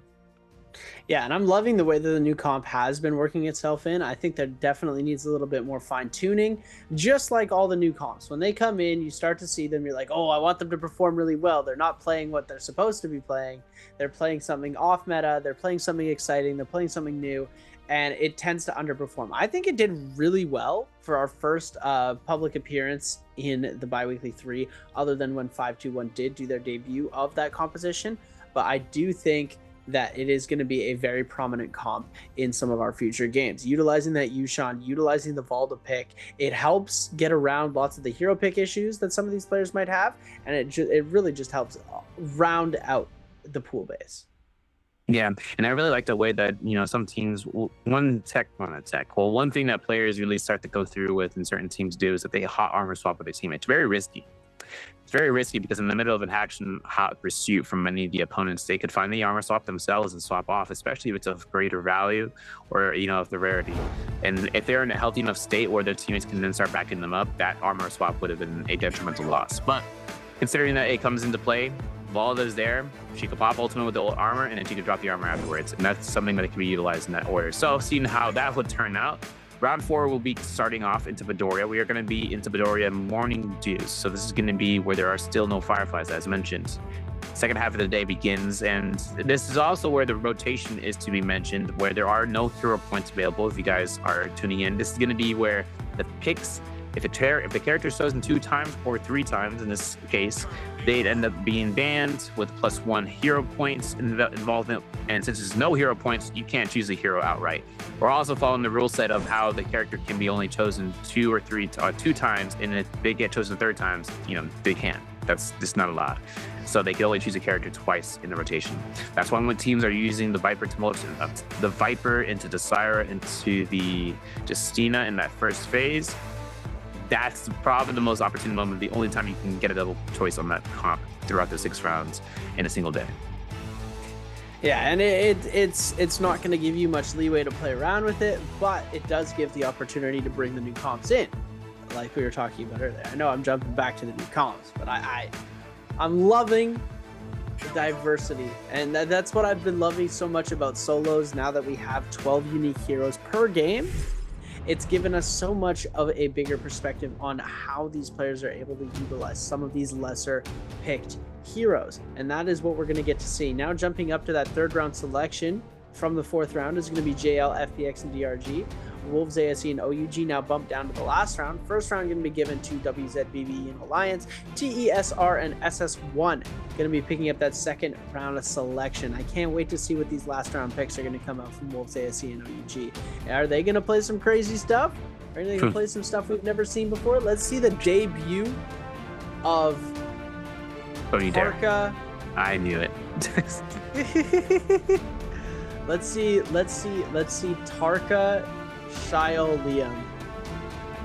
I don't know how it's gonna work, but let me just throw out a random prediction. New AOT comp. It's new AOT comp, I tell you. Actually, good mention. That was a good segue, yeah. Because AOT comp could be showed up here. It should show up here. We might see it in this round phase selection with the with the Yoda Hime into the Wu Chen into Tessa. But the first phases convert to mulch is going to be the opt-in option for BWE here. We're bringing back Siphon Syra though from WZ. That means that only the ban here is going to need the Viper into motion to Syra. Yeah, so this gives an opportunity of what the players might be thinking about. They're like, wait a second, that comp is back? Just even still available? Okay. It's SR, SS1, TE, rocking to second phase. Could see the Mataris, could pitch the Enor and the Fairy Shen, could see something else. One of these teams could choose something completely different, right? The double ultimate from the skewer from Weishan into Enor is an option. Then TE chooses the same old cannonball. Not to say it's the same old, but it's, you know, the staple as being one of the most paid comps. And SR having the audacity to choose something different, I doubt it. This is an opportunity for them just to lock in this comp selection. They were in third phase previously, now they're in second phase. Next round, they'll be in first phase. They're bringing in Hadi instead of the Matari so they can get a fully disengagement set route for anyone getting caught out and not having to invest an ultimate from the Fairy Shen. Then DRG, JL, and FPX. We cooking? Maybe, I don't know. I mean, this is going to be an available option for them to go into Takeda's. They feel it to go through the Takeda to Tianhai into the Kurumi. One of these teams could pick those up, taking hands like from GG, because GG usually runs that comp selection here, Seth. Yeah, I want to see them cook. Let's see what's going on. We're going to get... Huh? Yeah. So as I said, I just called it. Monk Takeda. Yeah. Instead of Kylan. Oh, I like this. Yeah. I like this. Takeda coming in instead of Monk, instead of Kylan. Because Kylan is now parryable. Kylan is nerfed into the ground. No. Not yet. Not yet. To be nuts. Until they update the patch to the spoiler most recent alert. one. Spoiler alert. Yeah, you can parry him now, though. In live service. My bad, chat. Yushan Takeda on the side of DRG. I'm loving Takeda is making his way back into every single comp, and that is my favorite thing. Takeda domination from the world. This is what we need to see, and this is how it needs to be for the rest of days. Takeda needs to get his rework. He needs to become the most amazing character in the world. In solos. He needs to make his way back into solos. I need to see it. Gonna need to see a Takeda with breakcore montage, please. Thank you. Bring it back. I'll stop. Yes. I have the chance for it. Maybe. We'll see. But this is the Yotohima. This is the AOT. I know that this is going to be a chance right now to see this comp come in the mass in phase 4, but I don't know. Is Wolves feeling themselves to try to bring up that Valda comp? I feel like this would be a good chance to test it out. If they're healthy enough on the leaderboard right now, they'll bring in Hadi into the ultimate mix-up, as well as ASC. So that way they don't have Tianhai to be worried about for now. They'll be bringing up Tianhai into phase 3 next round. So Hadi Kylan. You gotta think about it, right? Because if they find the connections of a Hadi or a Kylan slash, Hadi can swoop in and vice versa. That is like a blast from the past, though. Hey. Yeah. Hadi Kylan used to be like one of the OG comps when Hadi was really good, right? Like I feel like that was like a staple comp that they're bringing out here. I love to see it. The drop down slashes. That's what it was. Hadi. That's what Kylan was able to achieve from anywhere in the world. Yeah, here we're gonna be seeing, and now, let's see. I'm excited to see how OUG is gonna make this work. They're the lone comp. They're playing that Wu Chen, so I don't know how it's gonna go. So I'm a little bit worried about that. Yeah, because inside of the Midoriya, if they take an off-drop spawn inside of like Arcadia, and there's like 2 other teams there, you know, if they take an off-drop spawn into like Staggy's Cove, essentially, like there's a little bit of a small gap area if they go aggressive, because usually the Yotohime will be rocking the F2. So she wouldn't go for full aggression pressure unless OUG says, you know what, bump it, we're bringing F1 now. And then if the F1 works out in the beginning, they can snowball into the first Yang. It's just afterwards, that's when things get a little bit dicey. Choice pick selections for the skills. Having everything be usually the same here, F1, V1 for the Viper on Alliance, and the V1 Syra on PBs. They're trying to make it work, trying to make it valued. But the Weishan on Liyue is going to be a V1 variation. We're going for full damage, all sparks, no breaks, you know, everything gets imploded. I know there's going to be a chance in the scene of V2, F2 for the Yotohime, so that's going to be the case. Looking at Weishan and DRG, the young team's going to be rocking the V2. And then seeing everything else, it looks like it's going to be practically the same coming out. I think anybody that would be changing out would have been that Wei Shan between the two that are chosen in this round, and it's going to be the case instead of being Midoriya region. And this is Morning Dew, right? There's no Fireflies in the overworld, so everyone's going to be fighting their hands down and trying to take aggression off, off rip, and this is going to be the spawn rates. Wow. Taking a look at our weather forecast for today, it's going to be cloudy with a chance of DRG up in Arcadia. We're going to be seeing some OUG making the play over there. Very nice. SS1 can be jumping in on the side of there. And then closer to that right-hand side of the map, we're going to be seeing SR and ASE taking a little bit of a standoff. Down in the bottom side, watch out for those jellyfish as BBE Wolves and TE are going to be going out in that action in the poison jellyfish area. JL down on the bottom right side, and then that top left corner, we're going to be seeing WZ, FunPlus Phoenix, and Imperium getting laid all to themselves. Is going to be Alliance. I can't believe Alliance. Well, here's the thing too.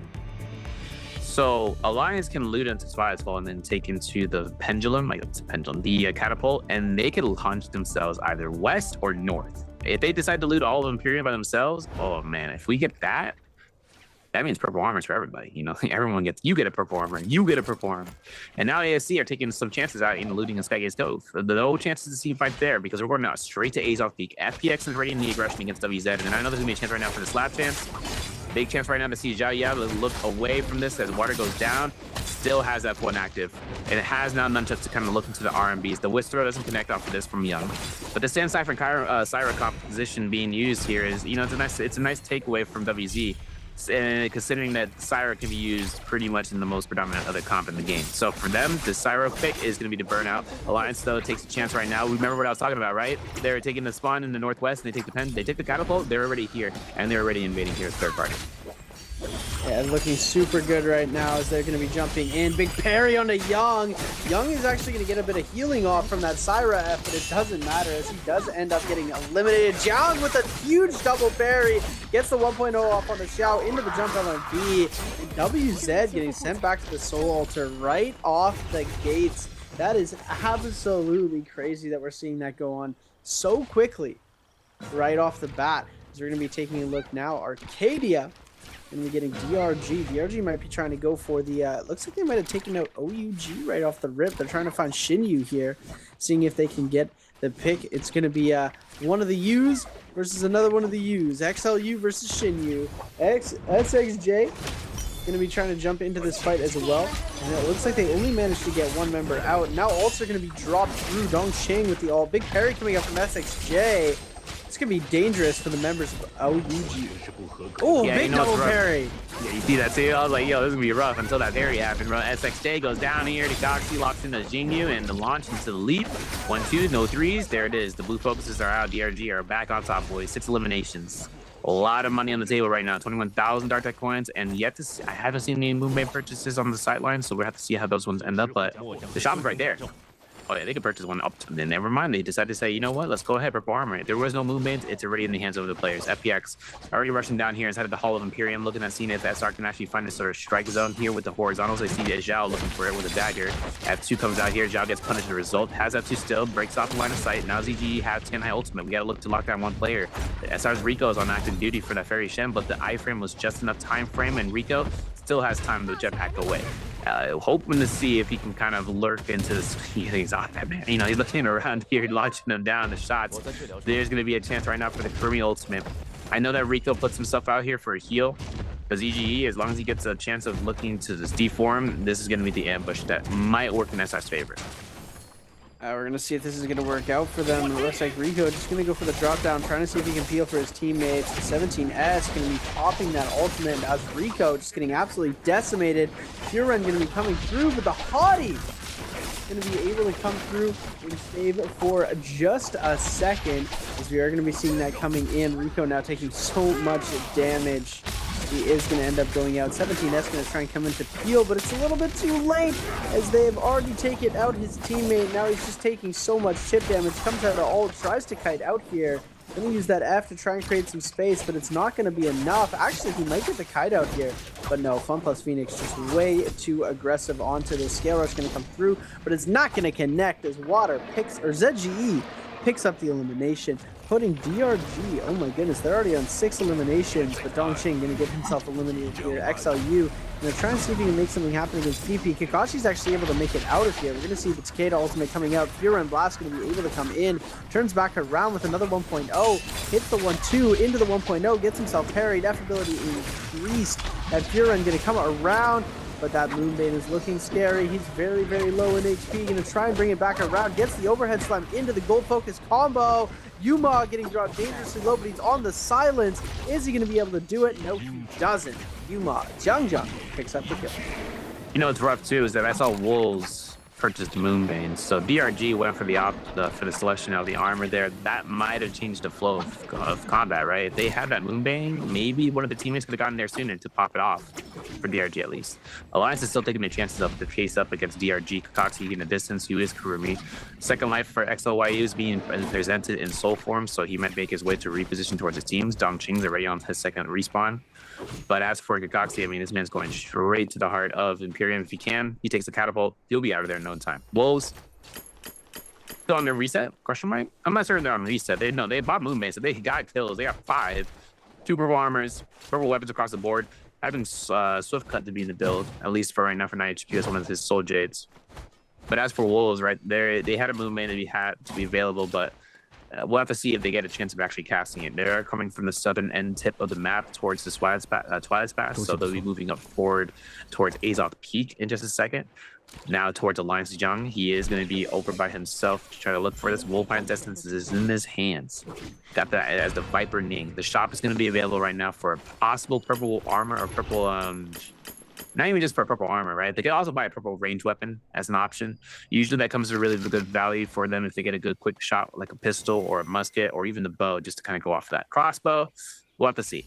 But if that comes into play, that's where, you know, they earn up the weapons because of the Dark Tide coins earned from the kills. Imperial Camp, this is where JL is ending up here. Maybe not a lot to earn up, but they are going to every single one of these shrines in order to get RNG loot spawns and supplies. And Wolves, that movement I was talking about earlier, they're going to confirm this floating platform right now to try to confirm for the loot if it does spawn out here. And as they get this floating platform is gold and green troves. That's big, especially in the Mortal War where if they are bringing out the luck build, they end up getting 1,000 luck for those green and gold troves. That could be a higher loot spawn for armor. That could be a high loot spawn for jades. They got a group kill already on you. And like I said, scatter shots also in the hands on IHQ. And the loot is now earned up. Maybe nothing too crazy, but they still go insane with this pattern of the macro selection. Here we go. ASC. Looks like they're going to start making their way over to Imperium. Pretty stacked up so far. We got, I believe that's... Oh, what is the Jade? It's not explosive armor. It's oh, Serve, you got to do this one for me. I missed it. I'm looking at myself. Jade. I'm top flipper in the chat, bro. Don't talk to me. I'm top flipper in the chat. Top flipper in the chat. Oh my goodness, ladies and gentlemen. Serve takes his job very seriously here. I look away for 1 millisecond, bro. 1 millisecond. Starfall. That's the name of the Jade I was looking for. That is the usable Jade with 3 uses on it. He had Starfall. Now looking at TXJ, we're going to be seeing the Junks, One Fang, and TXJ. Oh my goodness. Is that 38 on Alchemy? Make that 42, my man. Oh, man, you topping up the bits. Yo, all that blue armor is basically purple. Literally. You know what's crazy too is that if he goes to 60, I mean that's the only mitigation JD needs. He goes HP at that point, because that's all he really needs is a 10 high. Look at his HP right here. He's already at 30. Wait, he's already at 480% or 48%, right? 4 HP Jades. Oh my goodness. He doesn't need any extra Jades. Maybe some attack coming through onto that side, but he is looking very strong as we speak. Yeah, big time. Still though, he's still looking for fruit. He's still going in there. This is gonna be the first fight. TE take their opportunity to contest against JL here. Curious to see what JL really brings up here because TXJ goes to the sky. I wonder if he's gonna early 10 high ultimate here. Should find a grapple stagger off the midair against Xiaonan, looking for the Fairy Shen. Might even focus firing her because that would be the first case. And now it's gonna be Enor 1 from Youth popping off. Hoping to see the V1, the Nbpl. Will he find it in the distance? Will TXJ be able to just, he won't be able to stop it, but it won't be enough of an effort. The body block from TXJ was there, it's apparent. The Thundermark is now active right now on TXJ though, and his teammate cannot go to the center whatsoever. And then we see one Fawn proc ultimate while Junks hunkers down with the Takeda ultimate still on standby. Here we're going to see TXJ with the big slam, able to get the punch off on the Xiaonan. Xiaonan's actually taking so much damage. I'm loving Monk Takeda here. This is looking really good. I'm going to have to lab around with this in my own trios team. We're going to be seeing Jails TXJ coming out. Peak going to be going for that jump LMB here, trying to get the clink off. Coming through, the fan is not going to be able to connect with any bit of damage. Trying to see if he can throw it out. The follow-up attacks aren't going to come through. Bloom coming out. Bell coming out, sorry. TXJ is actually getting dangerously low here. Going to get hit with a range shot. JL might be able to make the comeback from this, but TXJ is incredibly low. TE is looking very strong right now. Big parry going to come out from Youth, taking out Junks. Now it's a 2v1 situation. We're seeing, it's a 2v2 situation. TXJ is incredibly low, getting himself back up just a little bit. The jump LMB going to come out. Is he going to be able to get this elimination? Youth is going to kite this out here, and now it's a 2v1 situation against Peak. Trying to get that uppercut, doesn't connect. Goes for the overhold, doesn't connect off of that either. The F2 going to come out, weaves perfectly. Now it's a 2v1. Can Peak make the 2v1 situation come through? No, he can't. The parry's going to come out. To be honest, I mean, Peak was in the back line healing, I think, a little bit too long. I think one heal less that's necessary in that situation, because you saw what happened, right? The Enor was just by himself. I need backup. There was not enough time there, and a lot of investment to use the F2, not in the kill skill selection, right? Like, not using the F2 of Atari to, like, punish the kill for the charge up, but using it for a light stagger because it was necessary. Still didn't go in their favor though. But there's going to be the buff, there's going to be the win. I think now though, with OUG on White Tiger's prowess, we're going to see the Viper Witch and test its comp. Hoping to see the AOT successfully. Ugh, I don't know. I mean, I see the Fly Knight in the background. I know that BB's Dofu is looking for the hits. There's a 2.0, and Jingyi is looking to back off here. The silence is good though from Asbon. I don't know if he's going to use ultimate here to safety net himself, because the Viper ultimate is still available for mitigation purposes, but now the Sire ultimate is out to be invested. Now it's up to Jingyi to kind of space up to go right back in after the Sire ultimate runs its course. Asbon gonna try and see if he can make anything happen, but no value from the Sire ultimate is just gonna be so tough for them. Jong going to make his way into this fight. Looks like they have spotted the members of OUG out. Shinyu gonna be taking so much damage, and now they're just going for this ultimate as fast as possible. Trying to see if they can get that Tessa. They are going to be able to take the Tessa out. Shinyu going to try and see if they can make anything happen on that Yorohime. V1, V2 going to be released here. Jong's Volpine Essence has been procced, but now Asbon going to be jumping into the mix, seeing if they can get the stun, and it looks like Asbon going to be able to get the elimination onto Jong. Just super unfortunate for the members of OUG as they were trying to come through and get the elimination. So it looks like it's not going to come through. No, it's not. That Alliance play on the Volpine's Essence in the early game really worked out. And now we're seeing Asbon trying to go for a double piece silence. And that was really good. I'm looking for the R&B charge up. We're not going to see any releases. And Asbon goes down. Vermilion's still in effect, though. PPs are looking for the R&Bs. It's a beautiful... I think he got the sap hit, though. It felt like coming out here for the hits off the Fly Knight's parry, though. Dofu will go in the backhand. We see Roy go down. We see Dofu probably the next one in the mix to reposition with his team after this death. Giving Alliance another elimination. And Alliance now up to 12. Now with 12 eliminations, Alliance is ready to go for a second round. Other fights are happening at the Horse Service Bureau. We're looking at the underground region southeast of the Imperium. I know the Azov is really going to be playing out for FPX. It's going to be really tough right now for the Tianhai ulting inside its corridor, but TXJ opts into ult and the outskirts where it's more available, a little bit more breathing room. And pressuring off ZGE, he finds a grab off of one of the members of FPX. It might even have a chance for a double grab, and he doesn't get a chance. The E was fast. The double grab off the hit though, that's crazy, dude. TXJ earned that melee grab and he's still going, bro. Insanity. Oh my goodness. I didn't realize he re-got the grab. He gets the double grab, drops one, picks one up again, gets the double slam, gets the kill, gets the re-grab, and finishes it off. But now DRG coming into the third party and be able to take them out super quickly here, as they're not fighting back. They want to take their lives. With 30 seconds left on that buff, they're going to get out of there fast and go for a perfect respawn. It's going to give them a very good opportunity to reposition themselves into the rest of this fight. And, you know, coming out from DRG, we got a lot of money, man. We got to look for our armor sometime soon, because DRG right now, 12 eliminations, right? We saw 6 eliminations in the early game. Then they get killed off by Alliance, which means they lose all that gear they had early on. Then they get another 6 eliminations right afterwards. Seeing how FX is in the zone, though, this is going to be a rough fight between him and ASC. The members are up to par against one another, slowly seeping out. Uppercuts coming through.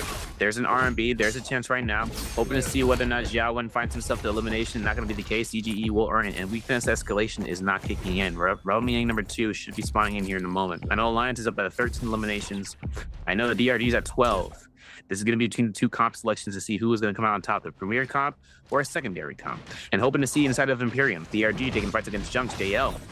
Reset, remember, they just burned their Vermilions and they're rushing down towards this area to make it happen with that Yang Essence to be, that's why they died in the first place. But up against DRG again, off of their resets, kind of rough task to kind of upheld. I know TXJ has himself here at 50% rage, but if One Fong and Junks have their ultimates ready to go, the moment they seek towards them to get Junks and TXJ to burn his ultimate out, we'll have to see. BBE are up against Alliance, as Alliance is in the mix right now, palm mining in Zhang Zhang's hands, finding out a Tempest kick, nice and hydrated in the mix. You know these guys are pushing up the threshold right now, and considering that the drop-in is making its happen set, could be a Viper ultimate versus Viper ult situation.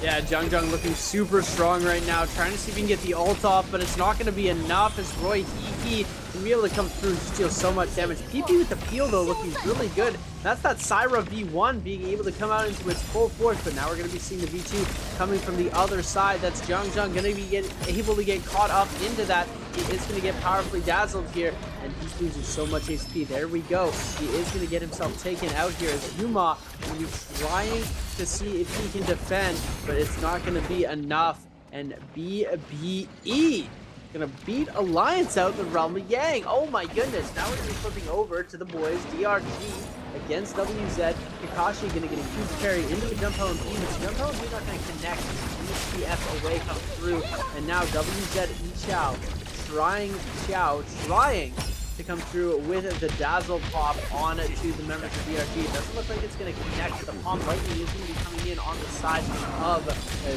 I believe that's WZ. Now we're going to see coming through big Pure and shots coming out. Oh my goodness, the delete from the Fist Blades of Kakashi coming in on the Xiao Yao as WZ Young is going to be on the backside trying to kite this pressure out, but it's not going to be enough. The 2v3 situation is always difficult. You have brought it to a 2v2. Flamebringer going to be coming in on the other side.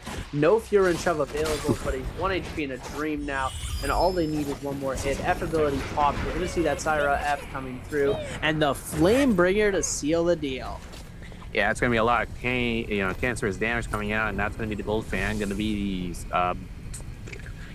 the burst arrow. Finding out the intermediate powder, though, really comes into play right now for these guys, and I think this is going to be a good spotlight for DRG. They lost their first set of fights, and they're coming back into this stronger than ever. Like this second round Yang victory really puts them up to the threshold for the leaderboard, but also if they start to be going left to center, like if they hit towards Azov Peak and anyone in the outskirts, this is where Wolves is ending up. They're going towards the Tincture Woods. They have a spotlight right now on them as a limelight on the Draco Storm, so if anyone sees them from a distance, they'll be able to run away. And that's going to be the case. JL, though, didn't have any opportunity of reaching into the realm, Yang being, caught in the fight between them and DRG. And considering that TXJ didn't have that Tiana ultimate at that point, I wouldn't even have risked it going into the realm Yang at that stage. But Alliance, they're at 13 eliminations. They're running this comp, and they're doing great. They're doing good. They got a catapult too to make their this is a little bit risky though, right? Like if he finds a chance of seeing somebody, he can slowly descend his fall off this bounty scroll.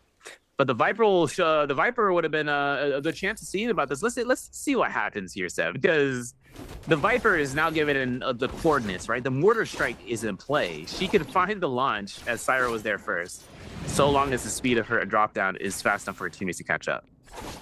Yeah, but it looks like they're not wanting to aggress into this. As DRG, they have the blue buff, and they don't want to lose that buff. They're going to try and back out as far away as possible. Zhang is on the hunt, looking for someone to drop down on.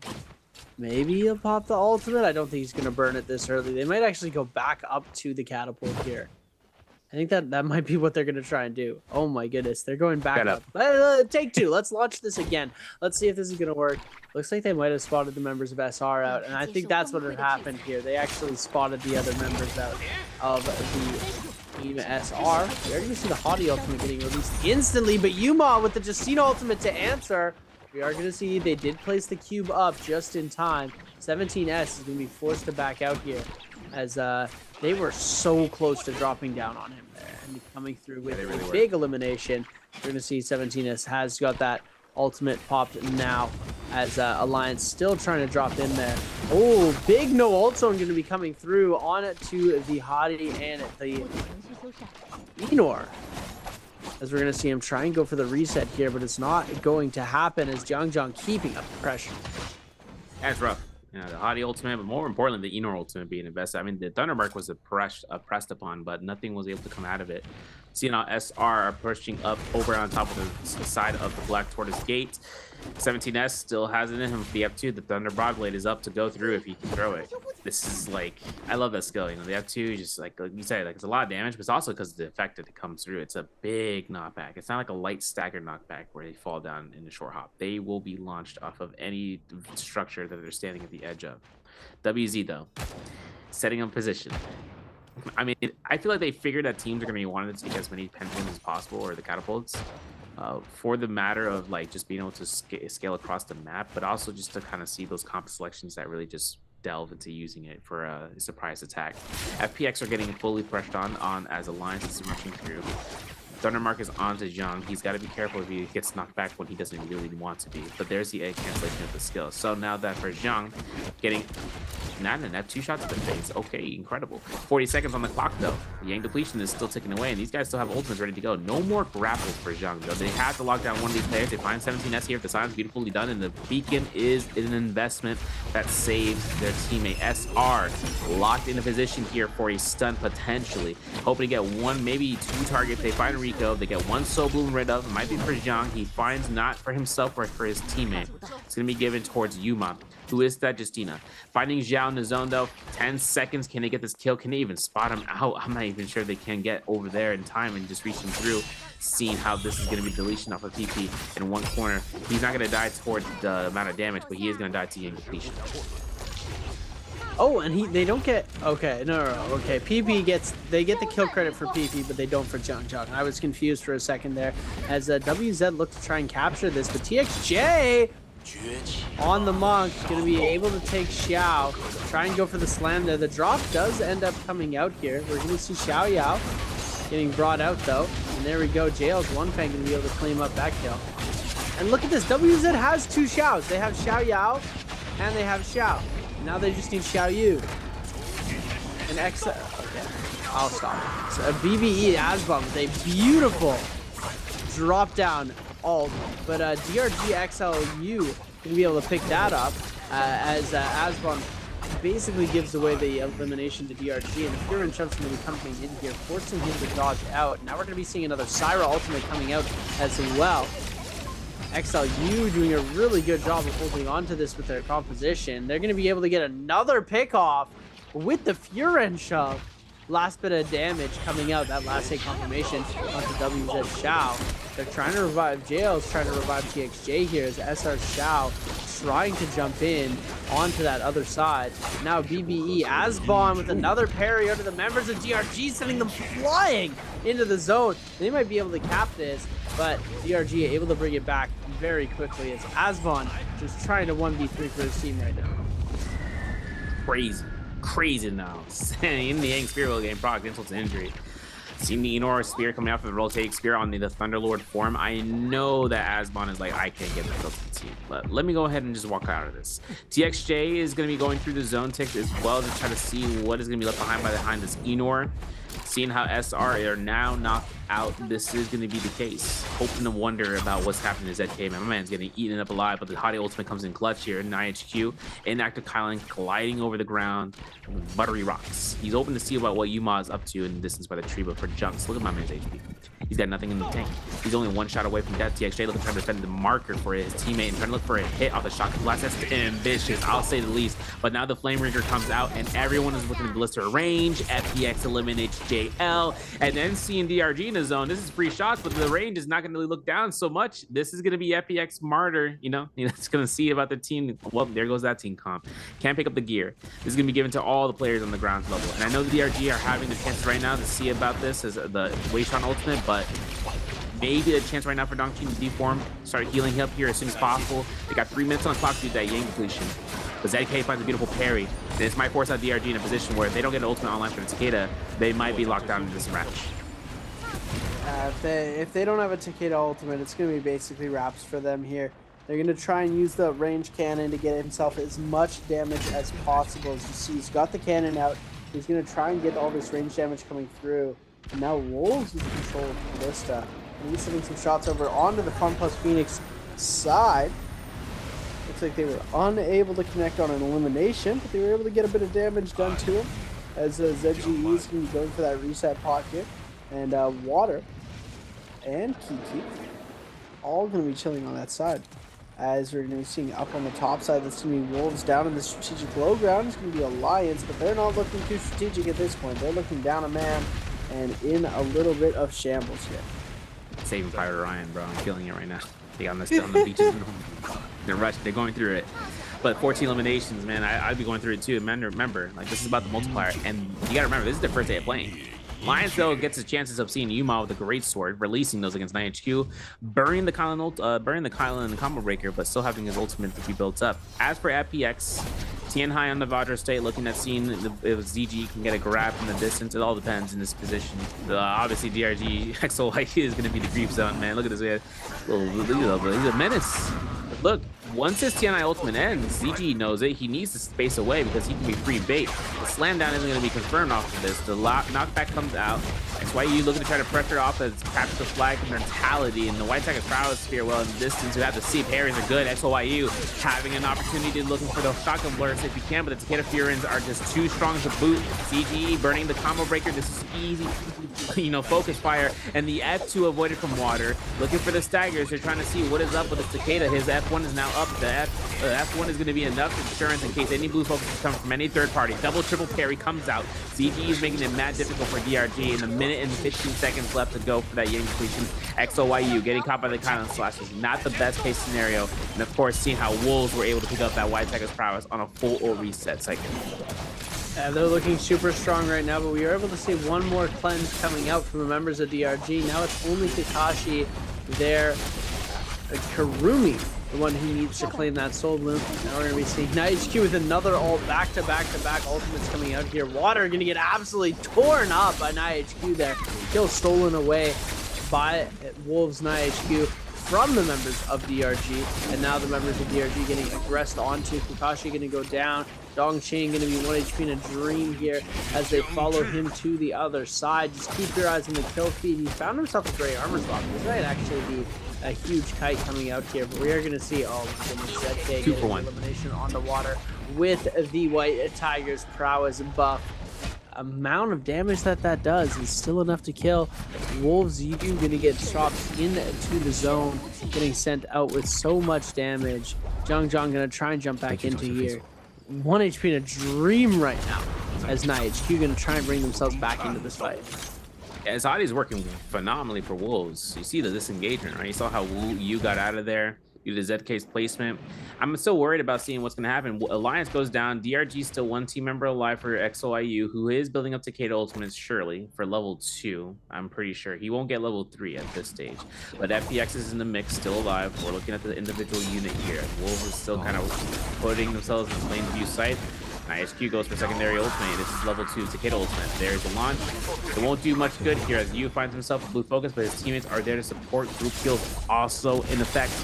NiHQ still had the launches in his hands, and I know FPX are waiting this Kylan ultimate out to kind of work him, still pushing him off. They know they're focusing on the Cicada. They know that Wolves is focusing on the Cicada. So then when the mix-up comes up, DG finds a nice grab. It's up against one of the members of Wolves. The slam down is good, and this is going to be a double slave. Hoping to see the leap comes to confirm slash. He doesn't get it. The teleporter is strong in the hands of the Hottie.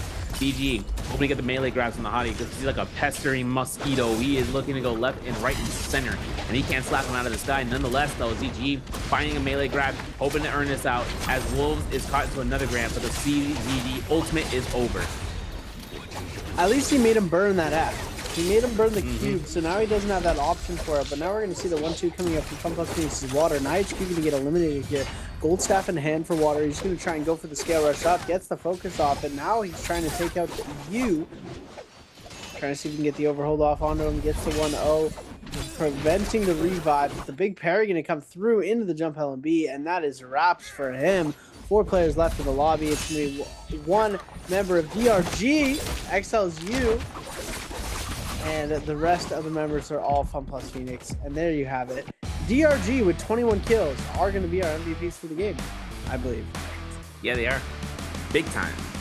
Big time MVPs. You know what's crazy to me is that I thought XYU died out sooner than that fight. I thought like after the Takeda ultimate, after the Kylan ultimate, after all that force of pressure from Wolves, that he would have been killed somewhere in the crossfire, and yet nothing happened to him. Rather, he was able to get away scot-free, forcing FPX to think that it's time to engage. They invested everything. Let's get it done. And that's exactly what happened. FPX, even though they ended up with the first place multiplier with 10 kills, I think there was 16 points given out to them for that. So a little bit more points on the board for them. But ZG in second place gets 2.5 placement points, earning out the majority of the points, earning them out the MVP, and still having it on top right now for their day of playing. They're looking super good right now. And I'm loving that FunPlus Phoenix has had off-meta picks, and it's still managed to come out on top consistently in almost all of them. That is one of the things that you can take a look at and you go, okay, that is a skilled team. And look at that. No more Wuxin. They switched him with XXY. What happened to the boy Wuxin? I want to know. That's the homie, bro. That's the OG. Is he all right? Is he safe? Is he all right? It seems in the matter. I don't even remember the line from episode 3, bro. I'm sorry. Sorry for my movie fans out there. Missed out. I think right now, though, for the off-meta picks, it's in season, right? It's in choice picks. I'm glad we're not seeing like 3 comps be played out every single time. You know, exactly. That's just my take, right? Because like solos, for instance, the new 12 pick system is probably the best way it's going to be for now, where the way that it gives the variety of choices is now even more so. So we have a lot of players that are able to kind of work into their choices in solos, but now in trios, the harsh reality is 0 hero points off rip would have been something, you know, from the start of this week 2, where the players are thinking there's going to be a case of like one team versus the other, but somewhat it's kind of figuring its way. But question is, how many kills did DRG get in game 4? Is A21, B22, C23, D24, Twitch chatters? Let's see who's gonna win this one out. Not for YouTube gamers, but if you guys are on YouTube, make sure you're Twitch. You know, make sure you're in Twitch, and make sure you have your whispers open first and second to most, because NARAKA's gonna message you. Make sure if you're on YouTube, you pop over onto Twitch, answer the question, and then you can go back to YouTube if you'd like. Go watch without your ads. Go have some fun. But I do highly advise that you come over to the Twitch chat and you try and win, because it is very easy to win. I did it last week. If you can't win, it just must be a skill issue. SMH. You didn't play Liam and trios. That's why. Predator's mad at you. I'll stop. But this is now round 4 to be concluded. I'm thinking about the fact that we have 2 other rounds to go. Some teams haven't been picking up the picks that are premier in their option selection for the rounds, so we'll have to see how that ends up. Otherwise, 21 eliminations, that was the answer. First place for DRG, 23.5 points overall, 16.5 points per alliance. Wolves and FPX has 16 points, 12 points for JL, 9.5 for BVE, WZ with 8.5, 5.5 for TE, ASC for 4.5, 2 for SR, OUG for 1, and 0 points for SS1. Not getting anything, not even placement points. They got eliminated pretty early on. This is kind of a rough outing right now for SS1 for this round, but hey, it's okay. Looking at the MVP stat lines and looking at who's going to be the one to take it all, no way Jose. It might be the Karumi. We might get the Karumi MVP. For sure, we're getting the Karumi MVP. Ain't no way we're looking at XLYU getting the MVP. Even though he had 36,000 damage, Karumi had 10 kills, 24,000 damage, and 33,000 healing. But I don't know. I want to see it. We're running I the want to dice. see the Kurumi MVP. We haven't seen a Kurumi MVP in forever. Kakashi, one of the best players in NARAKA BLADEPOINT, 100%. And he deserves that MVP. He deserves that MVP just like we deserve an NA LAN. We deserve it badly, and we need it. Okay. WBG still in the bottom, as we're going to be seeing. Oh, Alliance at 41.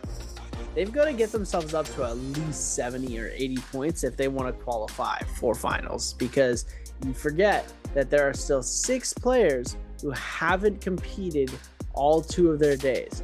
And some people, I guess Alliance, this is their first day. So they haven't had the double points to put up yet. But DRG in 4th place right now, looking really good. And this is where we wanted to see them. We need to see them in the top 5 if they want to qualify for finals. Hopefully. Listen, the thing that happens is that one team can just start going and popping off out of nowhere, and then they get to the bottom 6. That has happened. But that's not going to be the case here right now. These clips and highlights brought to you by China Unicom as Alliance, bro. When they went up against AZ, and remember, they were spawning inside of Vampyrian. They took the catapult, and they rushed this fight down. They got their initial weapons. They set up violence in a span of like, what, 20 to 30 seconds. They got everything they needed to go ahead and just rush up here. Then switching on over to JL post-run first Romy Yang. Like I said, man, this was crazy. Was insane. We got with the first grab. We know the EU is getting tapped out here to Millennium, and I know that's coming from Water's side. He gets out of the hands.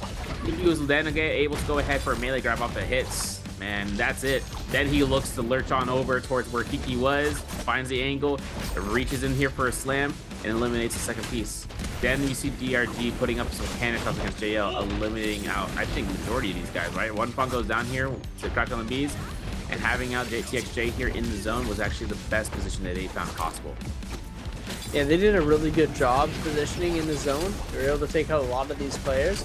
We did end up seeing a couple of them go down eventually, just due to the fact that there was a ballista in the lobby, as we saw earlier as well. This is Water doing such a good job at sharking down his opponents on a Team Wolves there.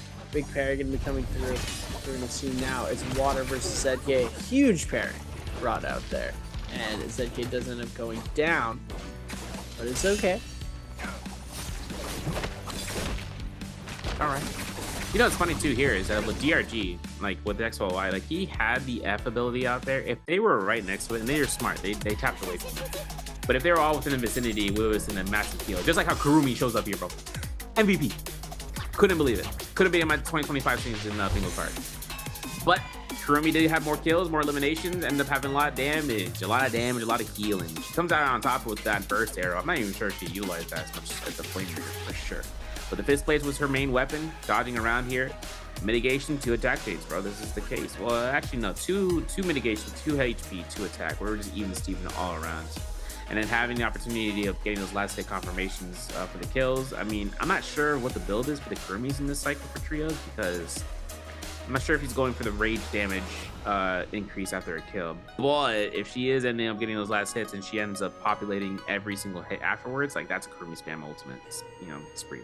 No questions asked. Yeah, it's definitely looking really, really nice here as we go in game number 4, won by the boys, my favorites, DRG. Ladies and gentlemen, yes, we are allowed to pick favorites.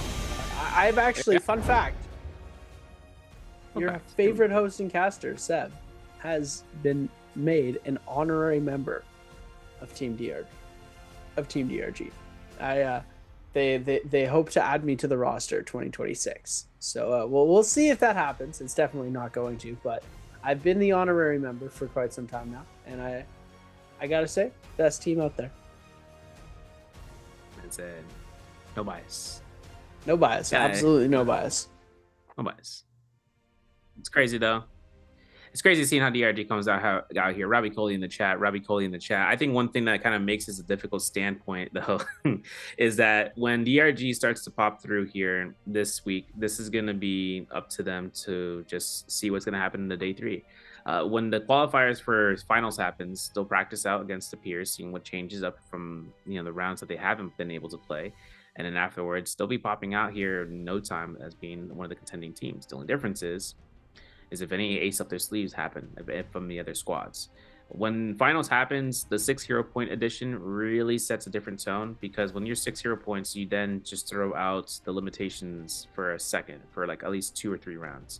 You can then bring out comps or the character selections with a different variation, start utilizing the chances of the strengths with other heroes, then bringing into the usage of the combinations of the skills and ultimates, and then even situations where when a teammate is down, what do you do? What's your rotation? What's the play? Because I know the ultimate would come out in case scenarios would be the haymaker of like lock the defensive measure against the transformers, right? Because she throws a spear, she locks them in animation. Teammates like that get caught in the hands of Tianhai can start spamming E, and they're safe to go for that. And then afterwards, anything can consume, melting of his HP bar, or even just stopping them in their tracks. Things of that nature really comes out in these situations, and the players and teams, they just got to get, you know, to that point where they just outpace every other team in that situation. Though, so I think it's going to be a good spotlight right now for the moment. I know that one thing is that Wolves, after winning J-Cup in 2024, you know, from spring season to now, things are kind of leading up to the point. I know the point that we talked about with the White Tiger's prowess was one thing, but hey, listen, that got hot patched. That was done. That was quick to be extinguished when they nerfed the chances of White Tiger's procs. And I know that this is coming out here from OUG as well, winning it up here for the scenario for weeks in the past, with the strengths being brought out from Jingyu, but also with Baby Yu being included in this team previously from Bauda, forcing the roster change, or rather having the roster change to include Jingyu or for Baby Yu. It was really a great upgrade for their, you know, for their skill selection. Mainly because he's a great Takeda. He's a fantastic Takeda. But then we've seen other players in their prime roles being switched up between one and the other to the players, right? The Tianhai swapping out here for Kurumi, for instances, or even for the Kylan and the Zippy Ying. This is take the offensive power from their heavy hitter player to then be postured towards, they'd be postured towards their support line. So that way there's a combat, you know, essence in there, but there's also a way for their, you know, switch roles and then be given to a player who can then start, you know, getting more used to that scenario of being the head, like being the transformer, being the frontliner, putting themselves out of the, you know, out of the comfort zone of being a backliner, and then force out fights that, you know, they have to take for their team. They have to be the ones to set themselves up. I'm really going to start thinking about the fact that when we get the changes into the current season, when we get to the current season in the with the live patch, we'd end up getting a spotlight right now for the live patch where the Yang essence, the Yang depletion, once that gets absolved, once it gets additionalized into the patch, it's going to change the flow of combat for real. The flow of war is going to be completely changed up here for the Nbpl from what we've seen in the past, because everyone thinks they're safe to clear out buffs and Yang debuffs from the millions. Not the case anymore. They have to earn final hit eliminations. This is going to be a very, very, very, very, very difficult time for when players are thinking they're safe, team thinking they're safe at Yang portals, when in fact a team could be a straggler and they could be wanting to earn themselves out here for the wins. So off of this end, this is going to be the case. I know this is going to be round 4, or round 5, I should say. Hollow Rod Sunny is going to be a situation coming through here. And I'm really thinking, right, if it comes down towards a situation, right, Seb, where the players are really putting themselves in a spotlight for the phases, if they don't pick Viper to Mold Syro, they ain't going to get a chance. They ain't going to get the opportunity. They ain't going to have any sort of way of actually pushing that up for as long as they think they can. But time will tell. Round 1, phase selection, it begins. Here we go, and your first pick in the 2025 Nbpl draft, Team SR select Viper, Justina Syra. TE select Takeda Syra Tamosh. Here we go. SS1 select Takeda Syra Tamosh. In the second pick in round 2 of the Nbpl draft, OnePlus Phoenix select. Come on. Nah. They ain't waiting, bro. They knew what you're doing. They're making me wait. I'm bringing it back around. Looks like they're getting ready to lock in the picks. We're going to see an Enorfaria Matari. And DRG, our last players to select. What are they going? Dragon Ranger Gaming, the homies. I'm gonna wave the flag for you guys here. Get the flag. In a second. I got the flag. I got the flag in the back. Got the flag. I got the plushie. I got the jersey. I got the hat. I got the merch, dude. We're gonna be jumping in, and there we go. We're gonna see the Faria, Enor, and Matari jumping into that. Jumping into our third round selection. Next to pick is gonna be ASE, OUG, and Wolves. I'm actually really excited to see how this turns out. Thank you for that, Seb guy. You know, a lot of things comes out here. ASC, I can't. OUG and Wolves in this third round selection. I'm really curious in seeing what their opportunity lies into therein. Whether to, all right, we're not putting out these words. I know there's gonna be a spotlight right now though. If there is a variation to Tianhai, they would be making ore into that composition we saw earlier. So the Valda, Hadi, and the Weishan, there is a zipping. Okay. Now, if ASE chooses one of these two comps, it's locked. Phase 3 can't choose one of those two comps. So if let's say ASE walk into the Kylan Tianhai former, I mean, like the Kylan former would be a great chance or the zipping for them in this phase. They're allowed it. They can be allowed to play this composition, but they were going to play out something with the Kurumi, the Zai, and the Hadi. They didn't think that's going to be the play. That means actually this is fully available for phase. We're seeing Zai. We're seeing Zai, Hadi. Oh my goodness. You guys came for some NBPL action. We gave you some Sportsnet BPL action. Some SNBPL. It's not just the NBPL. It's the SNBPL now. Alliance, BBE, and WZ.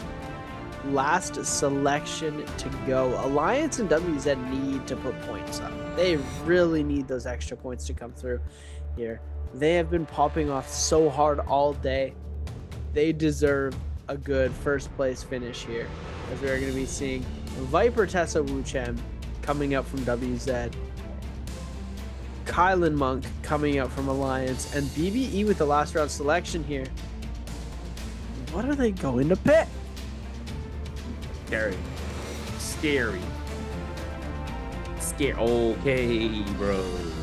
Okay, bros. You know what? I'm okay with it. I'm caught. Hands in the air. Listen, Justina with the Weishan and the Viper would be kind of baller to see succeed, but it's the first time I'm seeing it.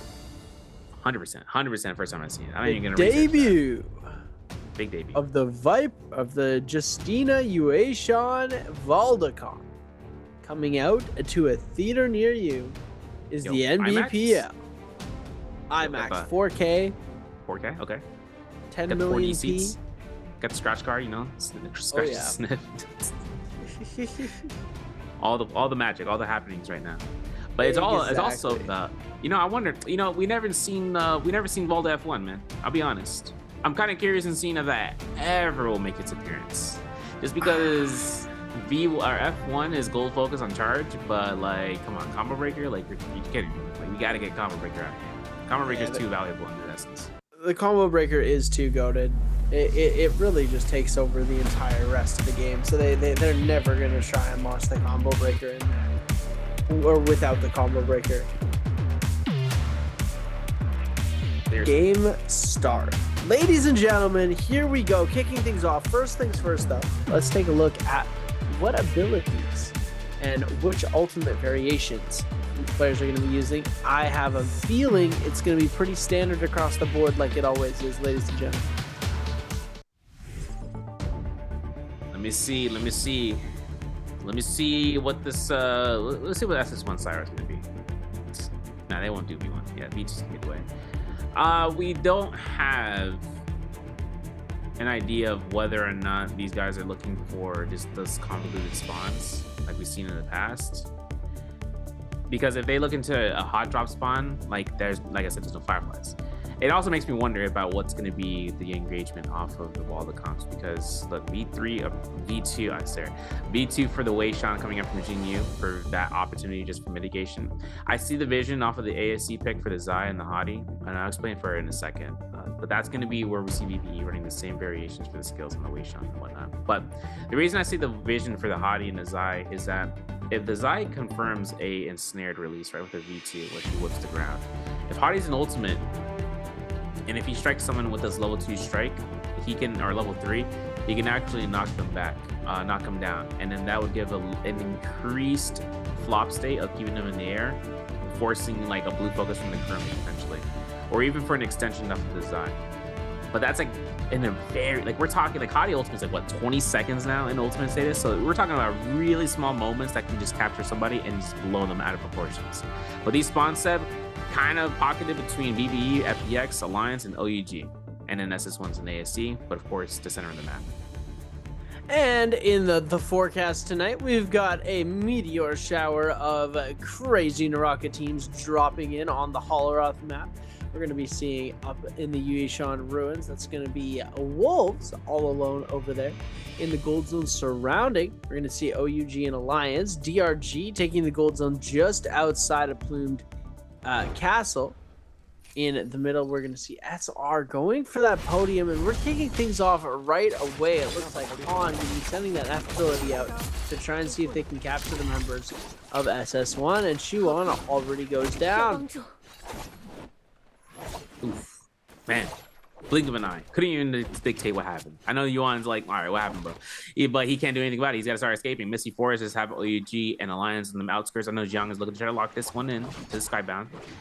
As for Jing Yu, man, he's got combo F2. I think this is going to be where he launches in. There it is. Uppercut ain't going to happen. Combo Breaker Bell, though, invested is a really great option. Still fighting out these ice cones. Baby Yu's eating up damage. Everyone is eating up damage for OUG. SS goes down. RMBs get spammed. 1-2s catches the 1-2-3. We release those. PP's going to go ahead and making sure that he can get the Soul Bloom.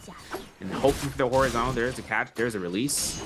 Seeing what happens because the third party is now here arriving to steal the pressure, and that is going to be none other than Wolves. Double parry from you, making sure that PB has nothing to stand on with his 2 legs, and forcing the Kylan on the JBL speaker popping off. Here we go. We're kicking things off again. Another parry going to be coming through. Baby, you're going to get himself absolutely decimated here into this fight. Tried to TP out of it. Isn't going to connect off of that. As now we're going to be seeing FunPlus Phoenix facing off against the Bamboo Esports team. Water are going to be getting pieced up, but it looks like the members of BBE, extremely low, are going to get eliminated before they have a chance to gain any sort of elimination value. Coming out, we're going to be seeing Xiao, the big freeze coming through, trying to see if they can get the capture off on it to one of the members of DRG, and it looks like they were able to get one. But now XLU trying to come into cover. It looks like it wasn't the best idea to jump into that. It's especially the 2v1 fight. It's going to be very, very difficult. Oh, big time, bro. Look at the parry. And then there's going to be eliminations, and XYU goes down. It's rough. SR, again, gold weapon, man. This is like, they won this fight. 6 eliminations. Think about that for a second. This is going to be their second time getting the gold weapon off the Salvation podium. Meanwhile, JL on their second pair of lives with TXJ and Junks, they got Windy Stones for free. And I don't know what's in Junks' hands, but he's got the golden mitts, bro. Got 2 purple items. Purple pole sword, purple arm. TXJ is still rocking the comment. He's like, here, my friend. He's like giving him 2 tacos to call him the Hulk. I know it's going to be coming to Junks right now. Yo, crazy reference. This is going to be coming out here towards where the guys are in the Blizzard Towers at the trenches for ASC. Their chances of resetting over by the Northwestern Barracks, or even making their way towards Grizzly Rise in the eastern end, it could be a looting pattern for them right now. Blue armors across the board, right? 5 eliminations. All the money to kind of think about whether they want to purchase purple armor or not. They don't have a Moonbane in their hands. And SR are already quick to clear out the Salvation podium on purple armor's standby. This is going to be the most stacked team in the lobby. And S17S has gold flying eyes as a result, scaling up here as Justina. And having Fire Arrow's target lock might work out in their favor later on. But we'll have to see how that comes to fruition, because as the Fortress of Kaviani, if any teams are out there, they'll invade it once more, like we saw from round, I believe, round 3. Yeah, there's definitely a possibility of that to happen. I think that if we see SR, they're already on 6 eliminations. They need to get, if they get themselves 3 more before Yang, 1 more team before Yang, one team in Yang, they're going to be doing a very good job of keeping themselves in the very top. SR, 94 points. 95.7 is what GG got in one day. Do you think SR can top it? What, SR? Bro, this is... Yeah. What, 95 points? For what, 1 day of playing? For 1 day of playing, Wow. 95.7. I guess they're 0.7 points away. I was doing the math. I was like, wait a second. You know, DG's already still, they still hold the record-breaking score-keeping day. I'm still curious in seeing what was. Nah, I don't think the highest score was above 100. I remember that. That was like 103.7. That might have been YZG at one point last year, but That's neither here or there. I can't remember off the top of my head. What I do remember is Rummy Yang should be spawning here in 3 minutes. Gotcha. At the Manticore Arena, JL still looking to loot around here. They might even end up at Kira Center in a second, which is what direction they're heading into. Off the western end of Met Top. This is an area that usually takes some time to loot up. A lot of fights actually happened here in the past for Grand Finals from week 2. But over inside of the heart of Met Top on the western end, this is going to be where FPX is up against BBE. BBE are rushing down here, Dofu, with all the ultimate cell on standby. Seeing Water and Messi F2 still having to think about what's going to be the pressure because now WZ are actually here. Offensive F2 for the Valda. Maybe he can even get a double grab, but the test enchant is good. And Dofu could be eliminated here. It's the only team I am seeing in the vicinity for BBE, and it looks like it's going to be a check-off between WZ and FPX. Yeah, and the parry's going to come through on the side of Dofu. Was able to do a lot of damage. Asbon has already been eliminated, so it looks like he might just back off of this as fast as possible. Doesn't want to have the smoke from the third party coming in, and it looks like he successfully baited everybody into going in his way instead of fighting him and taking out Stealth, as we're going to be seeing now. Xiao trying to pop that ultimate. We have the Viper ultimate ready, but the stun dazzles are going to come in on the other side, dealing so much damage. It looks like one more jump LMB and Xiao Yao is going to be completely eliminated. Drop. I was telling you, man, the Inor one, he's like, ching, ching, ching. Before you know it, you're dead. But for ZG inside the mech form, it's kind of a rough outing right now. My man's looking to try to go ahead for some hits. I'm making sure whether or not TXJ... Okay, there it is. I was looking for the parry. He didn't have two. I was like, is he about to show off? If TXJ has the optimal ultimate here, because if he doesn't, he's gone. He's looking to try to lock into the high ground. He's getting a lot of leaps or advantages. He's not going to lock into someone just yet, unless he finds the Nbpl here. Voltaic Spear is still available. He hasn't thrown it just at this moment. The silence is confirmed. We get a nice stagger. We get a nice Nbpl. Oh my goodness, the close gap into the RMD is diabolical. And the Ballista, insult to injury from FPX, but they've got to start stealing away. They got to start walking away from this. Grapple stagger is good. One Fong looking to try to parry off of this end. I know he's not really looking around this to try to lock him in, but you won't have an opportunity if this F2 shot doesn't connect. There it is. Grapple strikes comes in, and then the third party, man. FPX can't catch a break. SR approaching the scene. We know that F2 is going to use it to scale up to space away, but Water is in a tough position. 1-2s, no 3s. We're gonna try to find a parry off the sidelines, and I know this is gonna be up to the blue focus spam, but Seb, this is gonna be where the Viper really pushes out here with the Viper looking Tesla. Yeah, Water getting hit by the Tesla Charm. It's not looking too good for him here. Oh my goodness, he tries to get the Enor ultimate, but it's not gonna be enough. Young and Xiao working together tirelessly to be able to get that elimination away. And oh my goodness, he almost had the ult, but the Tesla stun came in and stunned him out before he could get in. And you know, the rest is history. That he does get sent back to the solo altar. Alliance's PP on the other side of the map, fighting against some of the other members of Wolves, trying to see if they can watch away. We're going to be seeing Alliance trying to jump through into this as well, as SR's Rico and Jail's TXJ playing around this thorny roller area. We're going to be seeing Xiao trying to hold side. He doesn't want to get that weapon parried away from him, but he wants to jump into this Realm Liang as fast as possible. SR Xiao going to try and jump in, and he does make it in against Alliance. Man, I'm looking at Alliance right now. I'm like, yo, you're running into your counter comp. What are you going to do about it? Watch this. Listen, I know that Alliance has an opportunity for the Tianhai so long as he invests one of the two ultimates here from the Syra or the Viper. And it looks like it ain't going to be popping yet. The PP puts himself out to not get caught by the silence. He's looking to go ahead. There's going to be the Viper ultimate. There's going to be the V1. There's going to be a chance right now for the slap up. I'm looking for the stun. And the capture is good. But Yuma gets caught into the distance. I know there's going to be a spotlight right now for Zhao. Scare rushing left and right. He's looking to go for the launches out here. Losing one of the teammates. Losing the game. It's rough. And Yuma burned out the killing guard, and he's the next one down. And I'm telling you, this is the slayer of this comp selection. 100%. And SR has nothing about no worries. He throws it in the opposite direction too. He was waiting on his teammate to confirm the damage. I know PEV is going to be looking around here at deform. Hopefully die out sooner than anything, but he has full armor, so it's going to be a slow roll.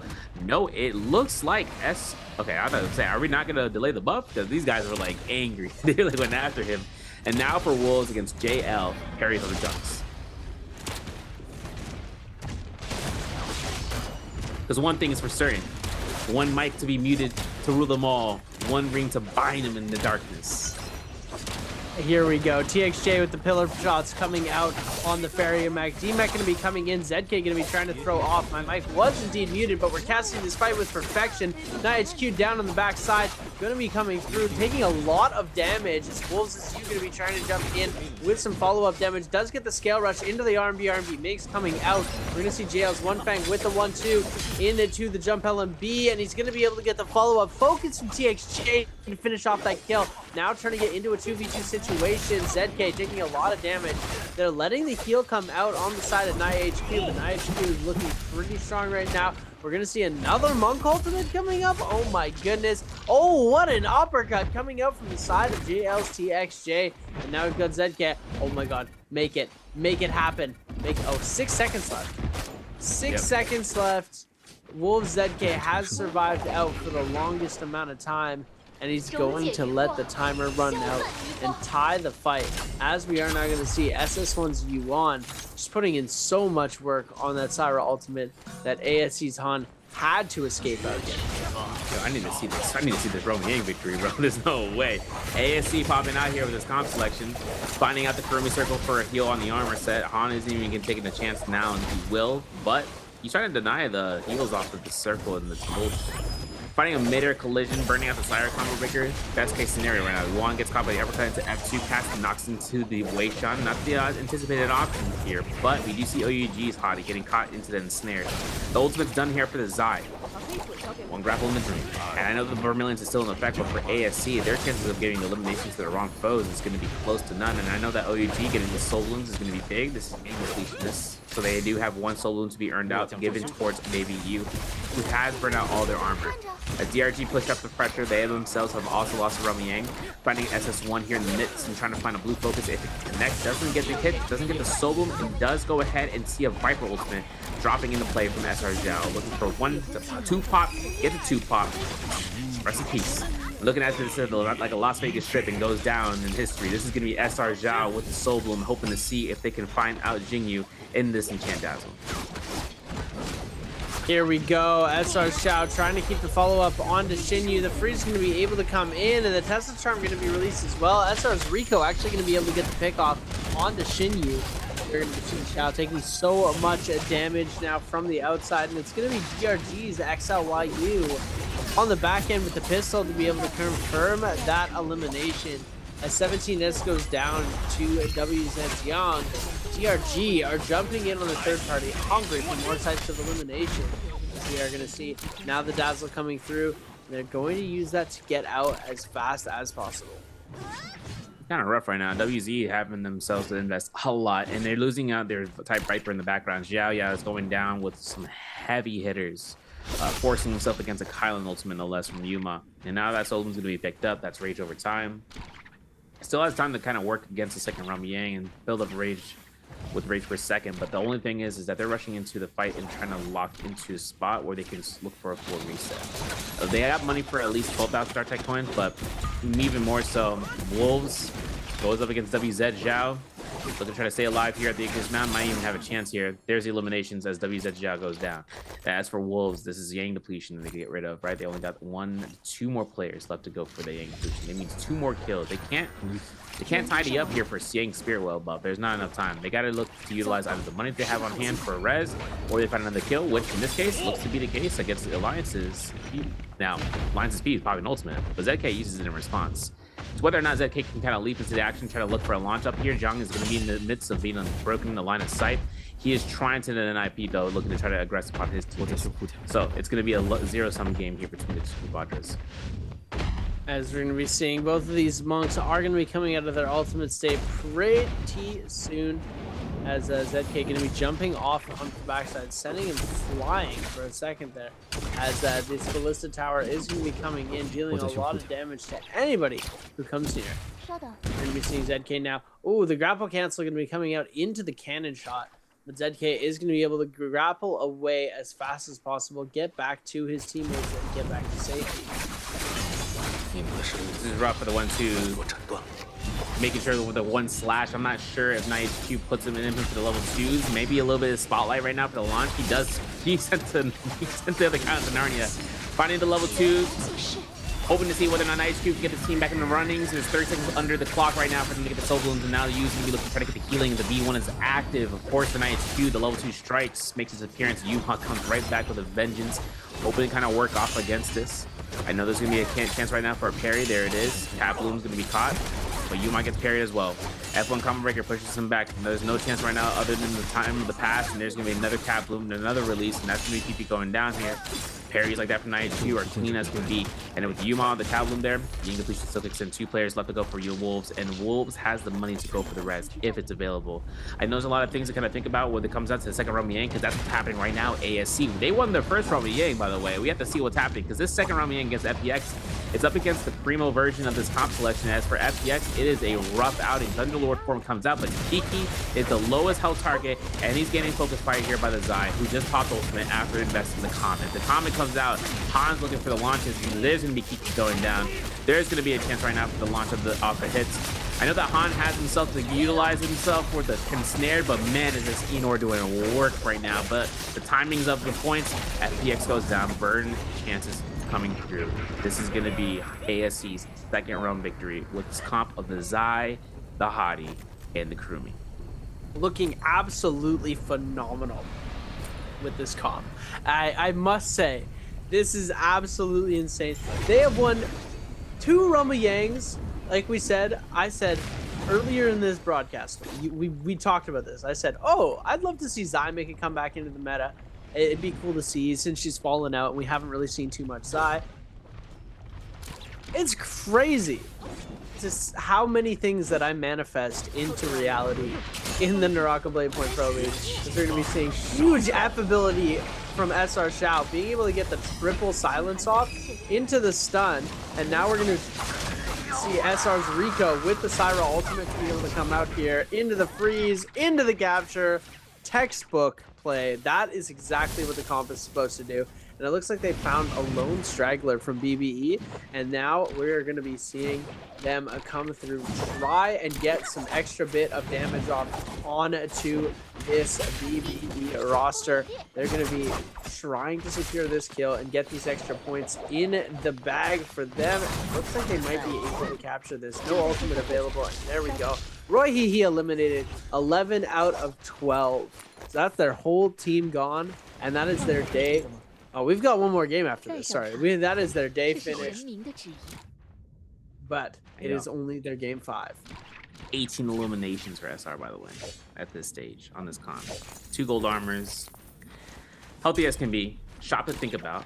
Kind of worried about what's going to happen if they do get solidified later on. But there is 26 players left to go in this lobby.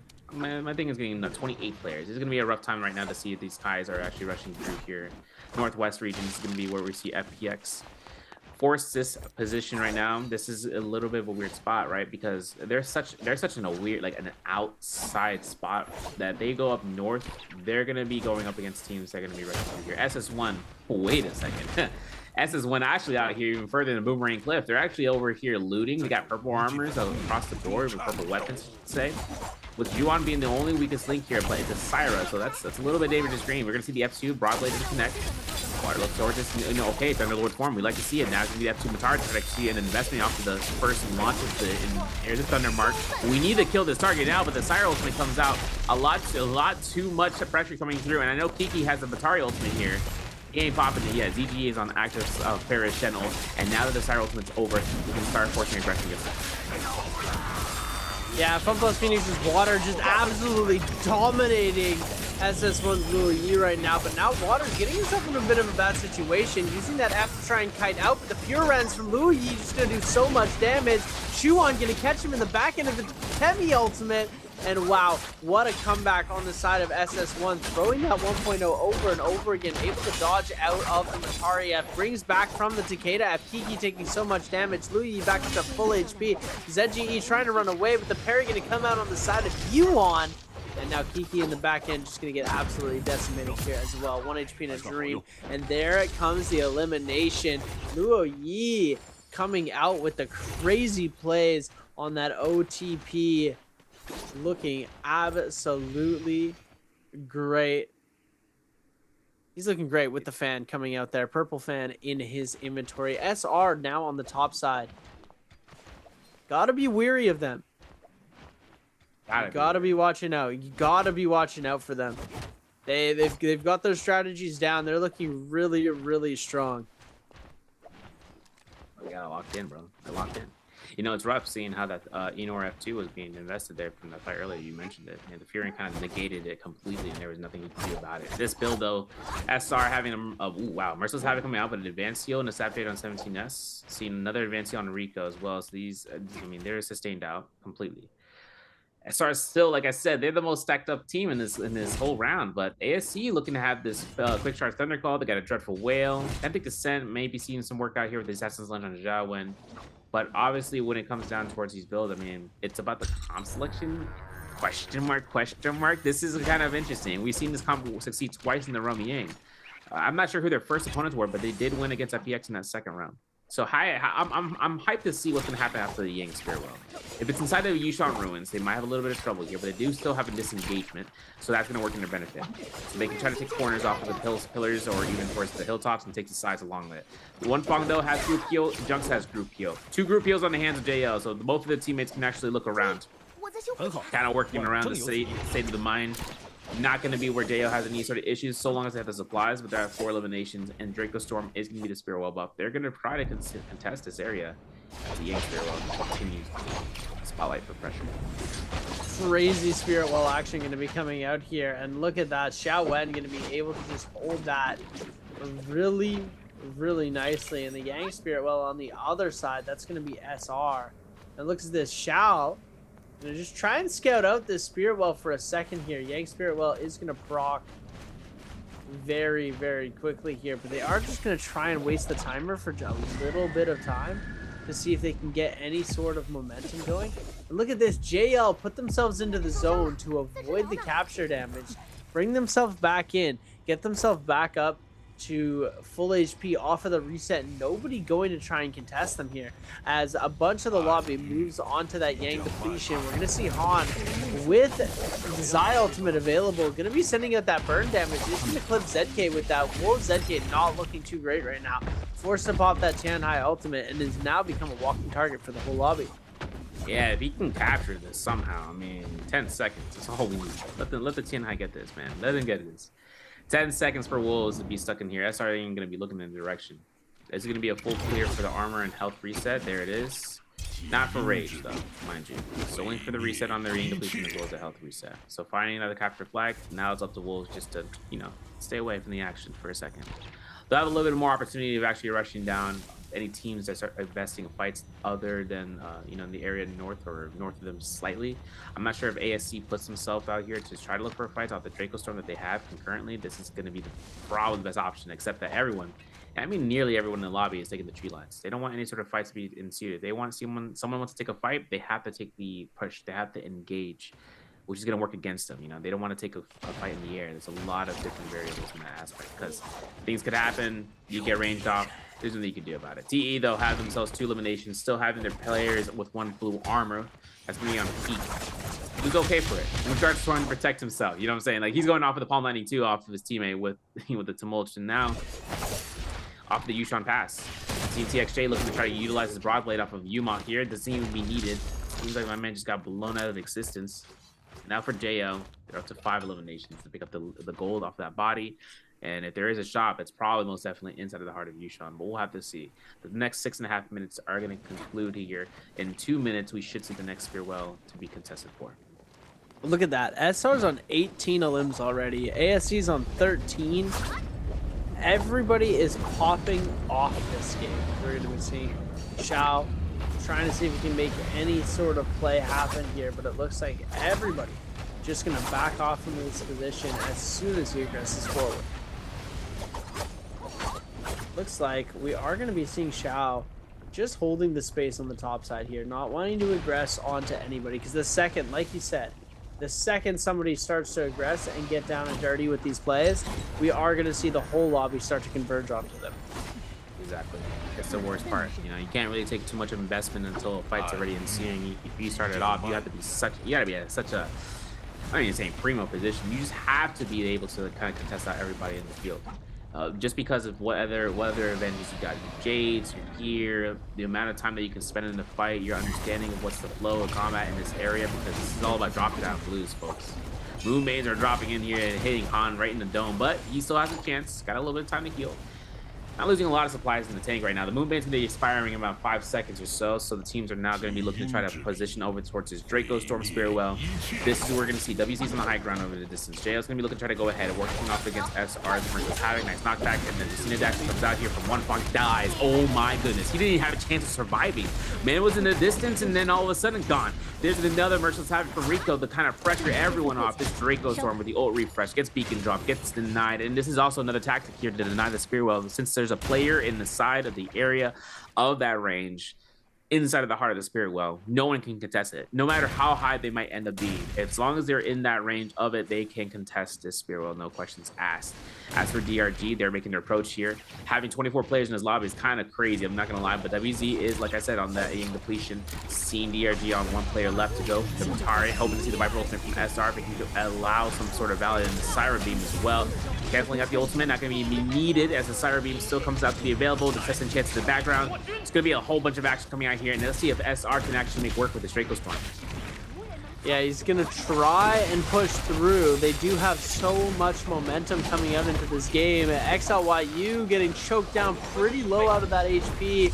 As we see WZ's Young on the back end as well. The TP is going to come in, going fully to their aid, but WZ going to get themselves eliminated off of that TP, as we do see them go out in the kill feed. That's going to be their game at number 5, as look at how many people are left. 19 players alive going into this circle. We've got one duo, or 2 duos. The rest of these teams are all full stacked, ready to go and ready to fight into this game.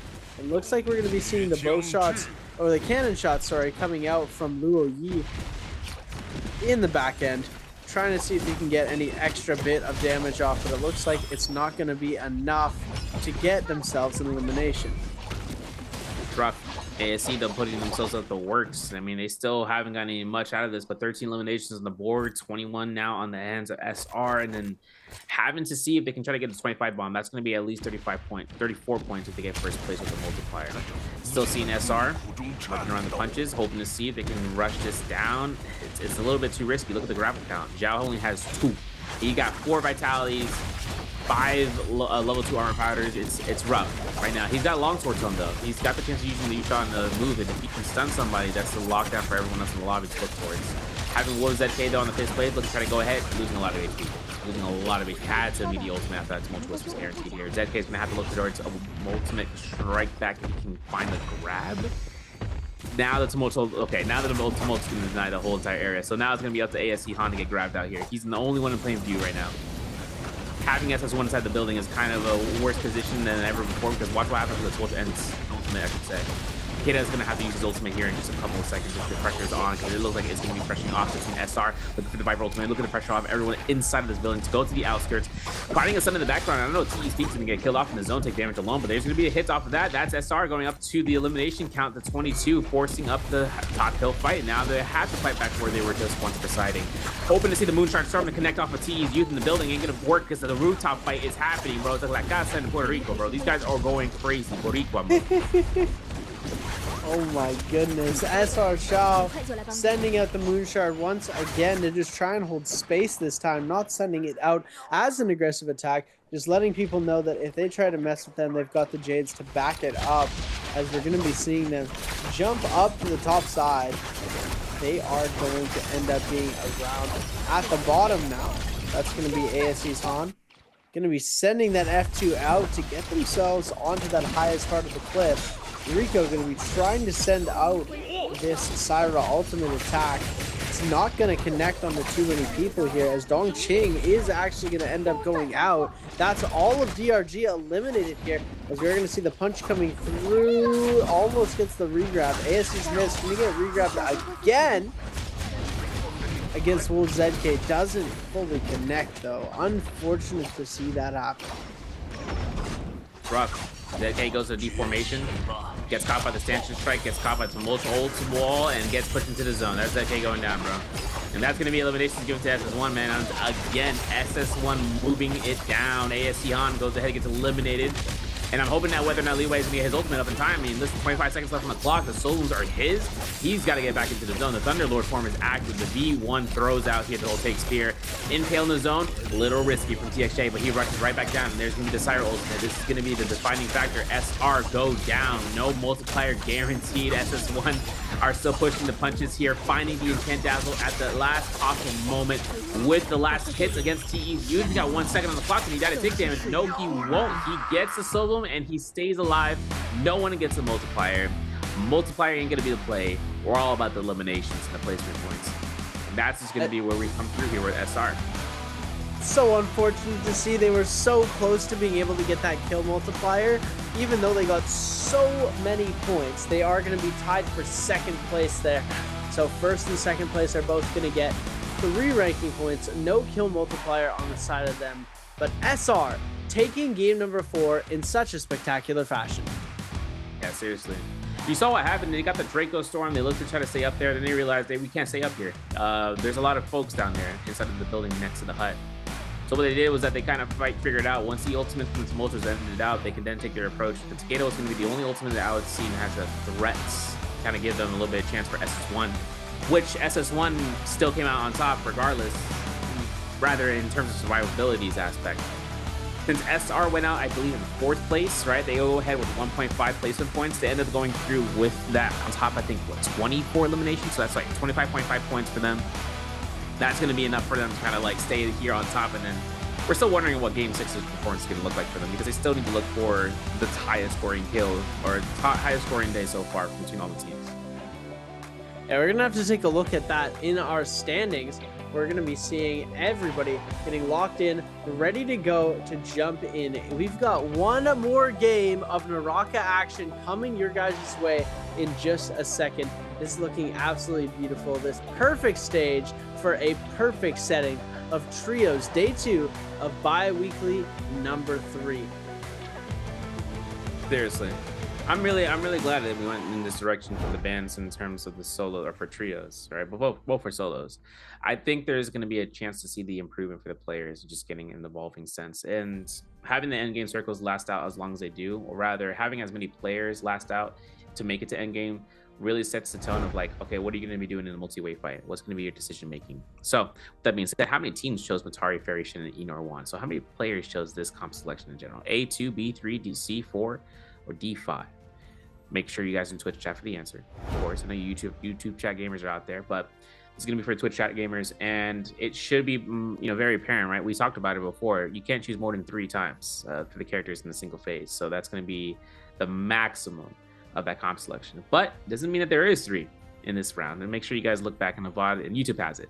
But going back to the round, what I was talking about, right? The endgame circle selection process comes out to SR at its most opportune moment with the Draco Storm, waiting for the investment of any other skills. The Tumult was the first sign of danger for them to avoid. So once they saw it run out, they rushed right back down. SS1 though still took the cake. I mean, they still survived. The Syra ultimate beam still standing by just to kind of have B2 to survive off the ticks of the zone tick. At that point, when the weakness escalation ticks and the shadow starts doing chonking numbers, she heals inside of the circle for a little bit more. For a second or 2 is enough to get her back on top for her and her team if they are within the vicinity of that circle. But Tumult, Takeda still is too strong to kind of work out in the endgame circle for sure. Yeah, I've got to agree. Takeda is just one of the strongest endgame circle of all time and one of the all-time favorites. Taking a look at the scoreboard though, 25.5 points going to SR. That's going to be the first place finish there. SS1 going to be taking the 18.5 on second place. ASE going to be getting that 15.5 in that 3rd place position. Wolves on 9, JL on 9, WZ on 5.5, Fun Plus Phoenix on the 4.5. 4.5 going to be going to TE as well. DRG on the 4. Oh my goodness. DRG, bro. We had the pop-off game and it wasn't fully connected here. It's going to be 9 for Rico, 9 for 17S. Look at that. 23,000 damage on the side of Rico, but 23,857 for the side of 17S. And then 16,000 damage for Shao. crazy close numbers, but the Justina is going to be our MVP as 17S is going to capture that. Seriously. Looking very good. Very good, man. Because she got like, I think she has the most kill participation in the team, besides the assist for Viper, maybe. That might add up to that. Got a leaderboard check. Gotta let you guys keep you guys in mind about what's happening here. For day ones, I mean, WBG already went down in terms of 12th or an 18th, but BBE is at 17th so far today. And then with OUG at 33.5. It's looking kind of, it's kind of rough, right? Because this is the first 5 rounds for these guys, and then there's another round, and this is it, right? FPX is at 13th. So we need to see what's going to happen between those guys, because when it comes to day 3, their second day of playing, it's all in the marks for top 12. Alliance, though, ASC in the middle 6, 44.5 to 48.9. Bauda already played it out first day, 49.5, but 59.9 for Wolves. Then we combine the Scork TE, who's at 74.5. And since we have WZ playing for the second day today, they're at 86, 87.9 for DRG in 5th. And then seeing the SS1 in 3rd with 96, and then 113.5 combined for SR with a 53.5 day. 70.5 for JL though. Almost surpassing their day 1 performance, yet still putting themselves out to potentially, and I say this potentially, that's only 20, there's only 25.2 points for them to out surpass GG or even tie it up. And that could be done. This last round could make the waves, but we'll have to see, because we got some clips and highlights brought to you by China Unicom for round 5. Taking a look, this is SR's initial game, and we get to take a look and just sit back and listen to the comms here. Love taking a look at these communications, because you get to see how precise these players are with their communication. Take a look at how vocal these players are when they're playing in their games. It's the best case scenario for you to like think about what to do. Now, obviously, if you were understanding what they were saying, you can hear how often the callouts are. Because you can actually hear the repetitiveness of coming through, as well as like what's going to be finalized here. Like what's going to be the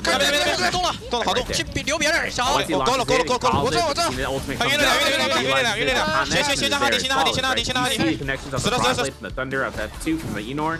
This is going to be where it comes out for the case. Or actually from Enor, from the Viper, and this is going to be the case right now for Rico. Where he comes out because if he doesn't get out of this, he's done, and that's exactly what happened in that round.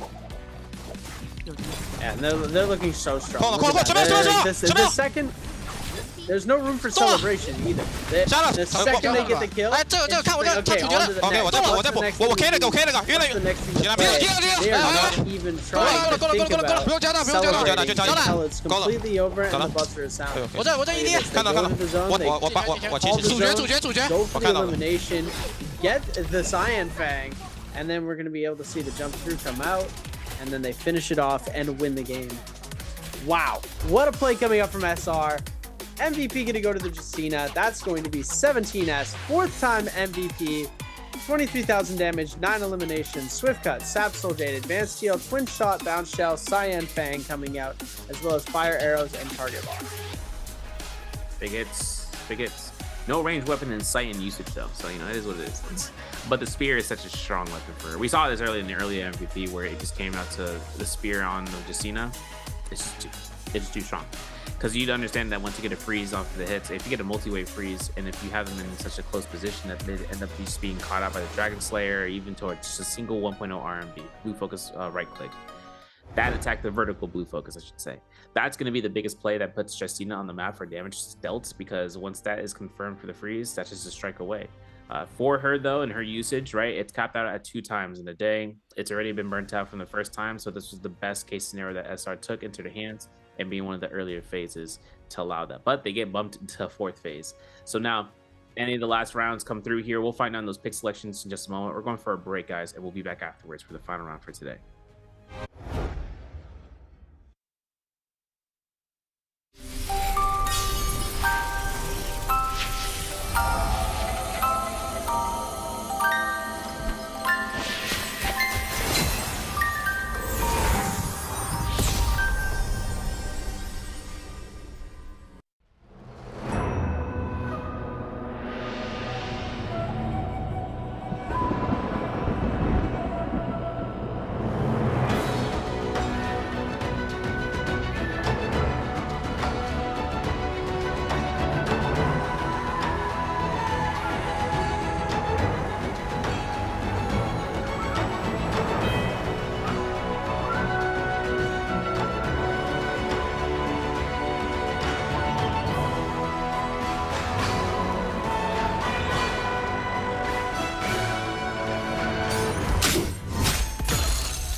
Ladies and gentlemen, welcome back to the NARAKA BLADEPOINT Pro League one last time for game number 6. I'm your host and caster, Seb. I'm joined alongside the man himself, the Jade Translator, the Zero Band Warrior, the Customs God, the Scrim Lord himself, Severio, Mr. Draft King over here as well. That's crazy. We can give him another title out here if we want to drop another one through. But ladies and gentlemen, we've got one game left where these players have to put it all on the line. And this is the one thing that's pretty interesting. We have got 6 players today who this is their last game for this bi-weekly. So they need to put up as many points as possible. And that goes for my boys DRG. Hold on a second. Let me grab something really quickly. I told you guys. I told you he's dripped out. Boys, DRG. They need to come through. With the win. It's black. The green screen is absolutely messing that up. But let's go DRG. Yeah, DRG. You got the rep. You got the merch. #1 fan. Part of the team. Honorary member. Tribute. This is going to be coming through, though, for DRG if they actually end up popping off. Because it did pop off game, earlier. So this is going to be their value to kind of work onto the game 1. Or the game 6, I should say, for the day 1. And then hoping to see what combines the effort for day 3 for any remaining teams.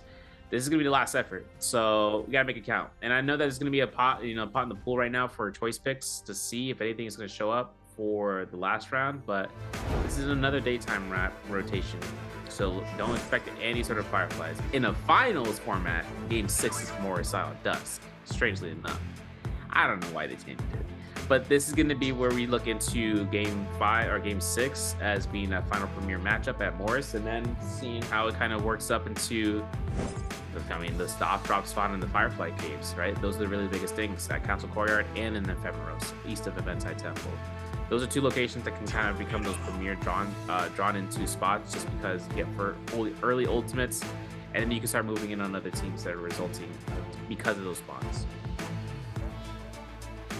Here we go. Ladies and gentlemen, game number 6 about to get underway. Our final draft of the night.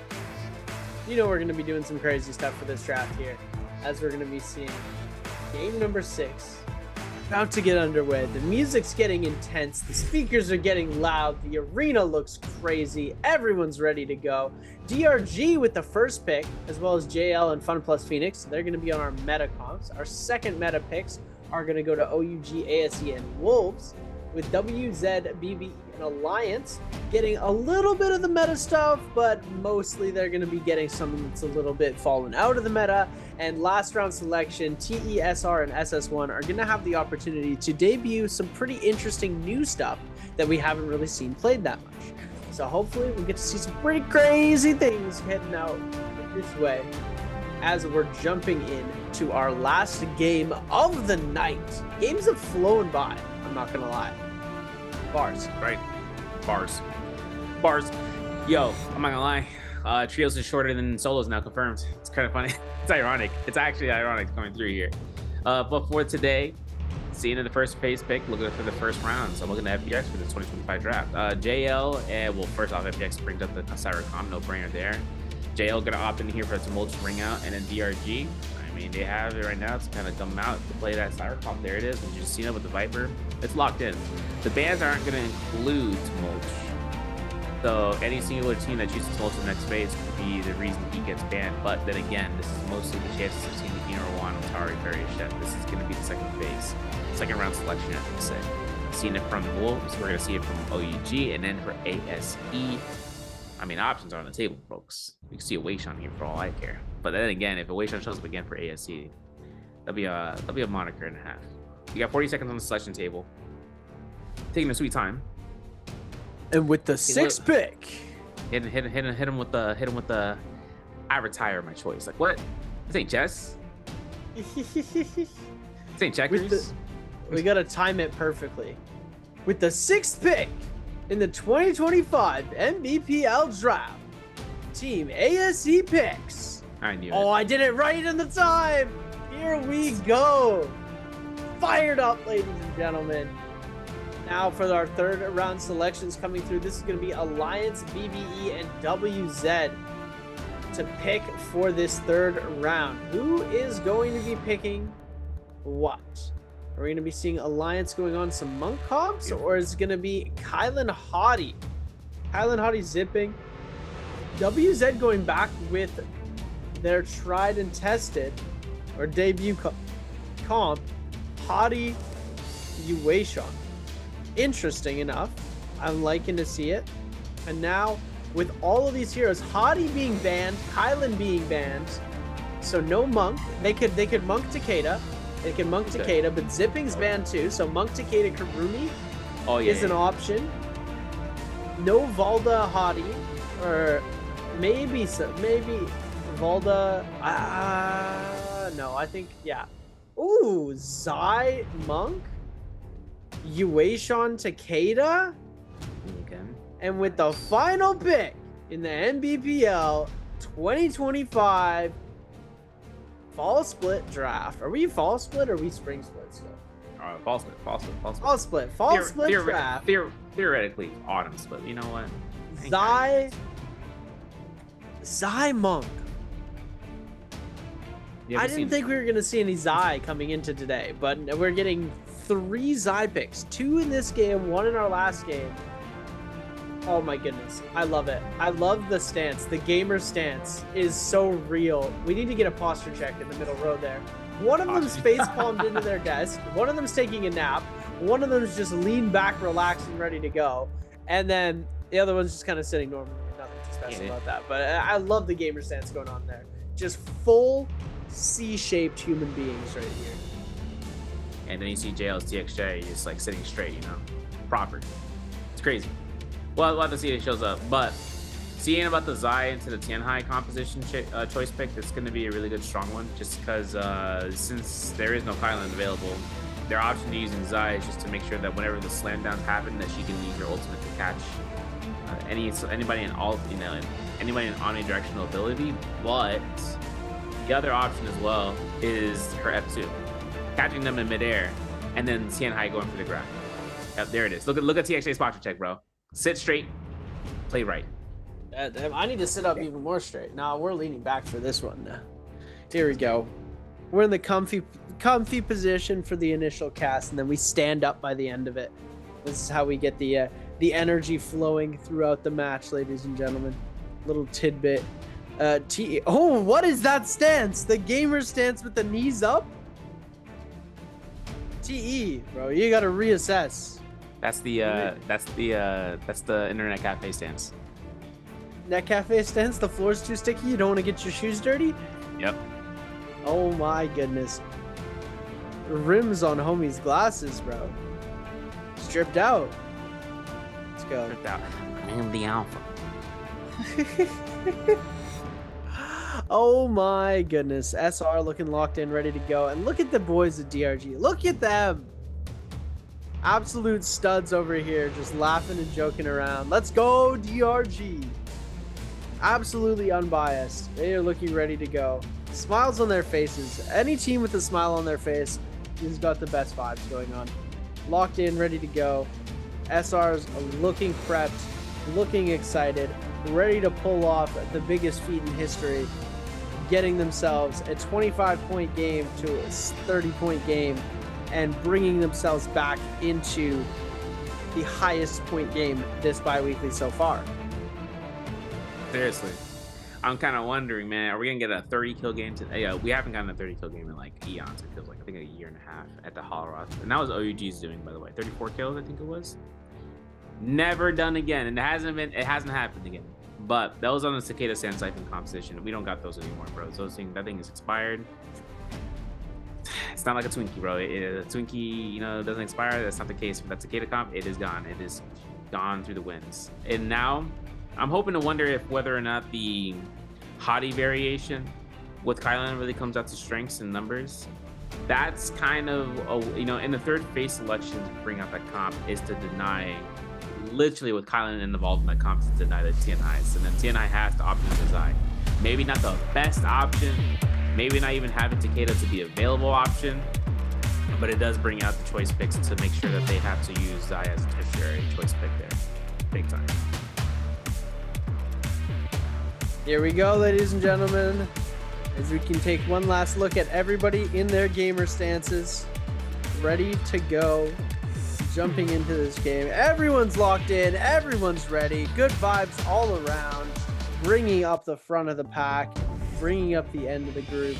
All of these players are still locked in and ready to play. As we are going to be seeing here. NIHQ and ZK. I like this Faria comp. I like the Faria Enormitari. It's a fun one to see coming out. We're going to see F1V1 for water on the Viper, as well as DRG. No variation switches so far. I don't think we've seen a single swap in the variations. They're using that Yueshon V3 to get rid of the Viper stuns, I believe, right? Yeah, I mean, the variation for the Viper stun comes out, but you're talking about the Weishon, right, for the V2? Yueshon V2, yeah. Yeah, just to deny her. But you know, it's crazy. I'm looking at Royhe, my man running F2 on the Kylan. Now, this is the current patch to F2, so we're not going to see some special execution and active volt. It's more so launching someone in the air F2. I'm curious in seeing how that one ends up. But we are going to look at the map drop spawns. JL, DRG, LEG, and FPX are all in the same vicinity over in Shipwreck. Actually, no, over by Victim's Haven. But looking into the northeast, SR is getting contested for WZ for the Cave, BBE on TE spawn in Celestra, Alliance Wolves over by outside the northwest side of Daily Meadow, and then seeing ASC all the way outskirts over towards Breezy Maze, most likely to try to get the loot on the gold troves if it's there. Or they could end up going north and try to contest SR and WZ. The spawns here are really more percolated to be seen in the Shipwreck Expanse fights with the reset value, maybe, if the teams lose inside of Victim's Haven where JL and DRG residing. But for OUG and FPX, it's all about going straight to the Alchemist Cottage, which is just northwest of them. If they decide to make their way even further north, they'll go through the entire gold set regions of the Mirashard Pond into the Amber Residence, then into Sunring West. We'll have to see what the rotations are looking for here. It's a whole closed clockwise loop. SR inside the cave though. Fireflies are picked up by one member. It's going to be 17S. They're F1. Finds out the 1-2s. Might be seeing the parry. Doesn't get caught into any sort of reciprocating damage, but he still has an RB charge in his hands to try to deny that the blue focuses when he swings. Here we go, 17S going to be jumping through with the Army RMB coming out from the dual halberds, able to pick up that elimination. Now they've got the Fireflies. WZ's Young. Oh, are they spotting him? Oh my goodness, they let Young go. They're letting Young go. They don't see where he is. Come on, find them. They looks like they've located ASE, and WZ's going to be able to get out of this unscathed, or just Young. The rest of their team is pretty scathed. So we're going to be jumping through. Xiao Wen going to be taking a lot of damage here. Furin Chuck's going to be coming out into the 1.0. Peel going to be coming out from Mist, but it's not enough. Xiao Wen going to get eliminated. 1.0 getting released again into Han, into the uppercut, into the grapple bump. Solo's combo getting released here. Furin Chuck into the 1.0, but the parry going to get released. Oh my goodness. ASC's Han getting absolutely rolled, and SR picking up 5 eliminations right off the rip. Bro, that was so fast. Couldn't even blink and you can see it. Now it's going to be up to FPX looking at this chance from DRG. The Thunderblade comes out. Jinyu forces out an escape pattern, but I'm looking at this blue focus, man, bro. You better not throw. Okay, there's one blink. Doesn't soul break. I'm glad. 2.0 gets clinked off as well from the Cox's Flying Eyes of Purple Rarity, and he finds a dash. This is a full elimination here. The jump army confirms to restagger. That's going to be it. As for Epic ZGE, though, my man's in dire straits. Has no just an ultimate to escape off of his hands of JL. They're trying to pressure him off. The common armor swap, beautiful. RB doesn't connect on 1-2. He only needs a little bit of damage here, taken or dealt. Let's get his ultimate back online. Doesn't even have a chance of doing anything. The uppercut was strong, and that's going to be where JL comes out on top. They lose TXJ in the background, and Dongqing is looking a little bit unhealthy right now. And it looks like the Viper ultimate into the Cyber ultimate to contest this is hella invested for DRG. But JL's one Fong. My man's trying to space out here with its multi ultimate, but still gets a live Cyber Light Beam as a result. And DRG come out with, dare I say it, 7 eliminations, taking the closure spot. Let's go DRG, my boys. Predictions coming out. Jail's One Fang now fighting against OUG's Baby U. Silence going to come out on the side, and now One Fang getting absolutely blitzed. That's when you ladies and gentlemen, this is called a AFK. Means you need to take your hands off the keyboard, take a breath, because you will smash your setup if that happens to you. But going back over, taking a look, Royhe, he popped ult. No ultimate available for him anymore now. He's going to cancel that, as we are going to be seeing now WZ going for the respawn, but SS1 looks to try and lock this down. Looks like they might want to come in and try and see if they can steal some eliminations away. And it looks like they just scattered, not wanting to aggress through. 2 of their members have lost their lives, and it looks like Xiao lost his 2nd life here. So they're going to have to try and buy him back. This is not looking too good for WZ at the moment. It's not. This is kind of a rough outing that we've seen these guys take before, but with their hottie on the 2nd life form, it's pretty much going to be a rough instance of trying to get him back here, since it's only going to be a Valda and a Weishan, who, even though they can take an isolated fight, it's not going to be the case if a whole team rolls up. So having to lock down one person, not having V1 skewer off of the Valda for the Weishan, it's going to be a rough point where they won't be able to deal enough damage to kind of kill off one person and on to the next. But for Alliance, they're all fully resetted, no eliminations, but died out the first set spree, and then all of a sudden, FPX are taking some violence against DRG, or rather DRG, or OUG I should say. OUG is rushing down here as Jingyu goes ahead, drops some cannon shots, connects some, gets a nice F2, recasts and connects, avoids the silence, massive. Kiki gets caught to burn out the combo breaker. We're looking for the Syra ultimate into the Viper ultimate. How is it going to be invested? Because Jingyu, right, looking at going right in there, doesn't even care. Looks at water, gets double impale, doesn't get the animation hits on both, but then the enchant comes out, or rather the dazzle. Seeing Jingyu burn out all this time, he still has enough time to back off here. Look at this. Faces away from the stun. I lie. Apparently, Argentina is just that goated, and now it's going to be coming through where OUG Jingyu has that too, gets a Bronco Blade strike, makes sure he can look for the LMB blue focus, gets parried. ZG is on it, man. Baby is trying to protect his teammate here if he can, but the Fine Knights gets parried again. We throw those blue focuses back to back. That's going to be the result. FPX are back on top here for 1 elimination. They're looking for 2-piece, though, off the remaining members of OUG. Hey, bro, SS kind of washed, man. I'm not going to lie. When they had the other guy back in the thing, we had better OUG plays coming out, but SS is just, it looks like it's not working out too well for them. He is going to try and kite this out. He's running away. 1 HP in a dream right now, but FPX is going to be relentless in their chase here. He might have gotten away here. Oh no, water is bringing up the chase very close by. Hits bells to avoid getting caught out, and being able to track his opponents where they're chasing him from is going to be a huge advantage into this, but he is very, very low in HP. 1 shot and it's over. Oh, the weave. Did they find him? Yeah. Oh. What? Oh! DRG! You're blind. You're blind, Kakashi. No, come back in. No way. SS just broke the ankles and hit around. No. Spot him. Oh my goodness. See, we see the camera angle that the camera operator wants us to see. So we are not actually seeing what they're looking at. So they're looking ahead, and they might not catch them in their camera angles. What's crazy too is that FPX was around the sideline, so that he got to cave at Council Courtyard as well. That's kind of it's kind of OP. I'm not gonna lie.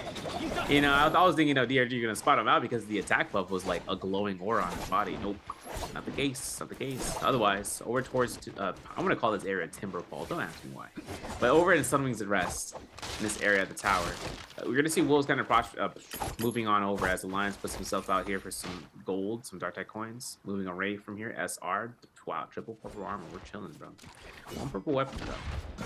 5 eliminations on the board for them. I don't know, man. I mean, I like the Takeda. I like the Takeda into the Weishan, right? Because if he goes for the Takeda if the Weishan's on V2, then that means that nothing's going to stop them from via the Viper Stun. But the Dazzle from the Syra Ultimate will definitely stop them in the tracks, at least. But Takeda he can defend themselves from that point on. The Viper Stun is guaranteed 5 seconds. If the threshold of the HP gets thrown off for the Syra Ultimate, then once that HP gets thrown off, then he can go ahead and move and start percolating.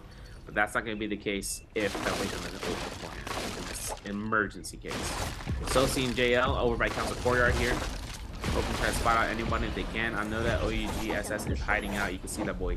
He's kind of working around overtime. But the Yang is going to be spawning in here in 45 seconds. The cave is going to be the secret cave in the west. That's going to be northwest of the islet crater. In the map, you can see the little cave symbol. That was going to be up to SS1 being contested. Wolves uncontested for the rain portal. It's still slowly opening up here in 20 seconds or so. 7 SR is just working around here. Kablu on Zhao with the Hexa Harmony Spear, as well as a Quick Charge Thundercall in the build. And it's seen that as well on Rico. And as these players are getting ready to jump into the Yang, the chaos fight that's about to ensue, I absolutely love this. They pop the Fs, they get everything ready to jump right in, and then they spam the interact button to get themselves inside here as fast as possible. The F coming out, it looks like 17S. He always makes it in, somehow. Always, bro. I don't know how. Always. No trouble. 17S. Tapping. He has gold Takeda ult already. First Yang, he's got golden Takeda ult. F ability pop. Gonna be going for the grapple bump onto the other side. Gets the catch onto PP with the F ability. Pops ult immediately goes into that Furen blast. We are gonna see the cube coming out to defend against that. Yuma taking a bit of damage. F ability invested on his side too. Trying to see if they can get that hottie out of the sky. Jiang gonna get hit. Oh my goodness, what a Furen blast, able to cancel that hottie ultimate for just a second longer. The parry going to come out from Yuma. The overhold is going to be successful on the side of 17S. We're now going to see Rico popping that Yushan ult, trying to kite out the rest of this pressure. They have the Kurumi ultimate available, back up to that full HP. Yuma taking so much damage, ultimate down, F ability available for him. Parry going to be brought in on the other side. 17S trying to keep up the pace and seeing if they can take out Alliance. You know, 17S, man, let me tell you something. His Wei Shan Zhao is doing God's work against that Kylan, man. I'm telling you. The fact that the knockback comes out, the fan R&Bs connect, it really comes into motion for them. Now, things could change out here. Blue focus is going to be spammed. We lost Rico. Okay, a little bit dangerous. Okay, now we're really in the best shambles spot. 17S, hopefully have to see the raw uppercut, ain't gonna work, but then again, you see Zhao is getting full focus on, and that's actually gonna be the turnaround, actually, that works in Alliance's favor. Zipping, getting her ultimate a second time, bro. That's rough.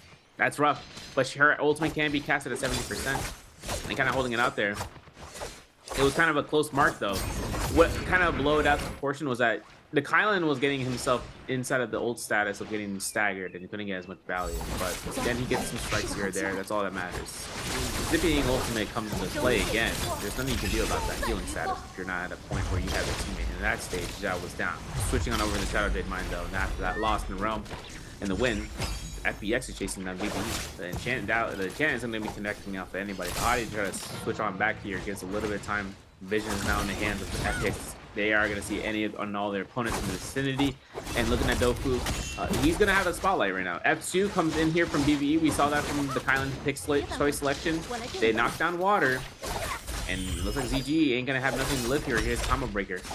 Has to burn it. Jump LMB ain't gonna do much, so he's gonna have to start escaping right now. Grapple Stagger would be necessary. RMB doesn't get it connected. There's a parry. There's the elimination. Big parry on the side of Roy Hehe, just showing, you know, Roy Hehe, I believe he's the only player who's gotten himself a triple kill in Nbpl, like successfully won a 1v3. I'm not sure if that is facts. Chat, look that up for me, but I do believe that it's the only one that I've ever seen or casted.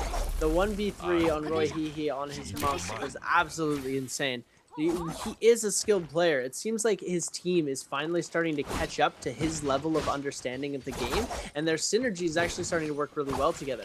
Now we're going to be taking a look. DRG on the Vermilion as well as Alliance. Looks like they're going to be going head-to-head in a bit of a fight on the outskirts of this map. PP taking a lot of damage on the back end. Jiang fighting against XL Shu on the front side of that fight. And now we're seeing PP starting to take a whole lot of extra damage. Now DRG, XL Shu, XLU trying to get the stun, and it looks like he gets the triple stun off. PP's going to go down to Kakashi, but now the third party is going to be entering in from Wolves on the front side of this fight. And now the Kylan ultimate from NY7. This is one of his signature moves, or NiHQ, sorry, as Wolves ZK going to be jumping through with that Enor ultimate, trying to keep up that pressure and get those third-party picks, as ASC has also decided to jump into the mix. I believe one of these teams does need to cleanse Yang depletion. Wolves do, and XLU going to get himself eliminated here. SS1 Shiwan as well going out in the kill feed. Cleansing that Yang depletion is going to be all of Wolves. ASC have one left to cleanse, as well as TE. SR have one left to cleanse as well. They've managed to find themselves 2 eliminations. This is looking very good for all the Yang depletion cleanse teams. Yeah, I mean, if ASC can get 2 kills right now, or at least 1 kill, right? That's it. But the problem is that Han's in that cold state, so the moment he gets a kill, he has to be for him. Hopefully no one's nearby to try to start the yoinkage. Nice Q to be in Fairy Pit. Ultimate most likely doesn't have any jetpacks left to go in the pocket. I'm not seeing him jumping around. There it is. Nope, not gonna have any. Throws out the misses it. That's unfortunate. He'll take Spear with Throne, but it was gonna be missed. The F2 comes out. F2 again for the Thunderblade. We got the time for the kills right now. Recast, rekill. That's gonna be Han getting rid of that Yang depletion. So now we are back in the game, boys. ASC in the mix. But look at Alliance. Look at that F. That F ability has so much damage. Oh, the triple charge drop down onto Miss. Miss can get down here. Alliance's Yuma is actually going to pick up the elimination. Zhang with the pull sword is going to do so much damage here. Xiaowen going to be forced to send himself into the zone, as well as Han, as they lose a player from the surprise drop down attack from Alliance. What a beautiful drop-down kill from them so far. And this, keep in mind, Alliance has 48.5 points, but this is only their first day.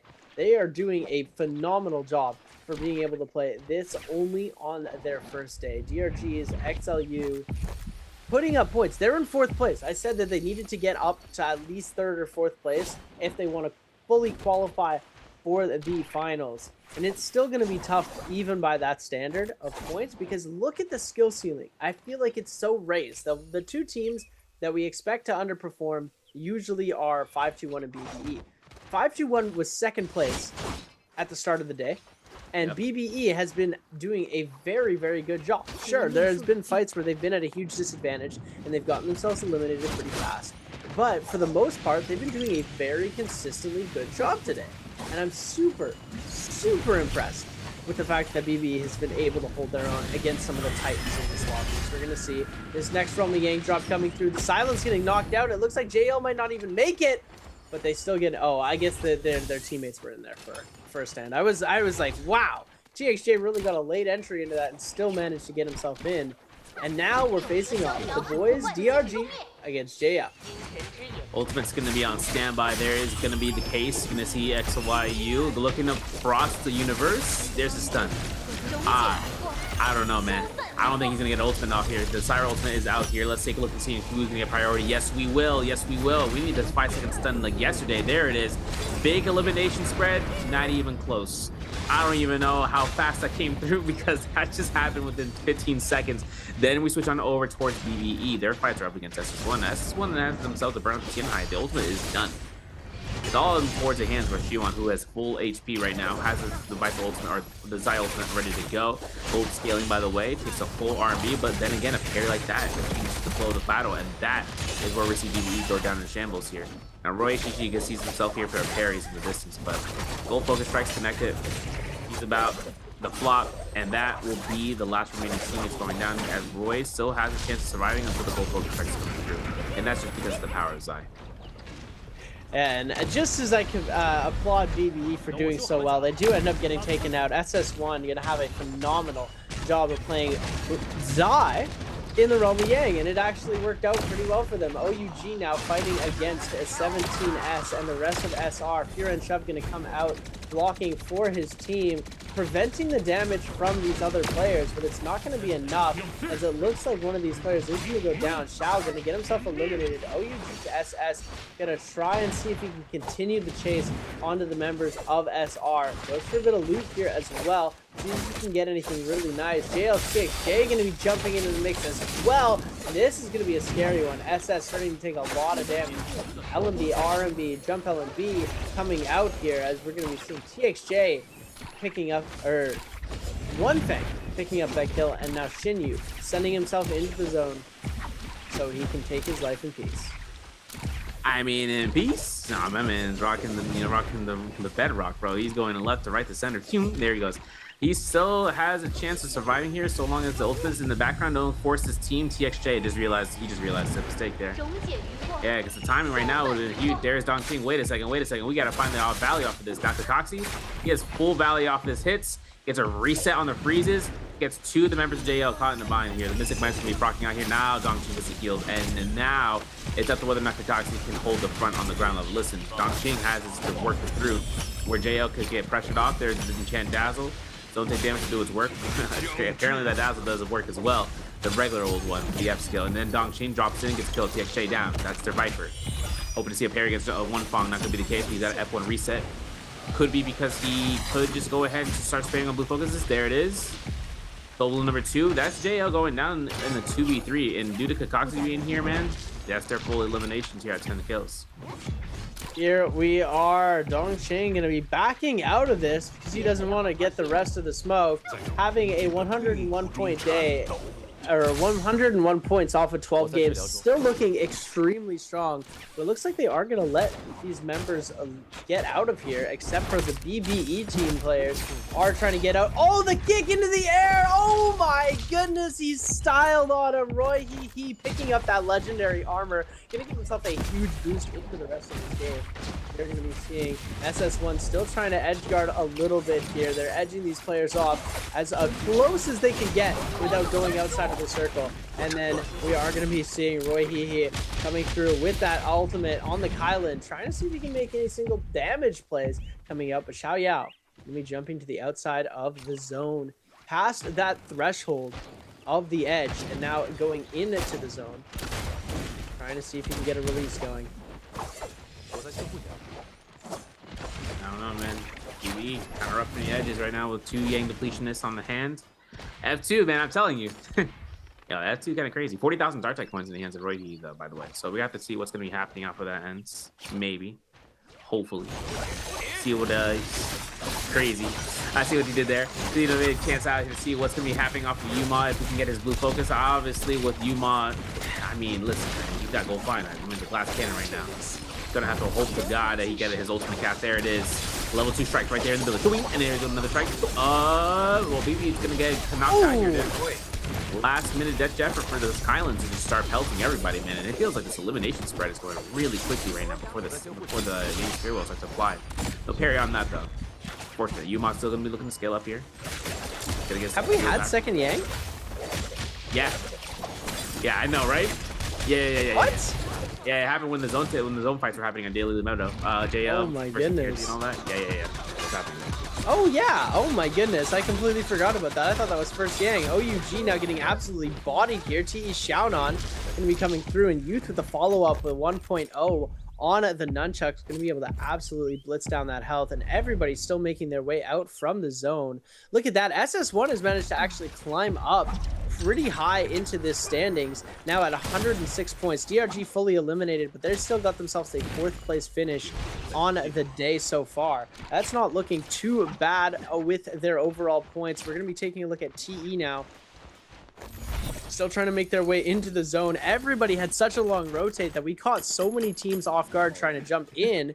Not that many people were just respecting the rotate, and everyone was waiting for those straggler kills on the low HP. I believe that we saw a couple of these teams getting eliminated here. It was DRG. We saw some of the WZ players getting pretty low, but they're actually full HP. Spoke too soon. 4 eliminations on the board for WZ. Is that Meteor and Bounce Shell and Twin Shot? Oh my goodness. He's got the Cannon Jades ready to go. SS1 is looking extremely scary right now. Look at that Bounce Shell coming through. And the Twin Shot, that's going to be a scary one to do. If he's got Rupture Gale and Burn on the side of that as well, he's going to be dealing so much cannon damage. And look at that. We see the Yang Spirit Well getting caught. ASE is going to be able to claim that here. Only 6 kills on the board for them. So they're not looking in the like incredibly strong shape, but they're looking pretty good right now. So they're just going to be guarding this Yang Spirit Well, trying to see if they can make anything happen with that. SS1 has managed to capture the original Spirit Well, as Alliance going to be trying to go for the cleanse with the capture of the flag. Yep, Jong's going to be looking to be able to get there if he can. That'd be great. He doesn't have Haughty Ultimate though, so he's going to be very cautious about this. So it also brings me up to mention that Haughty, you know, he can go airborne to capture the flag, worst case scenario. So that way his team can like survive a little bit of the day. Doesn't matter how much damage he takes, as long as he's able to get that capture flag, it will reset his health bar. At least I think maybe it's a purple rarity at highest. We'll have to see. I don't think gold armor reset coming out. But Alliance's Yuma still has the opportunity to kind of protect Jung if he can. The ultimates are to come up online for the Kylan.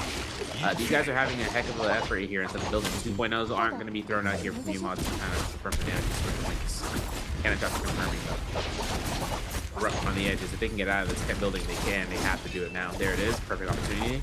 Push down here from WZ to kind of get up these cannon shots.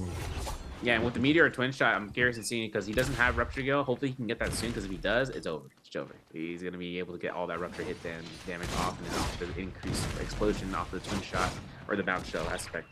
WZ though puts himself in this line of fire to look for a flank off of musket shots. Not connecting any of them. It's forcing these teams in the direction. Gets the last repair kit, and then it's for Yuma. He still keeps kind of pressuring over towards one of the Ballista towers. Seeing how this might be a spot where TE is also looking to position. This is now a run for your money moment. Yuma blown up. Before I even had a chance to say if he would have popped ult, he might have survived.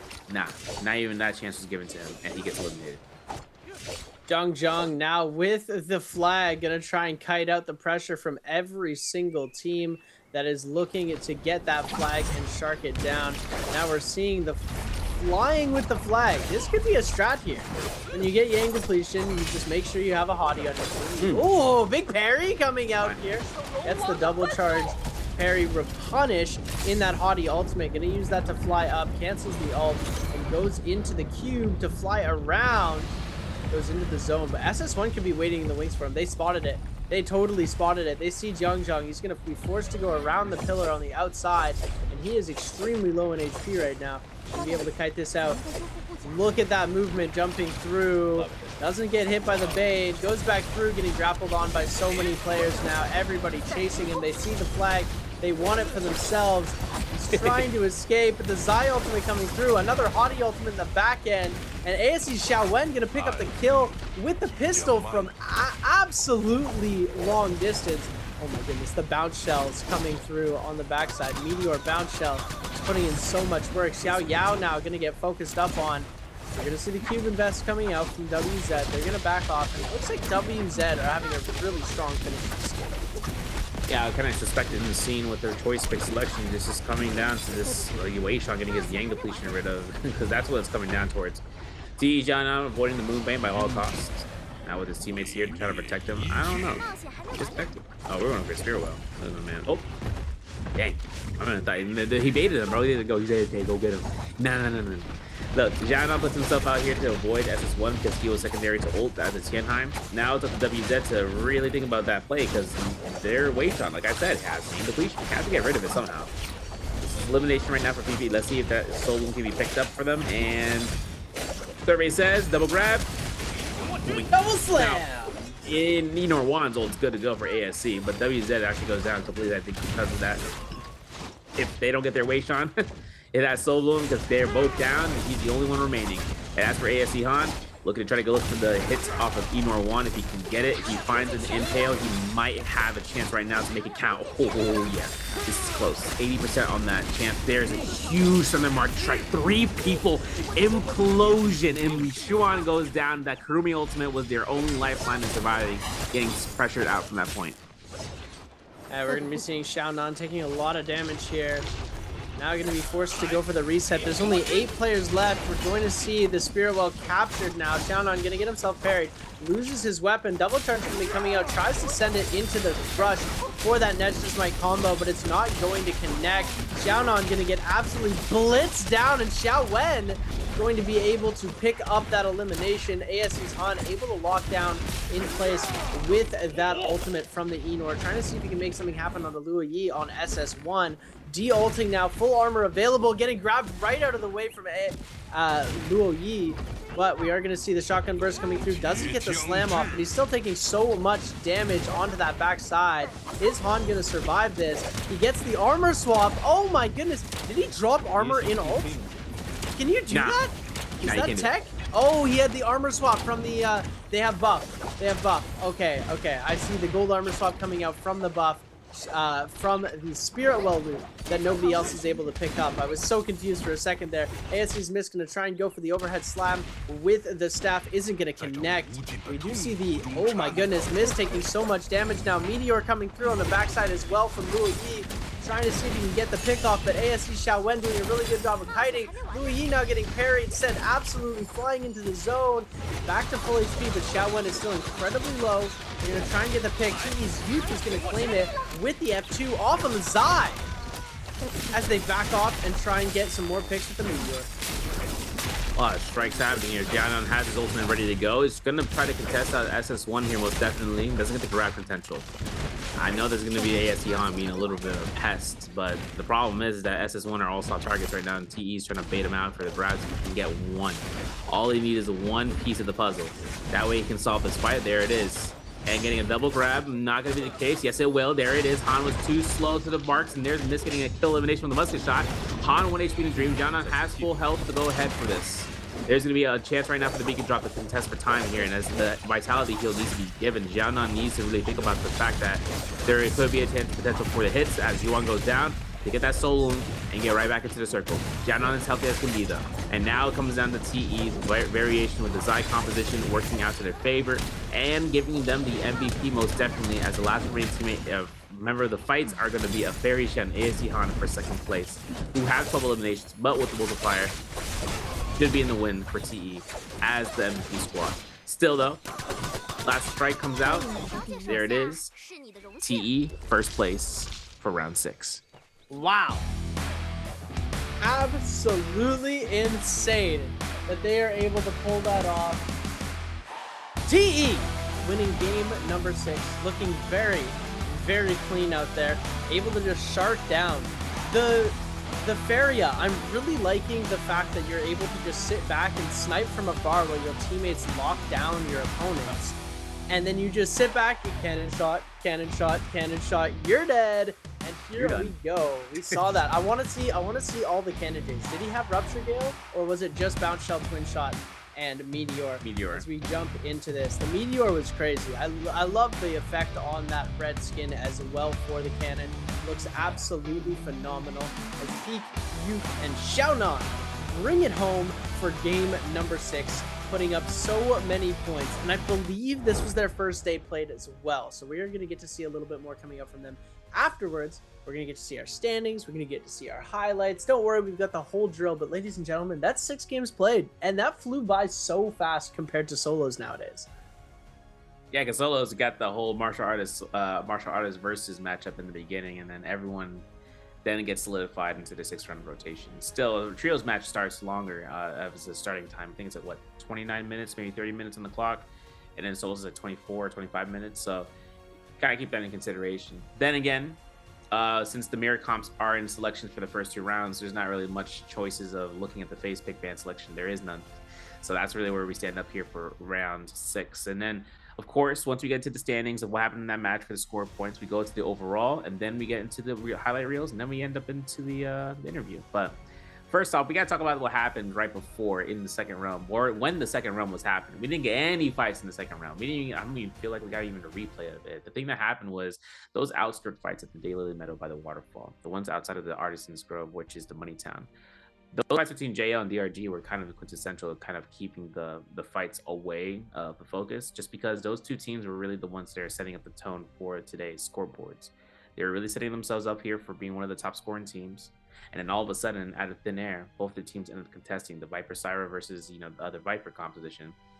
And since they were both in the same phase as a result, having them to actually work out the edge of the fight to go into favor of DRG then led to a third party. And then there was a whole slew of action the absentee, like the fights that happened outside of the realm of Yang Spirit Well, such as with the Yang Capture the Flag Alliance. Really did a great job. Zhang did a really great job of holding down that flag as long as he can, not going for the objective, which is kind of a rare sight. Sometimes you see teams give a capture the flag for free, mainly just to kind of create the optimal position of leading that team out. But they didn't even try to contest. They didn't even try to attempt to go for it, since it may have seemed that the other teams wouldn't have even given them the chance, giving Jiang more reason to just start cycling around the entire area on the northwestern side. Yeah, he's taking it so nobody else can get it at that point. He's not taking it to cleanse. He's going to take it so somebody aggresses on him, they can re-aggress back, they can grab the blooms off the bodies because they're expecting to win that fight. They did end up getting separated, and it got to a point where the hottie was just no longer able to keep flying, and he got his wings clipped. But taking a look at our scoreboard, we're going to see TE at 17.2 in first place. ASC is going to be hitting that second place with a 14.5, and DRG, even though they went out in a far below place, they went out in 7th or to 9th, I believe, and they still managed to get 3rd place with those 13 eliminations, the 13.5 total score. Peak, Xiaonan, and Youth going to be our MVP with 14,000 damage, 8 eliminations on the Zai. We have a Zai MVP in 2025. We're getting Zai MVPs before GTA 6, chat. Oh my goodness. Xiaonan with a monk getting a kill. Standings coming through here. we're going to be seeing WBG and YZG only played yesterday at the very bottom. OUG and BVE only played today. Going to be in 16 and 15. OA in 14th and Fun Plus Phoenix in 13th. 12th place is going to be Bauda.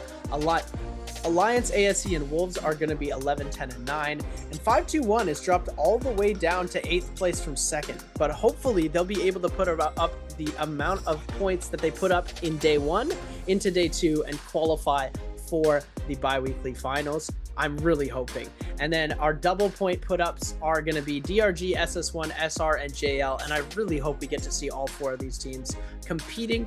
WZ, I'm a little bit unsure about. I feel like that's going to be our threshold. 93.5, that's going to be our 12th place threshold by the end of it. And GG, they still have a day to put up points. But ladies and gentlemen, let's take a look at some of our highlights brought to you by China Unicom. Yeah, this was kind of a big play from SS1. Juan, like, look at this. Parry on the range doesn't even matter. Once he gets past that opponent that was right behind him, he pushed him right into the range of the ensnared. And then Juan just kept himself mobile. Something that Zayas really have a hard time against certain opponents that can kind of stop them in their tracks, but he was able to do it when their soft targets were like this. And that was down to this fight. This is the one I was talking about. Outside of Daily Metal with DRG versus JL, where we saw the fights were ensuing and the ults were being casted out in the distance. And then seeing how it comes down to this, DRG really putting the pressure on. But what's really set it up because is the fact that the ultimates were used beforehand, the stun from the range really patched TXJ out of his guard, and that resulted in where JL just fully gets eliminated here outright.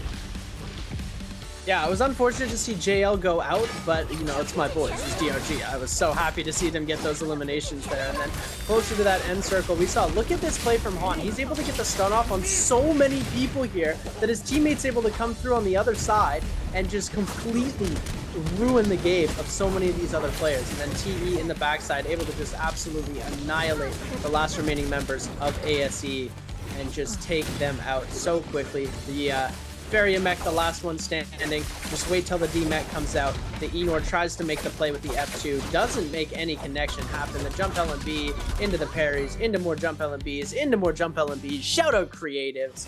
TE taking it home. I can't say jump LMB more than one time in a row without shouting out the pioneer of jump LMB. That part. Zai ultimate. Couldn't see me. We have to see what's gonna be happening here for the MVP style, because I know he had Dreadful Whale to kind of work through. Juggernaut was being stacked up. First MVP, by the way, for TE's youth. So this is in the season with 14,000 damage. Was able to really get more damage off the skills and ultimates than anything else. Seen most likely for skills, and then his chain scythe was the one that was dealing out the majority of the damage. This is kind of like the formula for Zayas. They try to get their ultimate out online as soon as possible.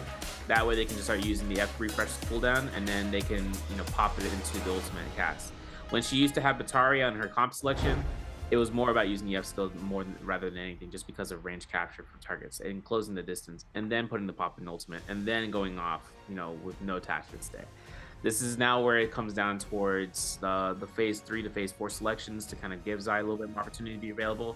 But rushing into the points, we have to go into an interview with one of our players. We'll be right back afterwards to close the show out, but we'll have to see what they have to say first. Ladies and gentlemen, welcome to post-game interview. This is Jaeger, and now I'm standing here with our player. Let me say hello to our audience. 来吧，先和观众朋友们打招呼吧。Hello, I'm 阿肖 from WZ. 欢迎阿肖，欢迎 welcome to the post-game interview first, and we.Welcome again because you back to the Nbpl, and I would like to know, so this time back to the Nbpl, so how's your feeling? 那首先啊，是欢迎一下阿肖来到我们的赛后采访，也欢迎一下阿肖回到我们 Nbpl， 真的老朋友很久不见了，非常开心啊！阿肖怎么样？这次回归赛场，现在2天打下来感觉怎么样？这次回来感觉版本跟以前差的挺多吧，因为我已经很久没有打比赛了，然后回来的话还需要多适应一下。To be honest, this time, because I think the rule really changed a lot, and for me, the match pass I always need to adjust for myself, and now I need to cooperate with my teammate together and adjust our status, and then I still need to working hard. 哇，特别想知道一下，其实这次是一个怎么样的契机，又可以回到 Nbpl， 怎么样来到了这个 WZ 呢？因为我感觉现在不是离那个捷杯挺近了嘛，我感觉想尝试一下吧，冲进捷杯试一试。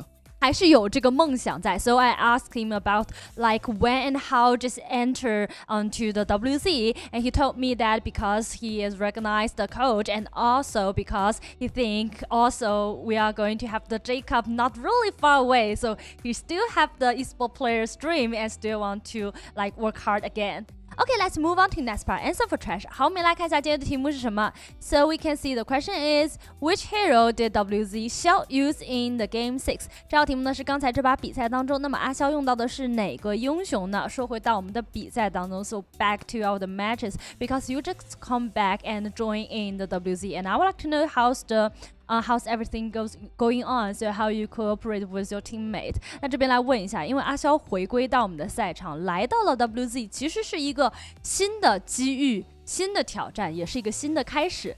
目前感觉磨合下来，自己觉得队员们磨合下来怎么样？会在磨合的过程当中出现一些矛盾吗？觉得我们磨合的还没有那么好吧，感觉应该提升空间还挺大的，我觉得。没有那么好。如果说100分是满分，给打几分？现在的话应该有个70分。70分其实还可以，对队友还是蛮肯定的。Personally speaking, I think we still need to cooperate with our teammates together, and we need to do a lot. We still have a lot of space to improve. And for me, if I have to give a score to my teammate, it's like 70 together. I still need to. We can try hard to be better.Okay, I think our players prepare and let's start counting. 应该已经准备就绪，要给大家发出福利了。用英文先倒数3个数好吗？ 3, 2, 1，准备来。